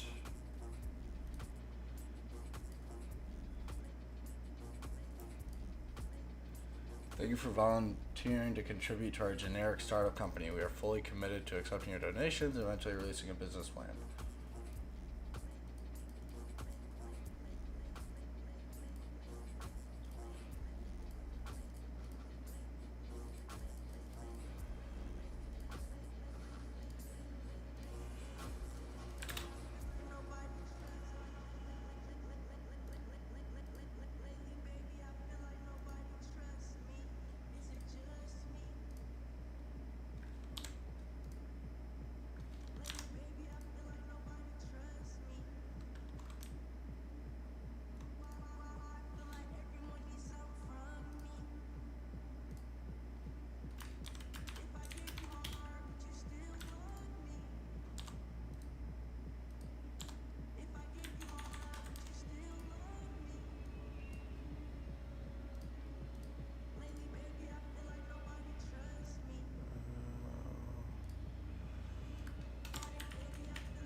Oh, that worked. Oh, watch this. I just saw something in it. So we'll do 1, contribute, monies, 1.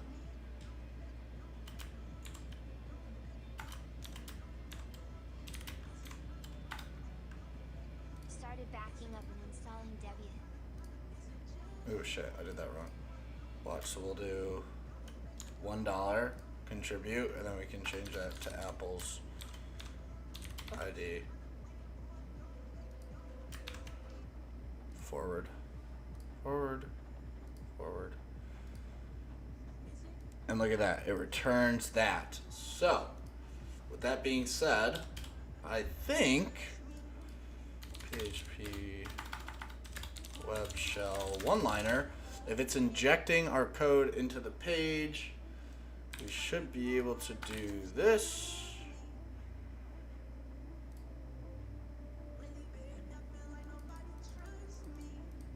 Unable to prepare statements.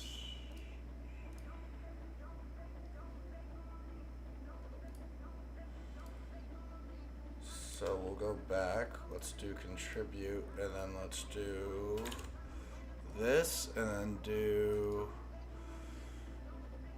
encode key characters.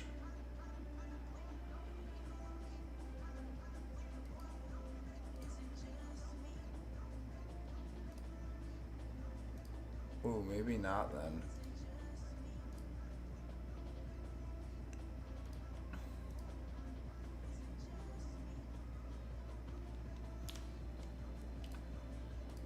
Is it SQL? One.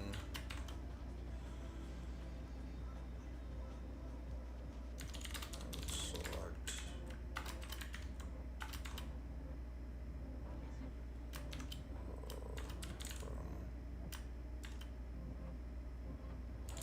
Information dot schema.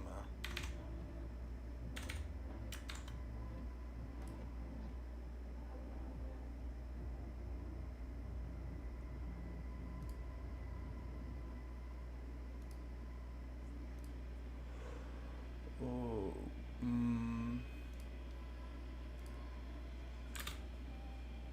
maybe.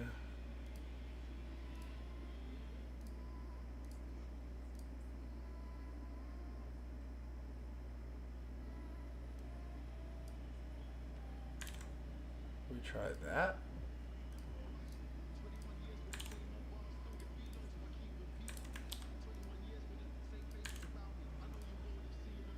That worked.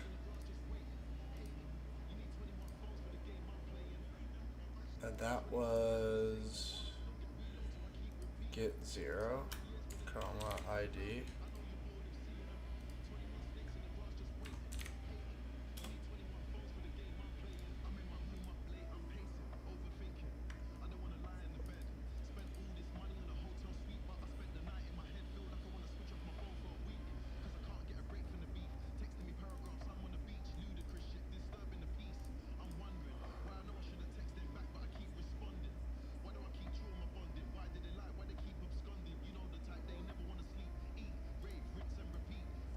What if we use backticks instead?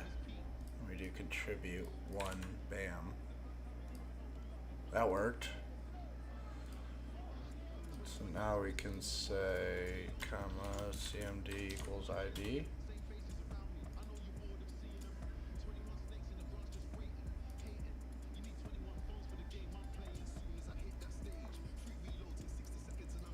Where it's injecting into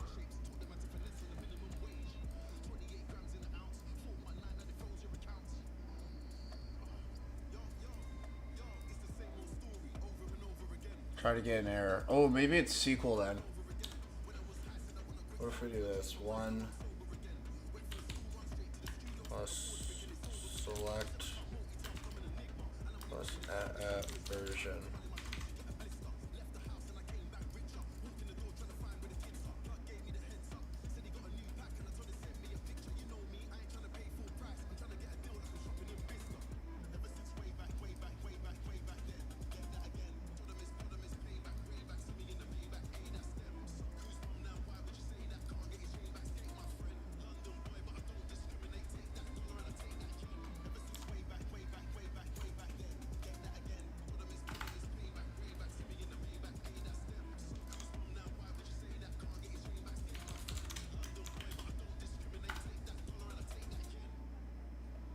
Query unable to prepare a statement.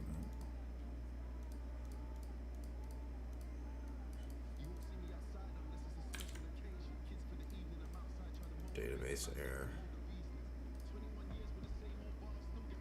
SQLite. SQLite select version.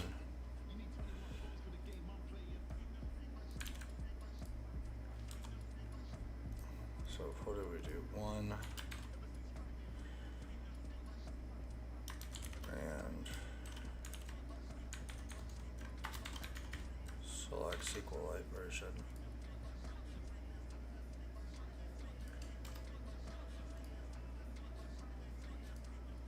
Okay, so that broke it.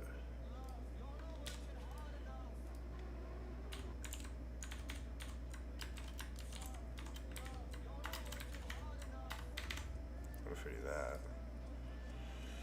That broke it.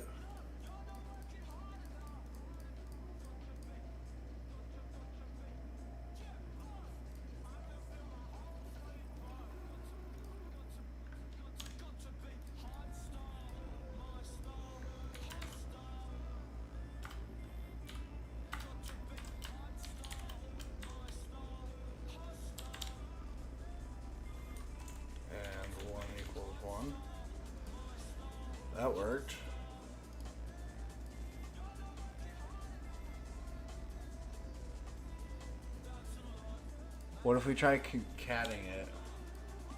What if we do 1, 2, like that? That didn't work. SQLite add numbers.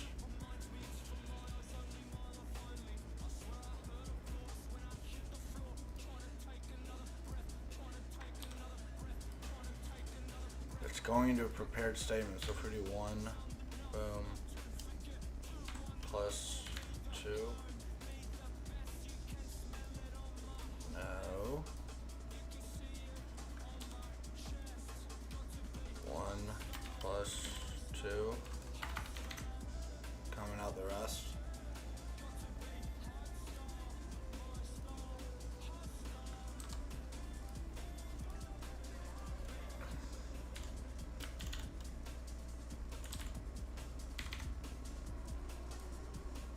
That worked. 1 cat 1.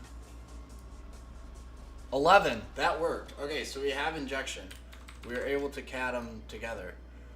So let's do 1 cat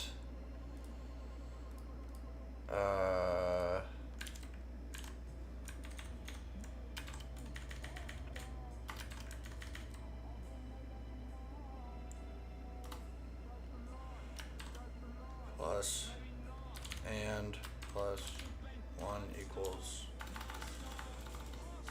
or if we just do that. No, that didn't work. Okay, so we were able to get SQL. 1 cat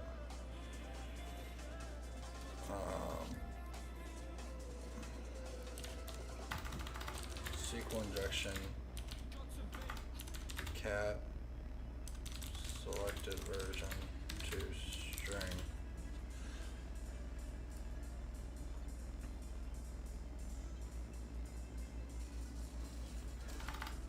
Oh, union select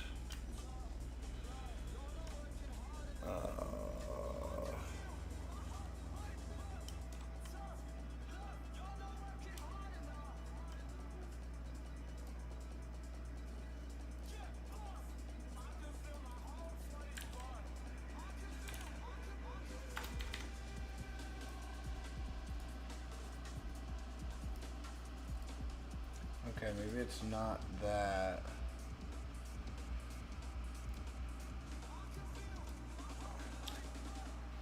It's gonna be some type of injection though.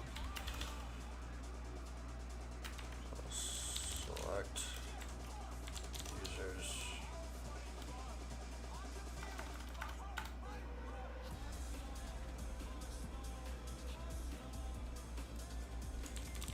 Injection. Append results. Cat query results to string.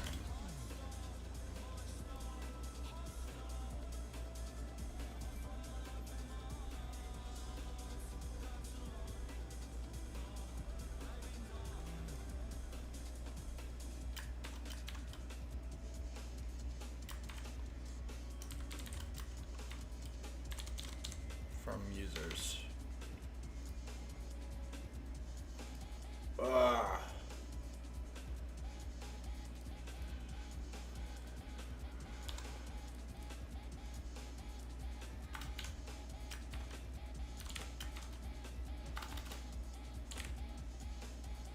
And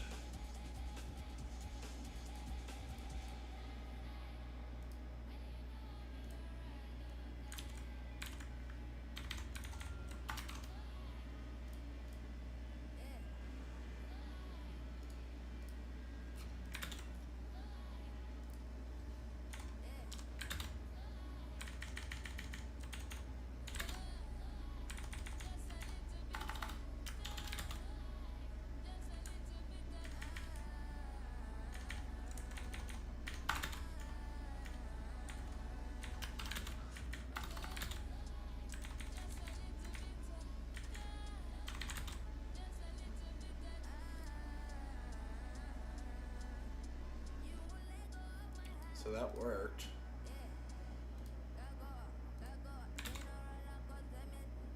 That for sure worked. We can inject into it.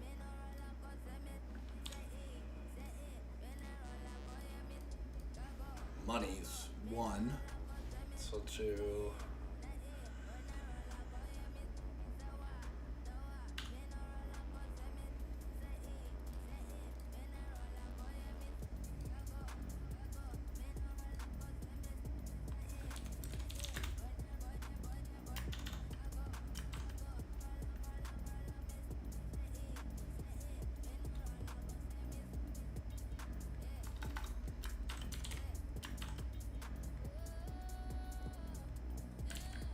and select SQLite version equals select SQLite version.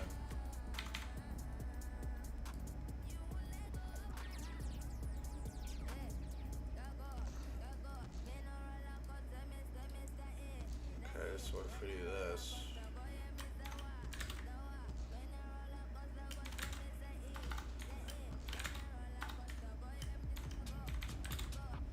That breaks it, so it is just that.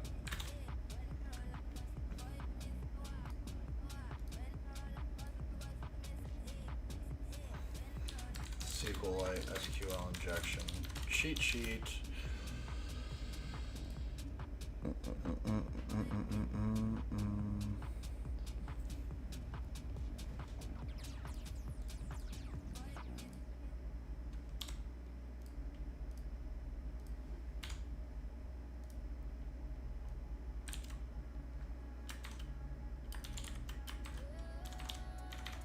What if we do that?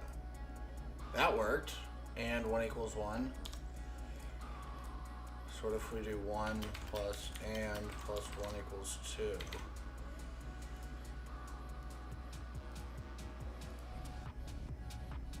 That broke. Okay. So we'll do 1 and select SQL from SQLite schema. What if we end that properly?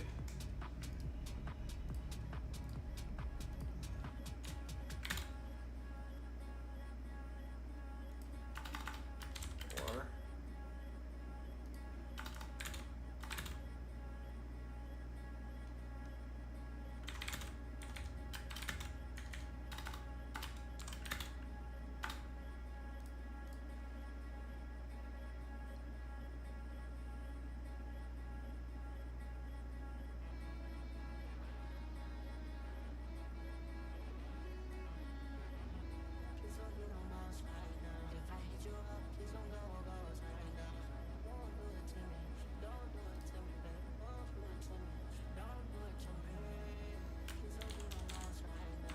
can you union select SQLite?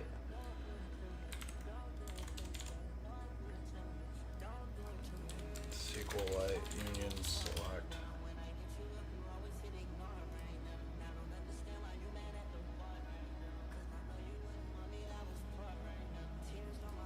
SQL injection plus order plus by plus 150.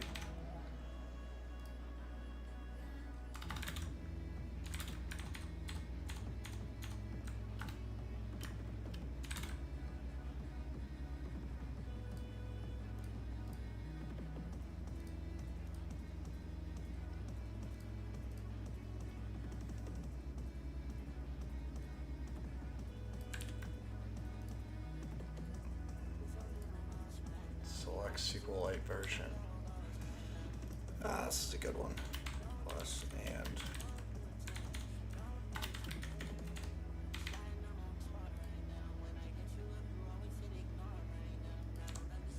And listening to you Why would that work? installing Debian. You're gonna have fun.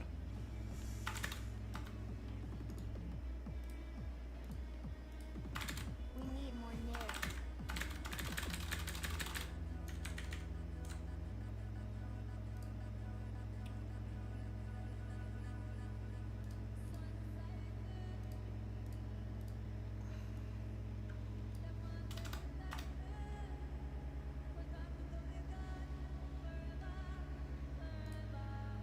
Can we append results? Move his inventory. Catch.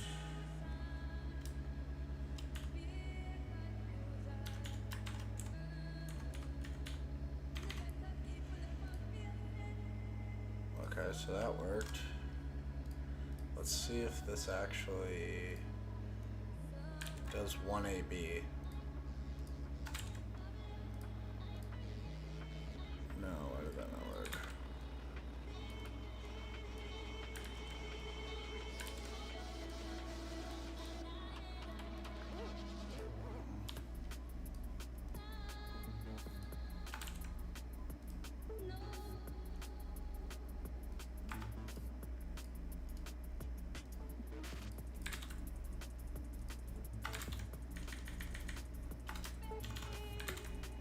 There we go. 1AB. 1AB. It concatenated. So when I got that,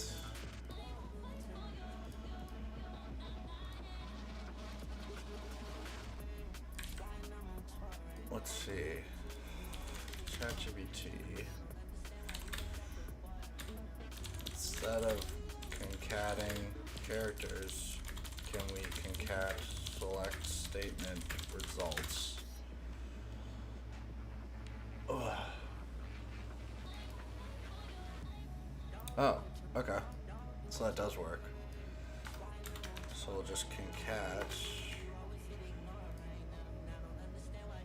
select version, and we don't kill it.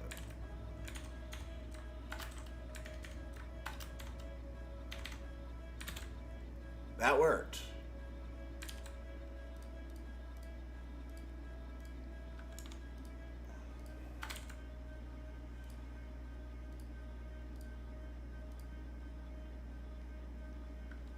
Maybe it didn't?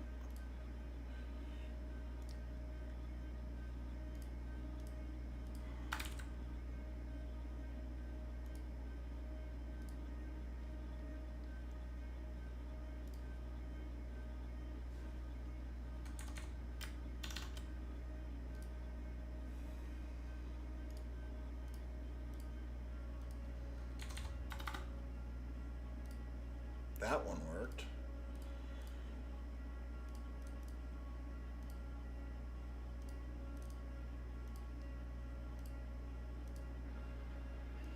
Oh, there it is. There's the version.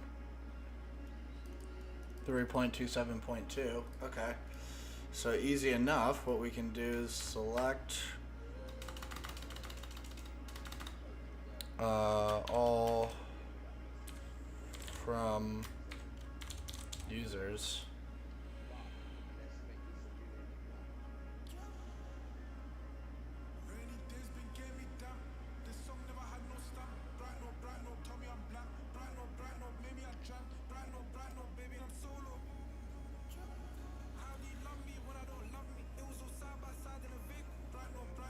Let's try that. Select all from users.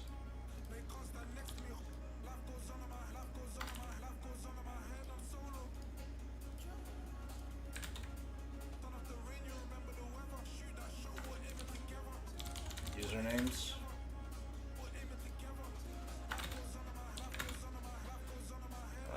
Where's tables?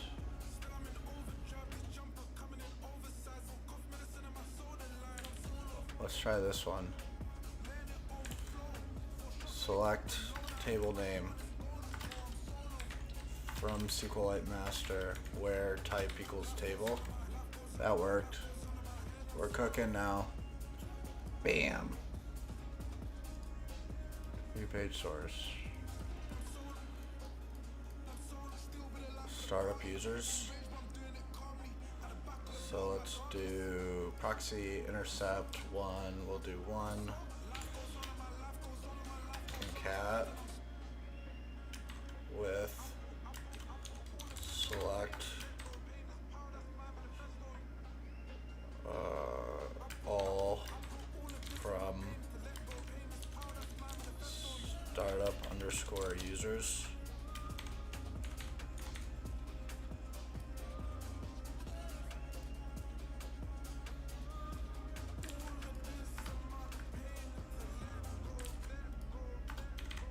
Like that.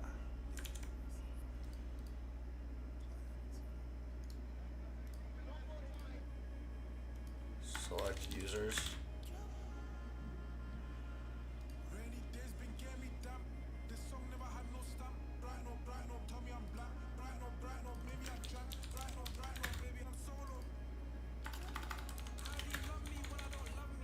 Usernames. Select ID.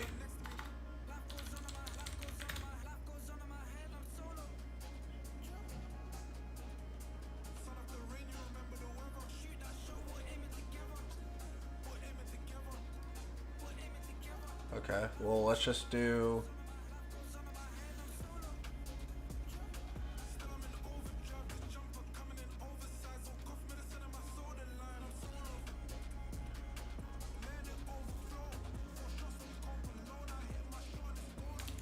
If we try this one, startup underscore users.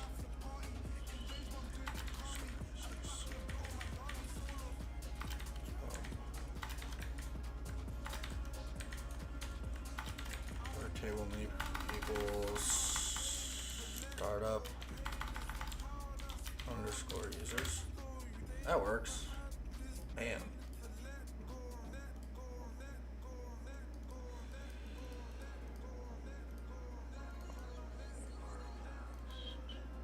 Word pass. Name user. Okay, so now we can go back to this one. Select name user. See, that worked. Okay. So now that we know the column names, name user, word pass, let's do contribute, admin, name user, word pass.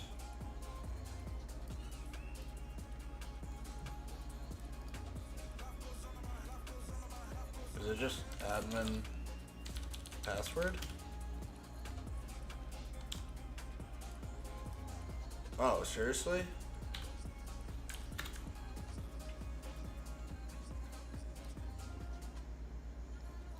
Okay.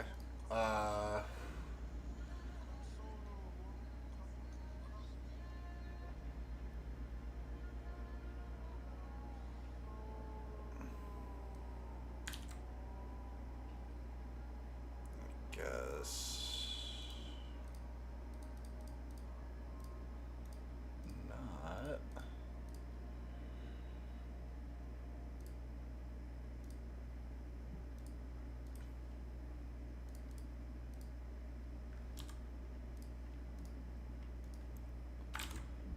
Let's do.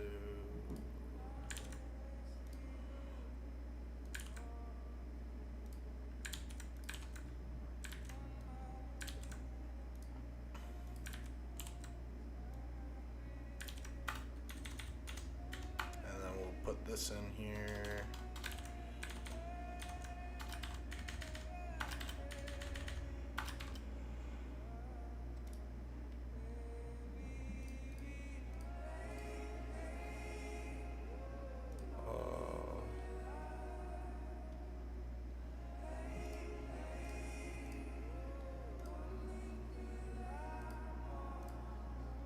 What? SQLite. Yeah, we know that. Oh no. Did we crash the site? Restart.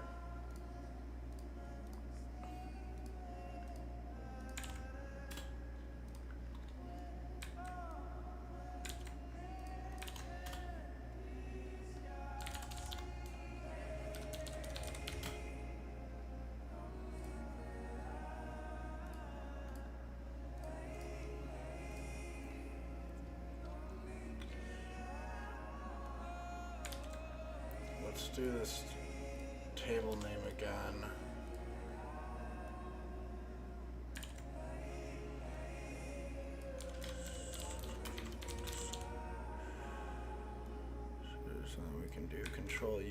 URL encode the whole thing.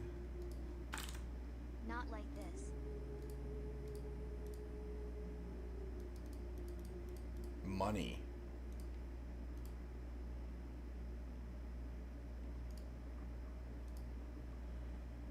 Need more narrative. Rufus or Ventoy? Rufus. Rufus a soul?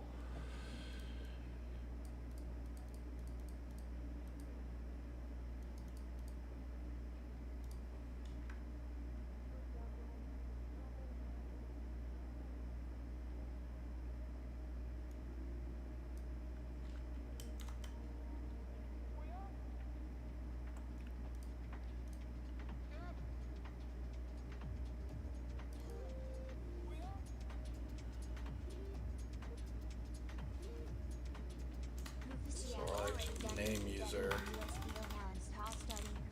from SQLite master from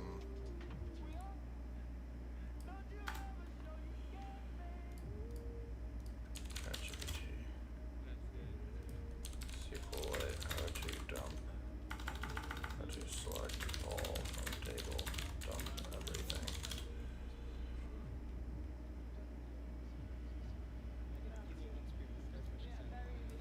Select all from startup users.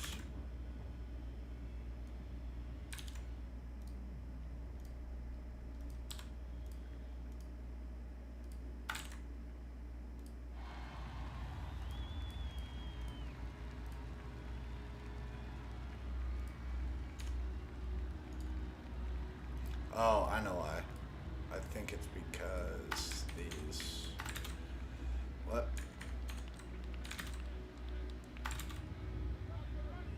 Returns 3 columns, expected 1. How to return all from 1 column.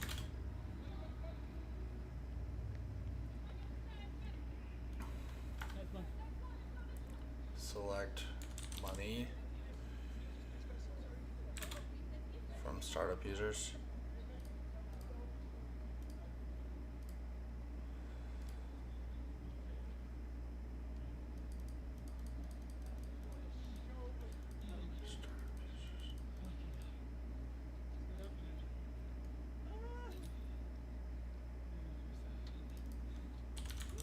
Name user. Is it just admin? It's so nice now that we're coming to the Massimo playing the piano there in the last song. You kidding me? What a show. What a show. Thank you so much. Thank you. Really. It's so nice. Okay, so select second choice, not first one that comes up. Be like select top 2 or select limit.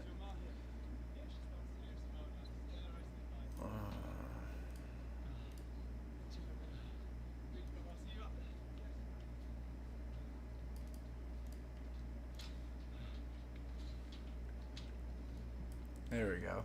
Limit 1, offset 1, so it's the second row. Okay.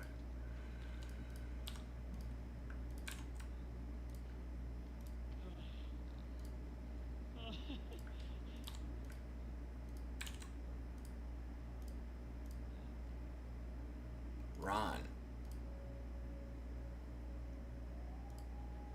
Okay. What if we do offset 2? Veronica.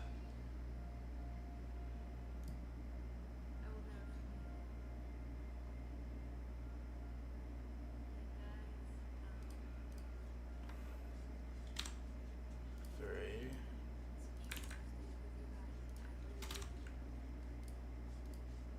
Brick. 4. Offset 5. Champ.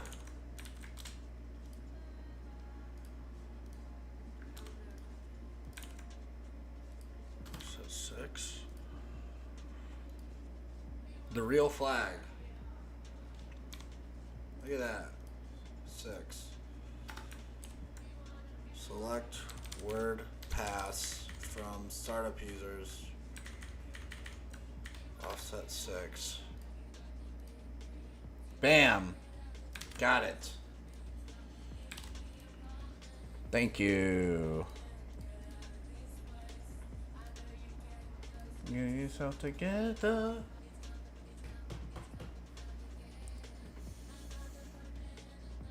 Starting professional career now.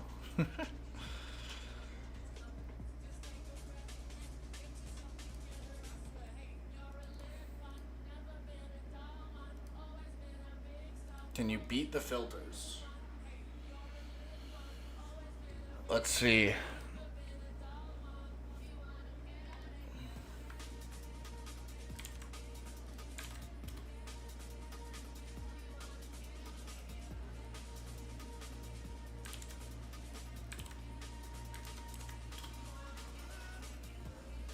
There's 5 rounds. Round 1, or. You can't use or. Okay, great. So this is more SQL stuff.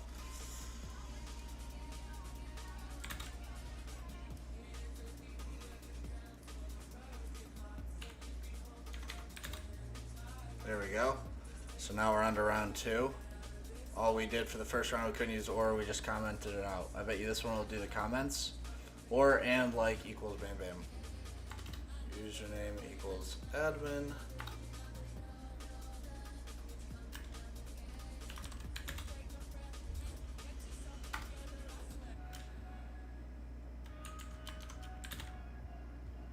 So we use the inline comment to get past that one. So same thing, comment the rest out. We start the comment, we never end it. Cancels the rest. Round 3. Or and equals like, we can do that again. Can we do it for round 5 too?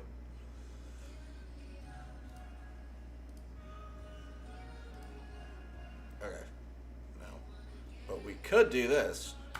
A concat D concat A D M concat I concat N. And we win. Round 5, and we do it again. That's the cheat code. It's this single line comment. It just got us all the way through.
Yeah.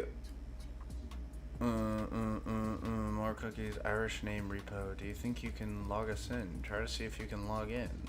We're gonna try. Icy.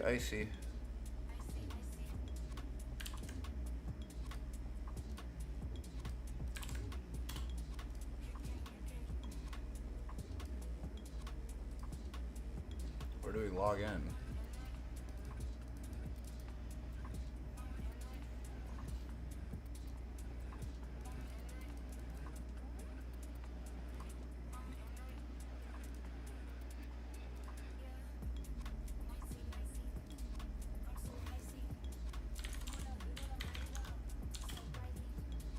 Alright, that was easy. Just SQL injection into the username field. I'll do this one. I'm moving pretty fast. I don't mean to, but like the first thing that comes to mind that I tried there, like it worked. We just did admin comment out the rest of the query. So I'm not trying to speedrun it and confuse you. What is this? Can you break into the Supersecurity portal?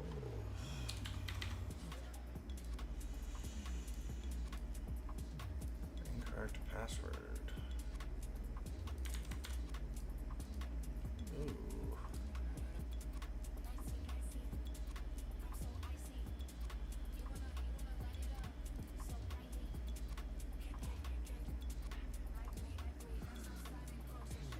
Background barbed wire JPEG.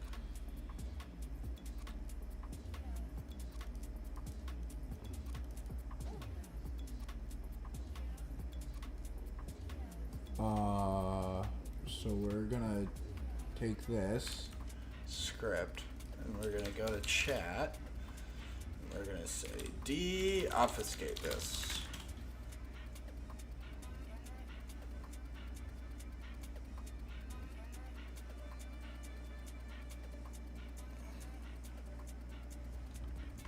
And the flag is in the JavaScript. Immediate thought was, since we can't intercept it, there's something client-side going on in JavaScript. Sure enough, flag is hard-coded. Irish name repo again. Okay. The two things so far that have stumped me is NoSQL, PHP object injection deserialization, as well as server-side template injection. Those are the three things that I need to figure out. Everything else, web-wise, I feel pretty confident on. Someone has bypassed login before, now it's been strengthened. See if you can still log in. Okay.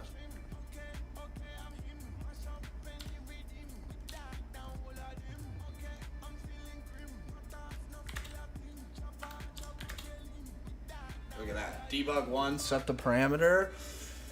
Slower name equals admin. It's the same thing. It was the exact same injection. Admin, bam. Cancels out the rest. Doesn't even look at this anymore. Come on. Login failed. No, it didn't. Debug was on. Okay. Pico browser. This website can be rendered only by Pico browser. Yoda Cryptor, welcome. I appreciate it. What up, brother? Welcome. What the heck is Pico browser?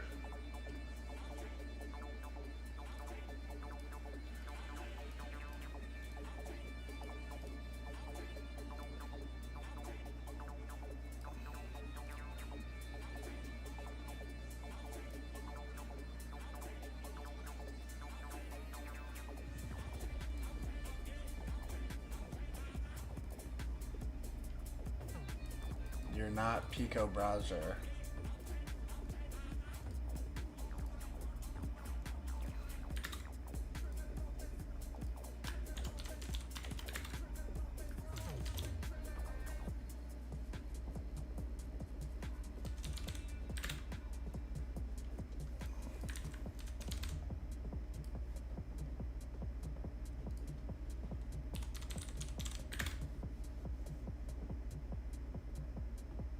There it is. So we change our user agent to Pico browser because it's saying you're not Pico browser. Well, when we change it to Pico browser, we are.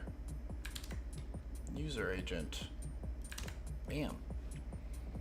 Irish name repo 3 again. All right, let's see if this same exact SQL injection works on all three of them. I hope not.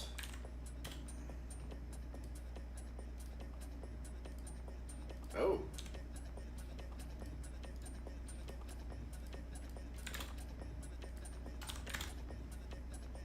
From admin, where password equals S or 1 equals 1. Oh. Call to a member function fetch array. Or 1 equals 1, and then we leave that open.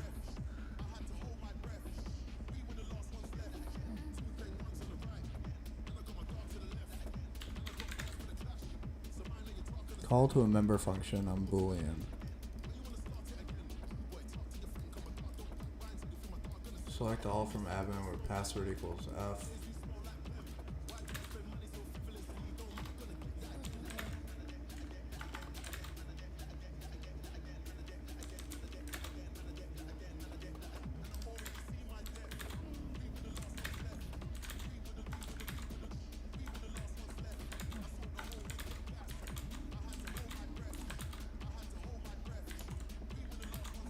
So B is O, R is E.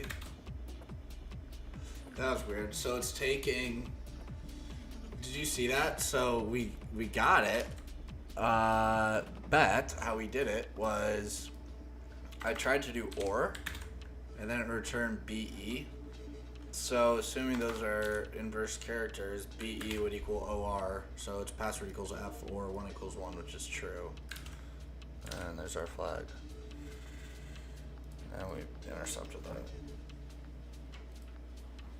Oh, we're almost on the hard ones. Uh-oh. Uh-oh, uh-oh.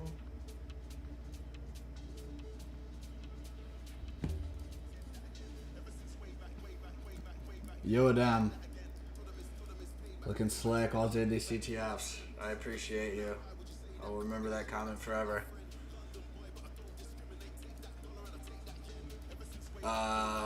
If you want to do it also, I've been sharing the challenge names. If people want a backseat, do whatever. We'll do this one. Secure email service, Pico. Make an account, stop watching me, make an account, and do these. I'm supposed to be encouragement, not entertainment. Securing mail. So fire up. Then let's go. Oh man. Username, user at sus.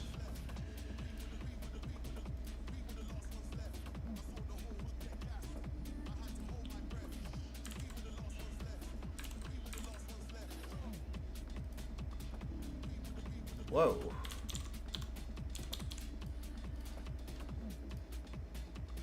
It's still rendered? Do you see that?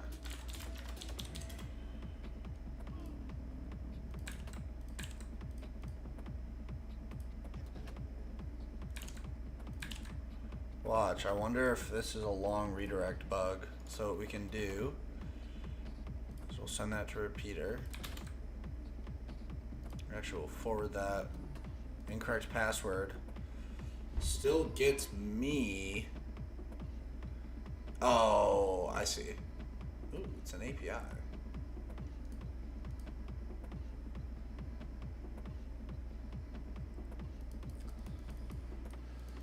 I've done some of them on Peak already, may join you on the mediums. We just went through all the medium ones. I think we've done.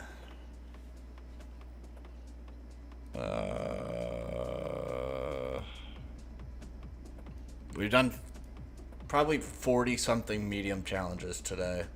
All web though. We still got all the rest of the stuff to do. Web exploitation and web are different. Oh, I guess web and tomato.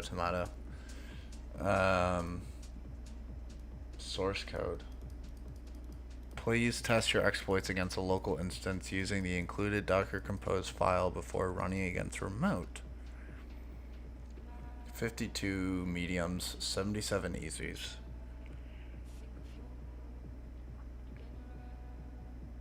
Have not done a single hard one yet.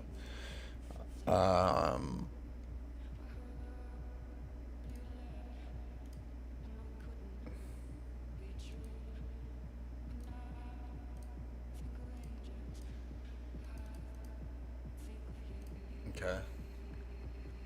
I'm gonna give this one like 20 minutes, and then I'm gonna call it for the day. Then we'll pick up tomorrow, or the day after. What's today? Friday.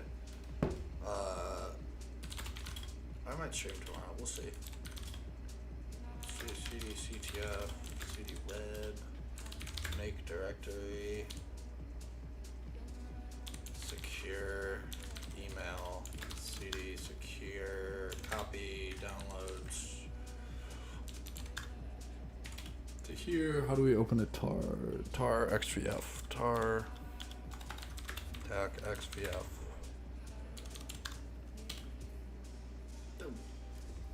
Ooh, Jinja. SSTI. Calling it right now. Laptop I bought is a MiniBook XN1. I'm sure he said he's gonna wipe his stuff, or he's gonna learn about subnet enumeration. I want to get paid. Total fucking newbie. I played around with Callie back in the day. I managed to hack into a database that it's on Google Kung Fu and find SQL injection vulnerable websites. It's fun. You can do that exact same stuff. And be bad guy, just do it on bug bounty programs. Do it on companies that'll actually pay you for that. If you found, also, that SQL injection you found on companies, you should still reach out to them and report it, because there's a good chance they'll pay you. SQL injections, especially being like unauthenticated or a low level user, which I assume you were, are critical vulnerabilities. Those will pay you an arm and a leg. Clear my traces about proxy chains and DNS MAC spoofing. You don't have to worry about that if you're doing the public bug bounties. It's the exact same thing. You're just guaranteed money. But the sites that you did found SQL injection on and dump databases, then for sure report that to the companies, and I'm sure they'd pay you if it was serious, which any SQL injection is.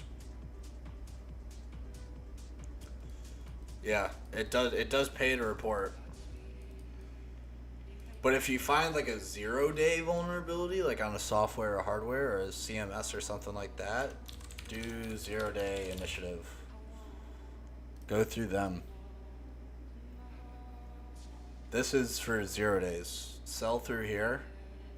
All the other bugs and stuff, just go through the program or report to the vendor or company directly.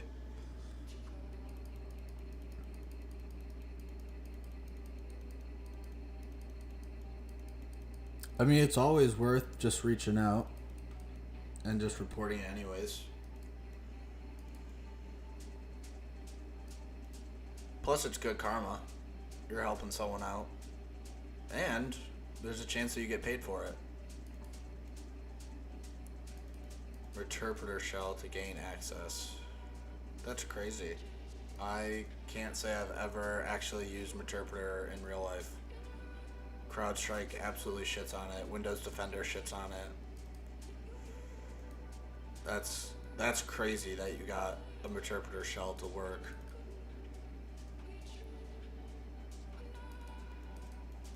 Off YouTube video. That's how I've learned. Everything's free. There's so many free resources.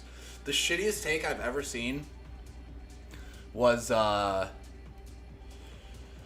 some guy saying like, oh, if you're not going to spend money on cybersecurity and invest in like training and stuff, then you're not taking it serious. That's complete bullshit. There's so many free resources out there. You should never have to pay for anything to learn cybersecurity. That's absolute bullshit. I'm gonna assume, ooh, maybe it's XSS.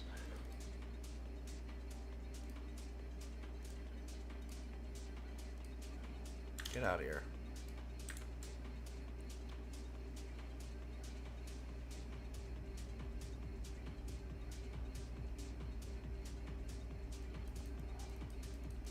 Ooh, maybe it's XSS. Oh wait, page value 8, local storage, set item.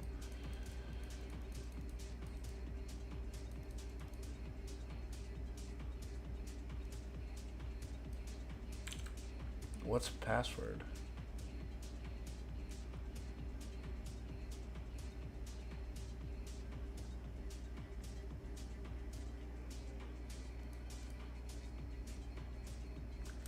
wonder if it's XSS.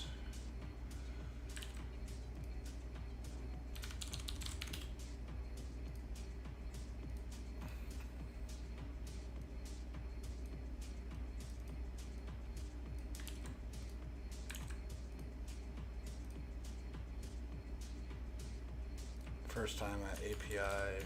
Oh, I'm retarded. I didn't read. API password. Okay.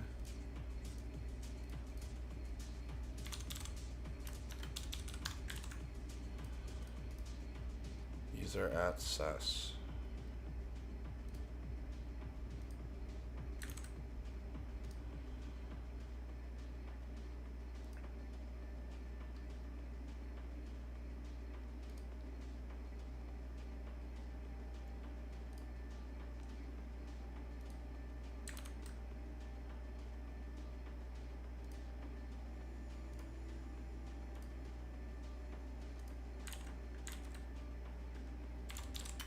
User at SES.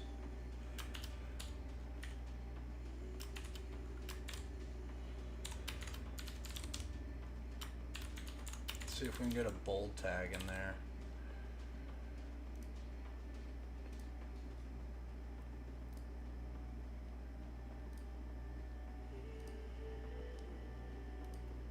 That might have worked.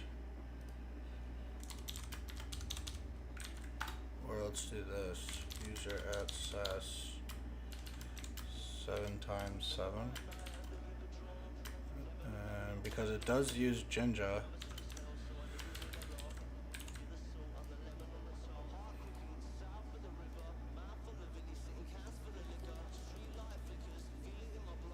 No.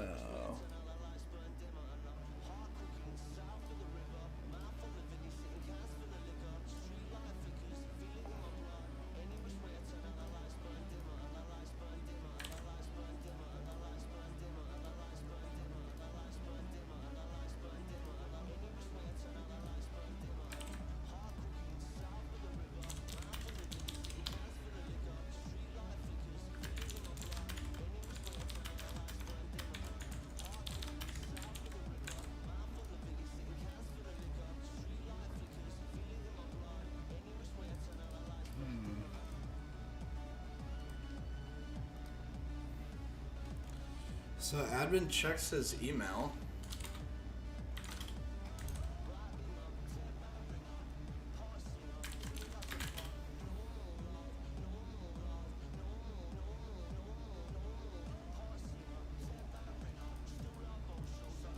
Email title.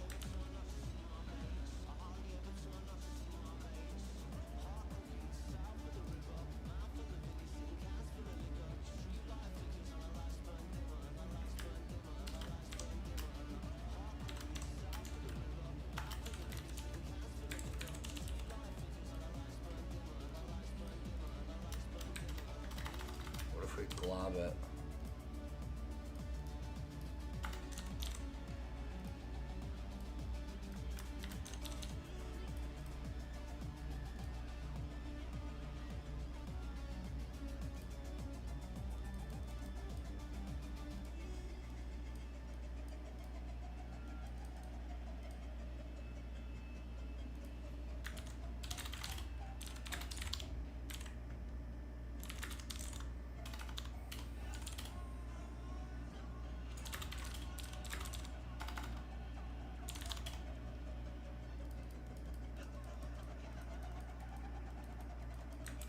What is the goal here?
Alright, we'll have to look into this for sure.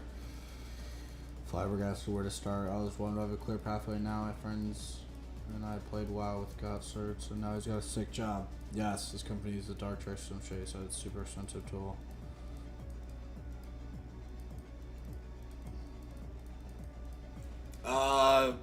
Probably like 5 years now in different parts of cybersecurity, but I've been doing pen testing and red teaming for almost 2. Yeah, It depends what you want to do. I mean, this might give you an aneurysm, but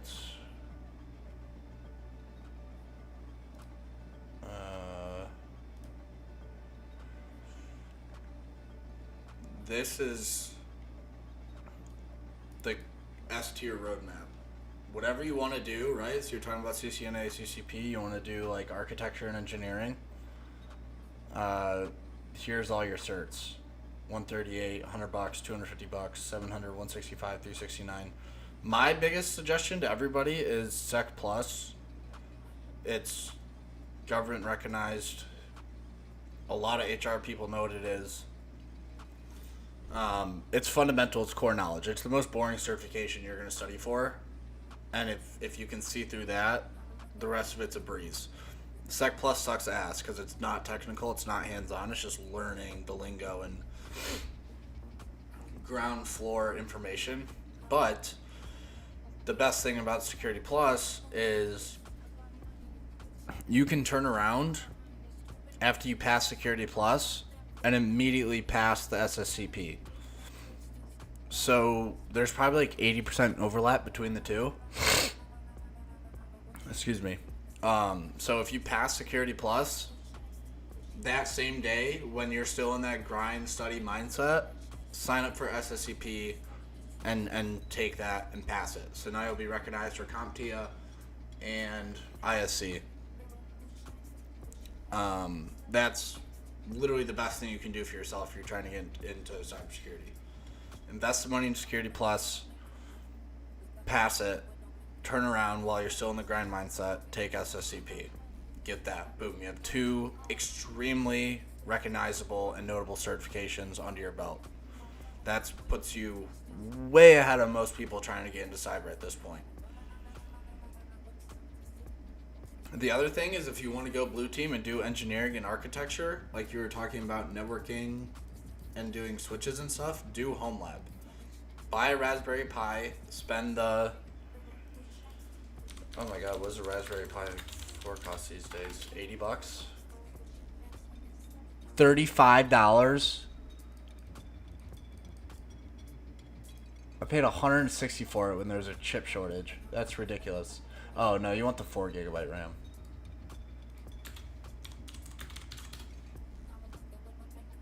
$60. Spend the $60. You can set up all the infrastructure and tooling you want for home lab. DNS projects, TigStack, LampStacks, XAMPP, SOC, SIM systems, monitoring, honeypots, you name it. You can do it on here. That is the best thing also to flesh out your resume, because home lab also shows that you are interested in it outside of just the 9 to 5.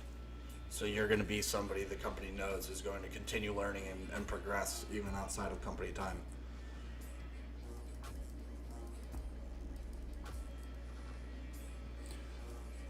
Bug bounty pen test. That's good. It's hard and competitive if you don't have cybersecurity experience. It's going to be really hard for you to go red team off rip. Yeah, well, also with Arch Linux, like, the reason I would tell you specifically not to run Arch Linux is because right now you need efficiency and you need to learn. Arch Linux, you spend a whole shitload of time fixing it, setting things up, stuff that's not beneficial in the long run, right? Like right now, I think using Linux is absolutely awesome and you should definitely continue using Linux, but use a stable distro. So that way you can still learn Linux command line and Linux utils, but also you allocate your time towards learning and doing stuff that's going to help you, like doing hack the box and stuff, rather than trying to figure out how to set up networking or set up like segmentations on your SSD and all the other bullshit that comes with using Arch. Yeah, Fedora is extremely stable. Use Fedora also. Literally anything. Arch is just, if you're trying to get into cybersecurity, especially because your goal right now is to level up and become as knowledgeable as you possibly can, Arch is going to take away a lot of time from that. And you're going to spend time that's not beneficial to you. If that makes sense. Also, Lappy's a great term. I love that.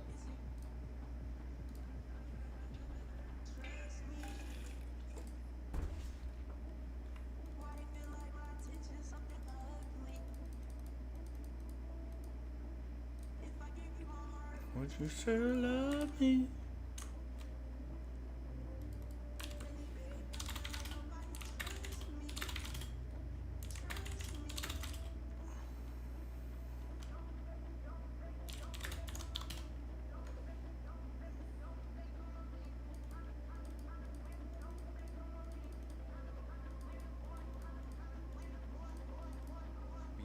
Binotelen 30 KSS. Do you use Cherry Tree on Arch? No, I actually used to use Cherry Tree. I think up to like day 80 or day 90, I used Cherry Tree, and then I switched over to Obsidian. But I used to use Cherry Tree. Notes don't matter what you use, just get it down.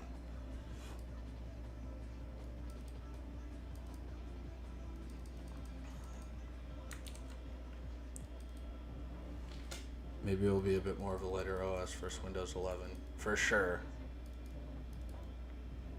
And nothing wrong also with learning Windows, right? Like in terms of Active Directory and still doing hacking, it's beneficial, but I think for where you're at right now, run Fedora. It's a stable OS. You can learn Linux CLI and Linux administrative stuff. Accidentally, you can say, just from working on the system and using it every day. Obsidian is nice. I tried to make Cherry Tree work on Arch and it was very But yeah, quiet. spend your time on certifications and putting technical stuff down on your resume. It's extremely competitive right now, and it's very hard to get a job in almost any field. So, yeah, it's hard. And just realize that. And there is a light at the end of the tunnel. Maybe 150 applications later, but you just gotta trust. I haven't used Cherry Tree on Arch yet. When I switched from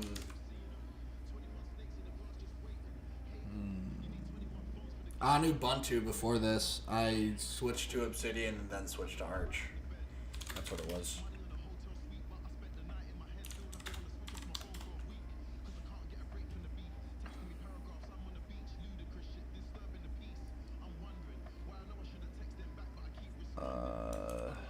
Okay. This one's gonna be confusing. It's gonna be some type of client-side attack because we are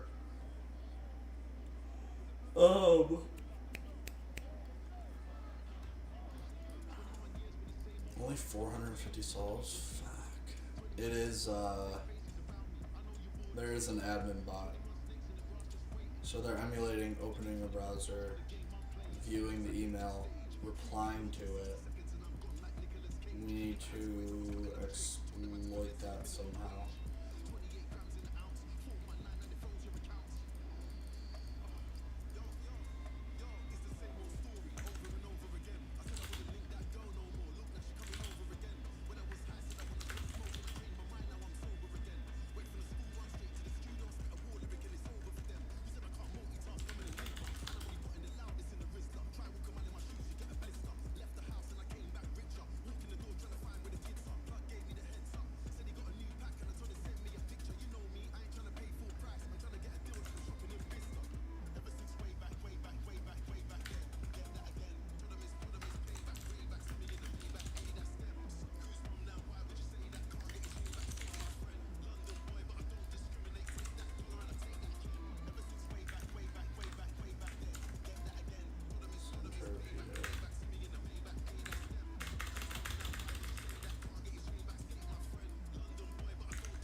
mark red. Why would they?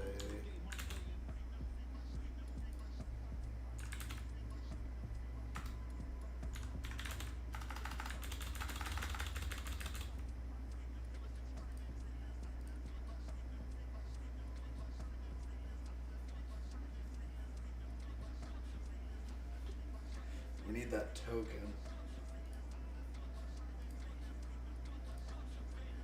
We just somehow get the admin's token, and I'm sure he has an email.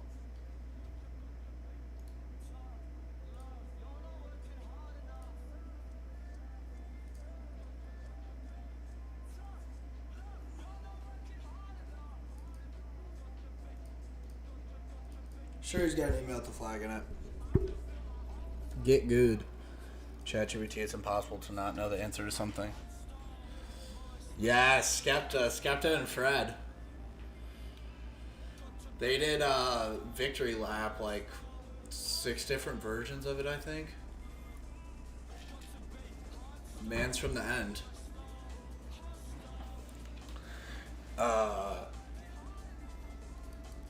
Yeah, ChatGPT is an interesting one too. It's a good tool, but it's becoming a crutch for more and more people.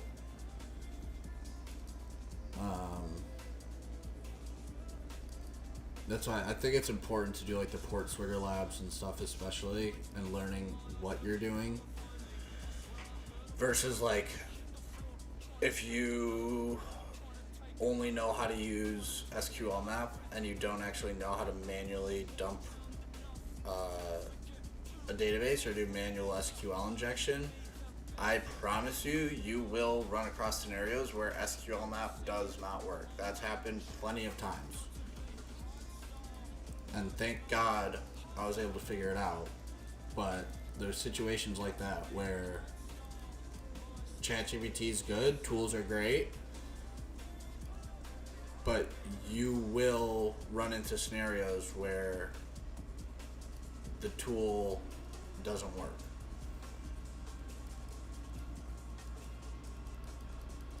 It ain't safe on the block. Skepta.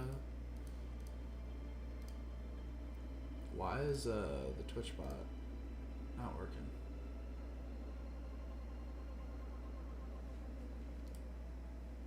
Connected to channel KiraSec. Hold on.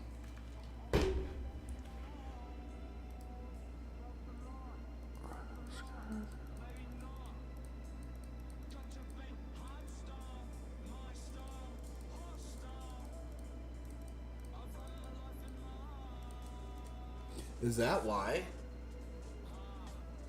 Because they're focusing on AI RAM?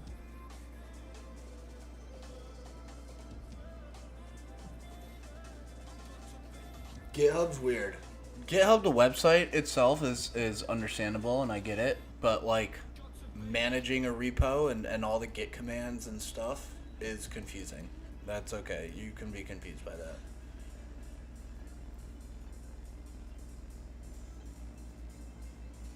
GitHub is very useful. But if you want to get into cybersecurity, certs, get certified.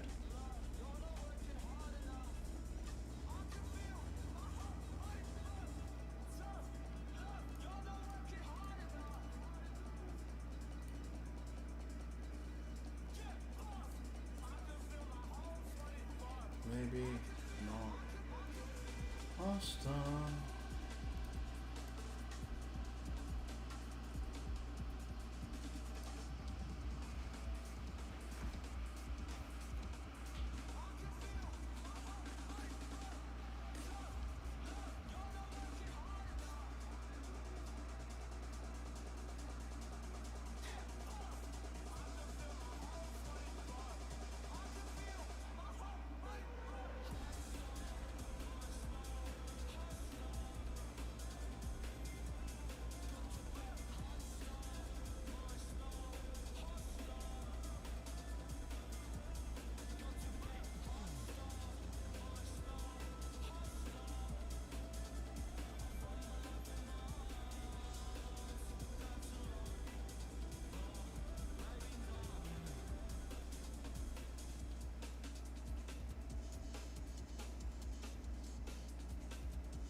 I actually did programming course. I failed CSS, HTML.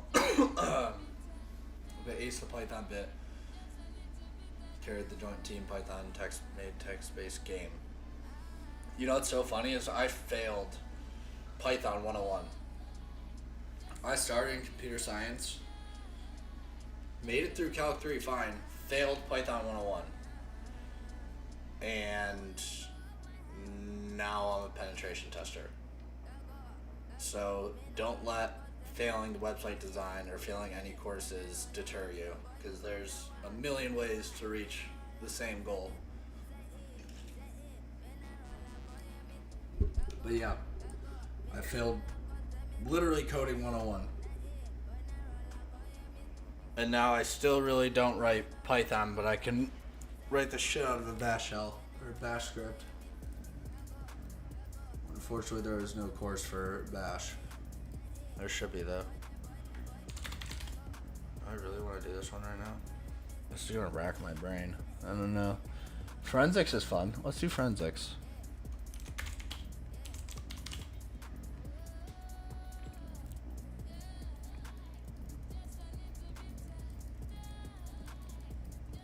Yeah, I mean, if you're not going to use Python every day and write tools and develop stuff, you're going to forget it.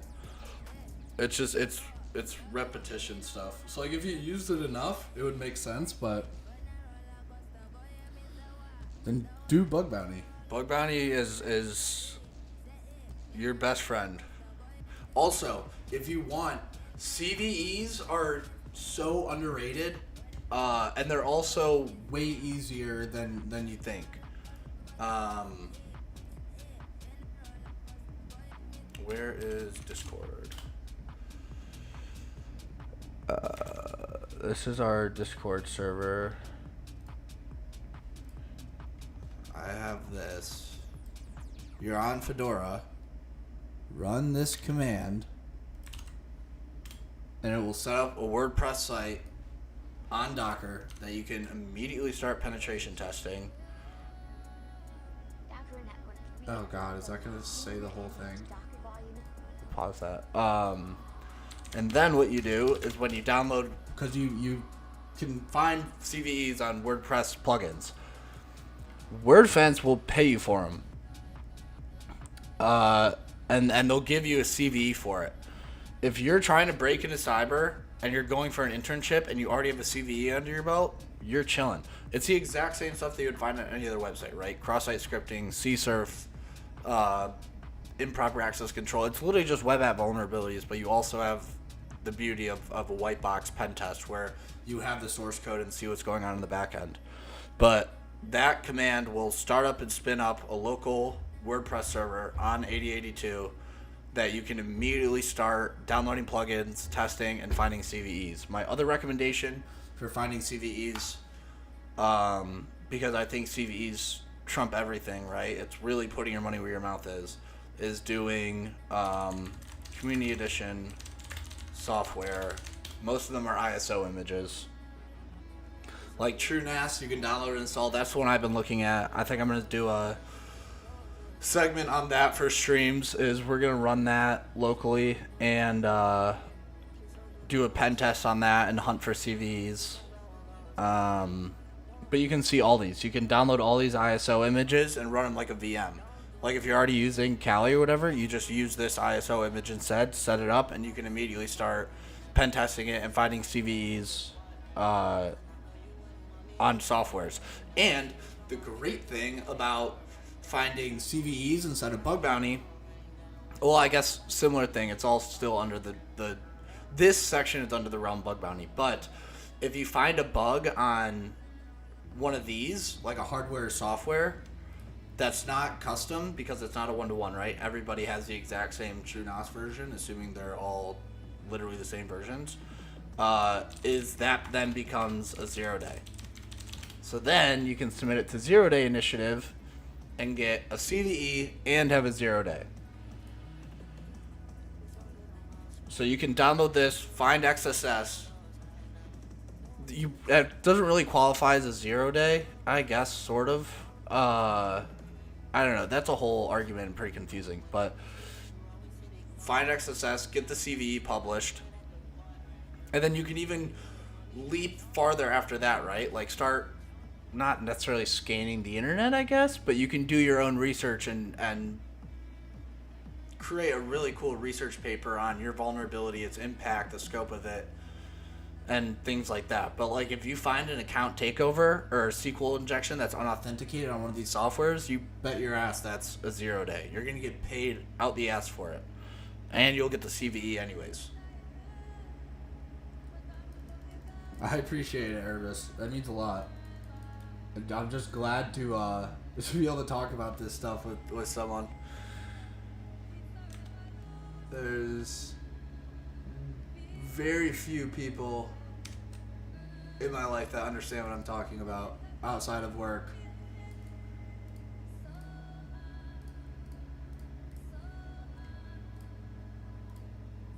But yeah. Community software, community enterprise software, ISO images, you can download and start pen testing, find CVEs.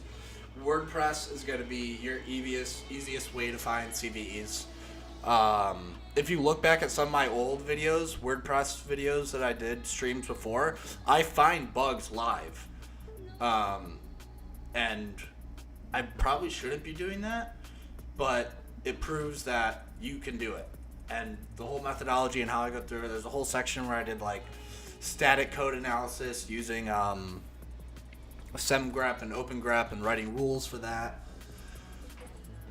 But yeah, CVEs are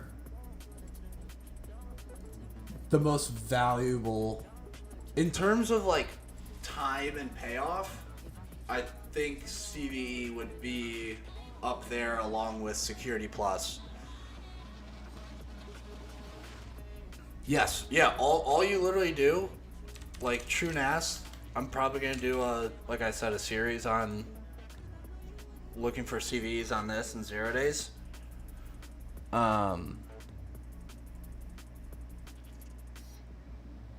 Where is it? Products. I think TrueNAS ISO Community Edition image. Yeah.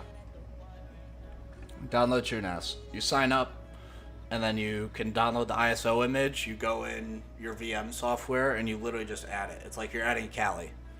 And you spin it up, and now you have TrueNAS running completely default state that you can start looking for CVs in 0 days on. Pirate Bay.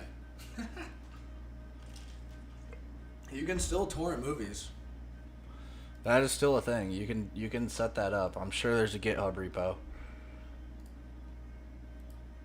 But yeah, this is one of the easiest and best ways to find CVs and flesh out the resume. This home lab certs are the name of the game.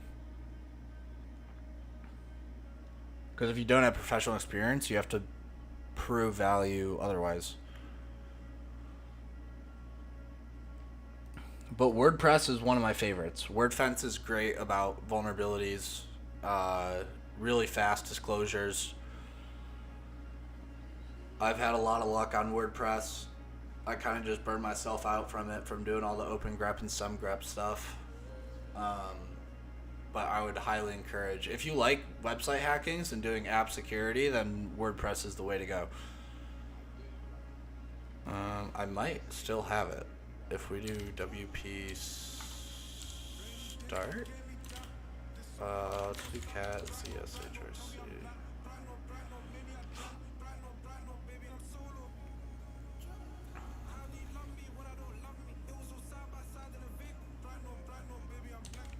SWP start WordPress.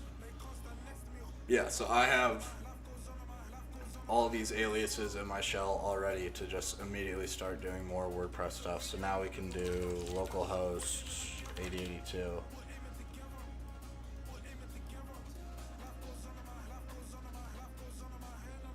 Oh, I spelled local wrong.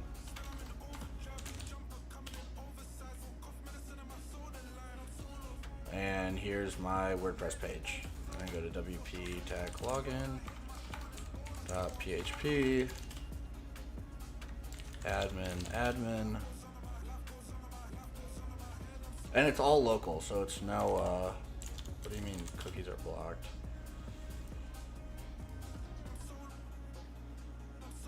So you can go into this right now.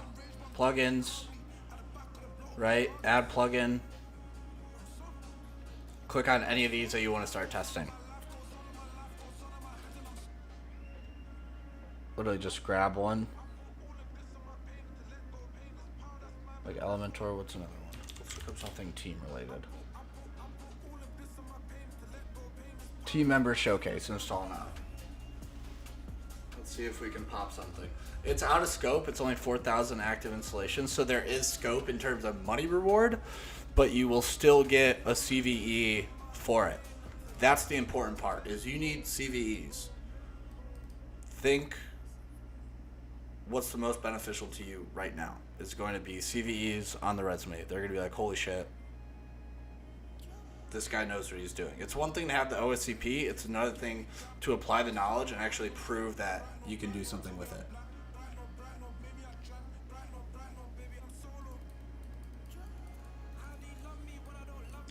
Yes, all words. So like you could do like a CVE section, a training section, certification section for what you're working on. Like if you did courses in college, then you could do like a coursework section. Not really screenshots, but, and also explanations are a bit on resumes. I would try and keep it concise as possible to just bullet points, but drop terminology when you can. Like say inspected packets with Wireshark during one of my classes, or like the CVE thing. You can just say the CVE names and add a link to it in MITRE.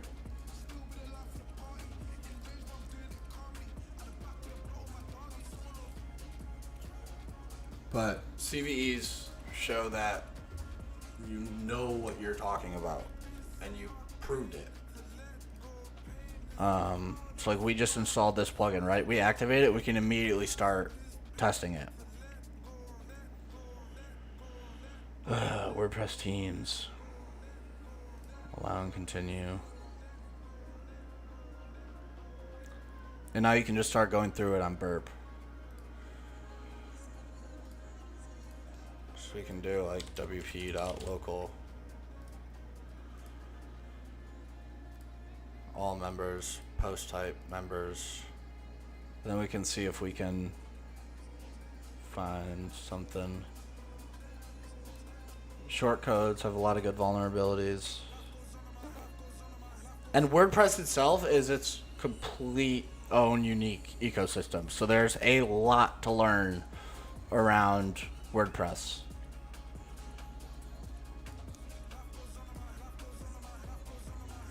You could try this, like export. There's a nonce, you can't surf that. Import data, maybe we can do arbitrary file upload. Invalid file type, so they catch that. But see how easy it is? You can immediately start testing. Purge cache. There's a nonce on that. I've got a bounty for that before. Unauthorized actions. Demo import team data. There's a nonce on that again.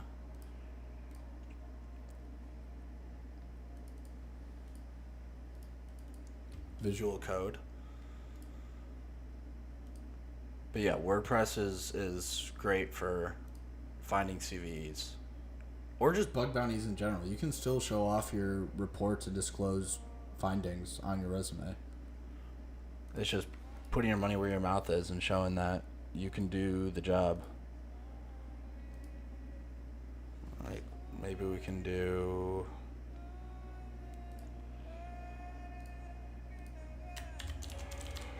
script alert 1.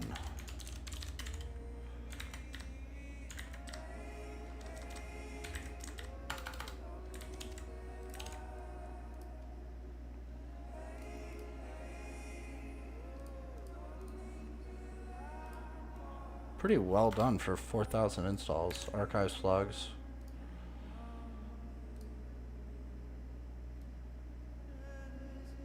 Okay.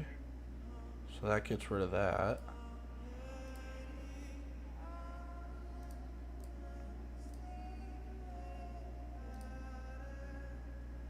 Enable multilingual save setting. Nonces.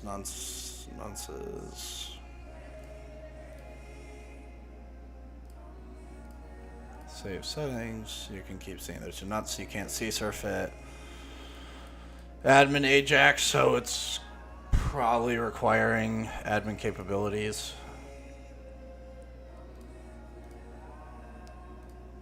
But you want to add a team member? Add a member. I don't know if it'll work in email field.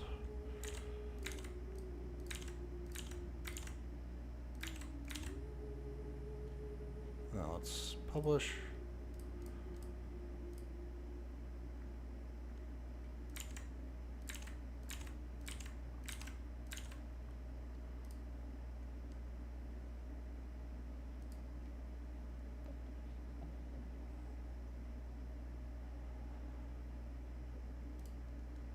What if we edit Peter Nilsson and we do this?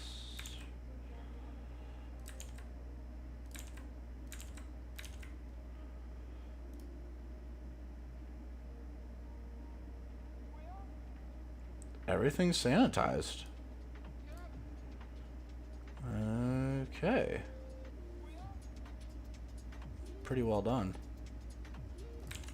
What if we add a social link?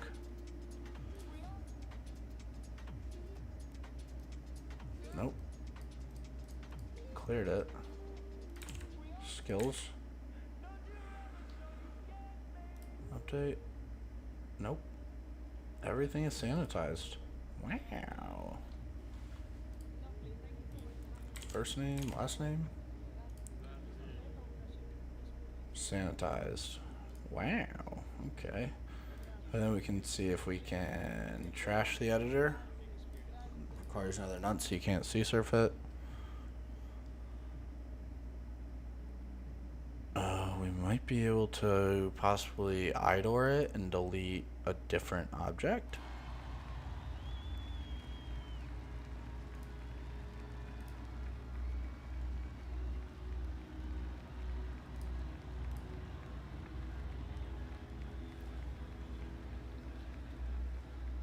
Exactly. Can you talk the talk?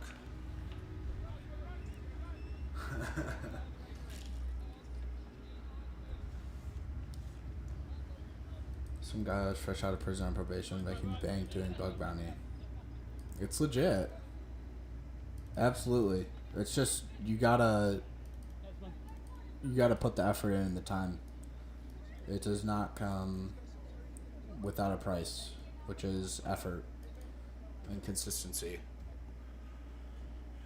But yeah, this is the easiest way probably to find CVs, and a lot of them is through WordPress plugins and the open source installs and stuff. Community edition softwares and hardwares.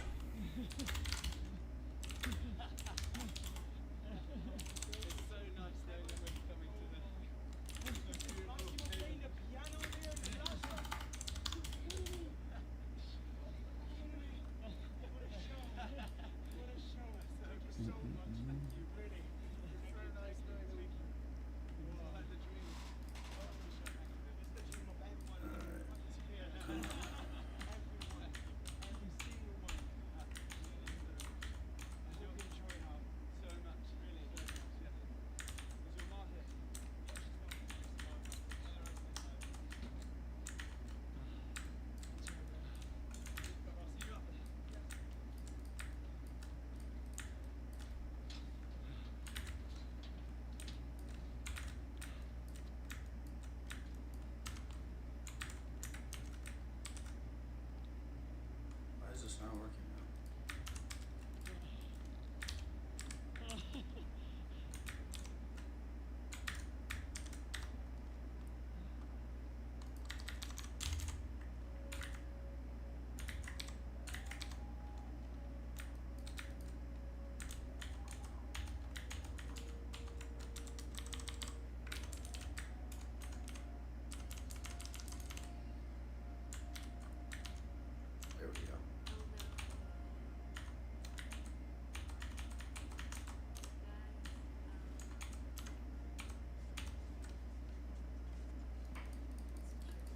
Are you using proxy chains when doing recon on a target? No.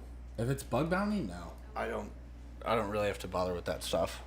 Even for like engagements on assessments, we go through a jump box, because not for anonymity, but we actually get whitelisted, so we're more efficient on testing the website. Because if you're paying somebody $250,000 to test your website, you don't want them to get stuck at the front door.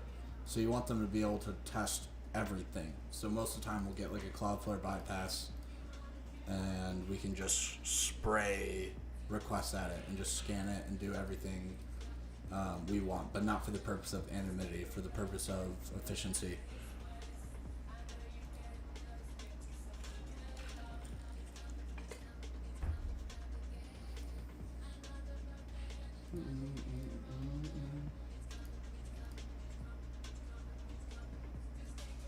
Yeah.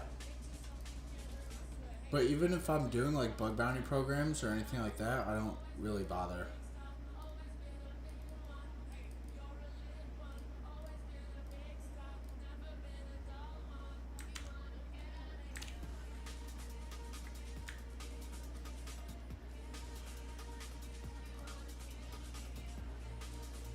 Oh.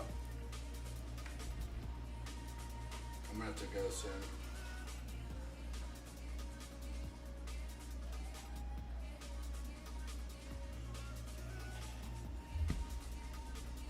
But I will be on At least Monday. We'll see this weekend what's going on. But I'm hoping I can stream again at some point. I'll for sure be on Monday. No. No, you don't need to worry about that. That's just added stress and anxiety. But with that being said, happy Friday to everybody. I hope you have a great rest of your days and weekend. And if I don't see you this weekend, I don't have anything planned right now, I don't think. Then I will see you Monday morning. So, peace. I love you all. Happy Friday. Have a great weekend. Survive. And I will see you Monday. At least. Maybe this weekend. We'll see. Oh, also Discord. If you guys want to join,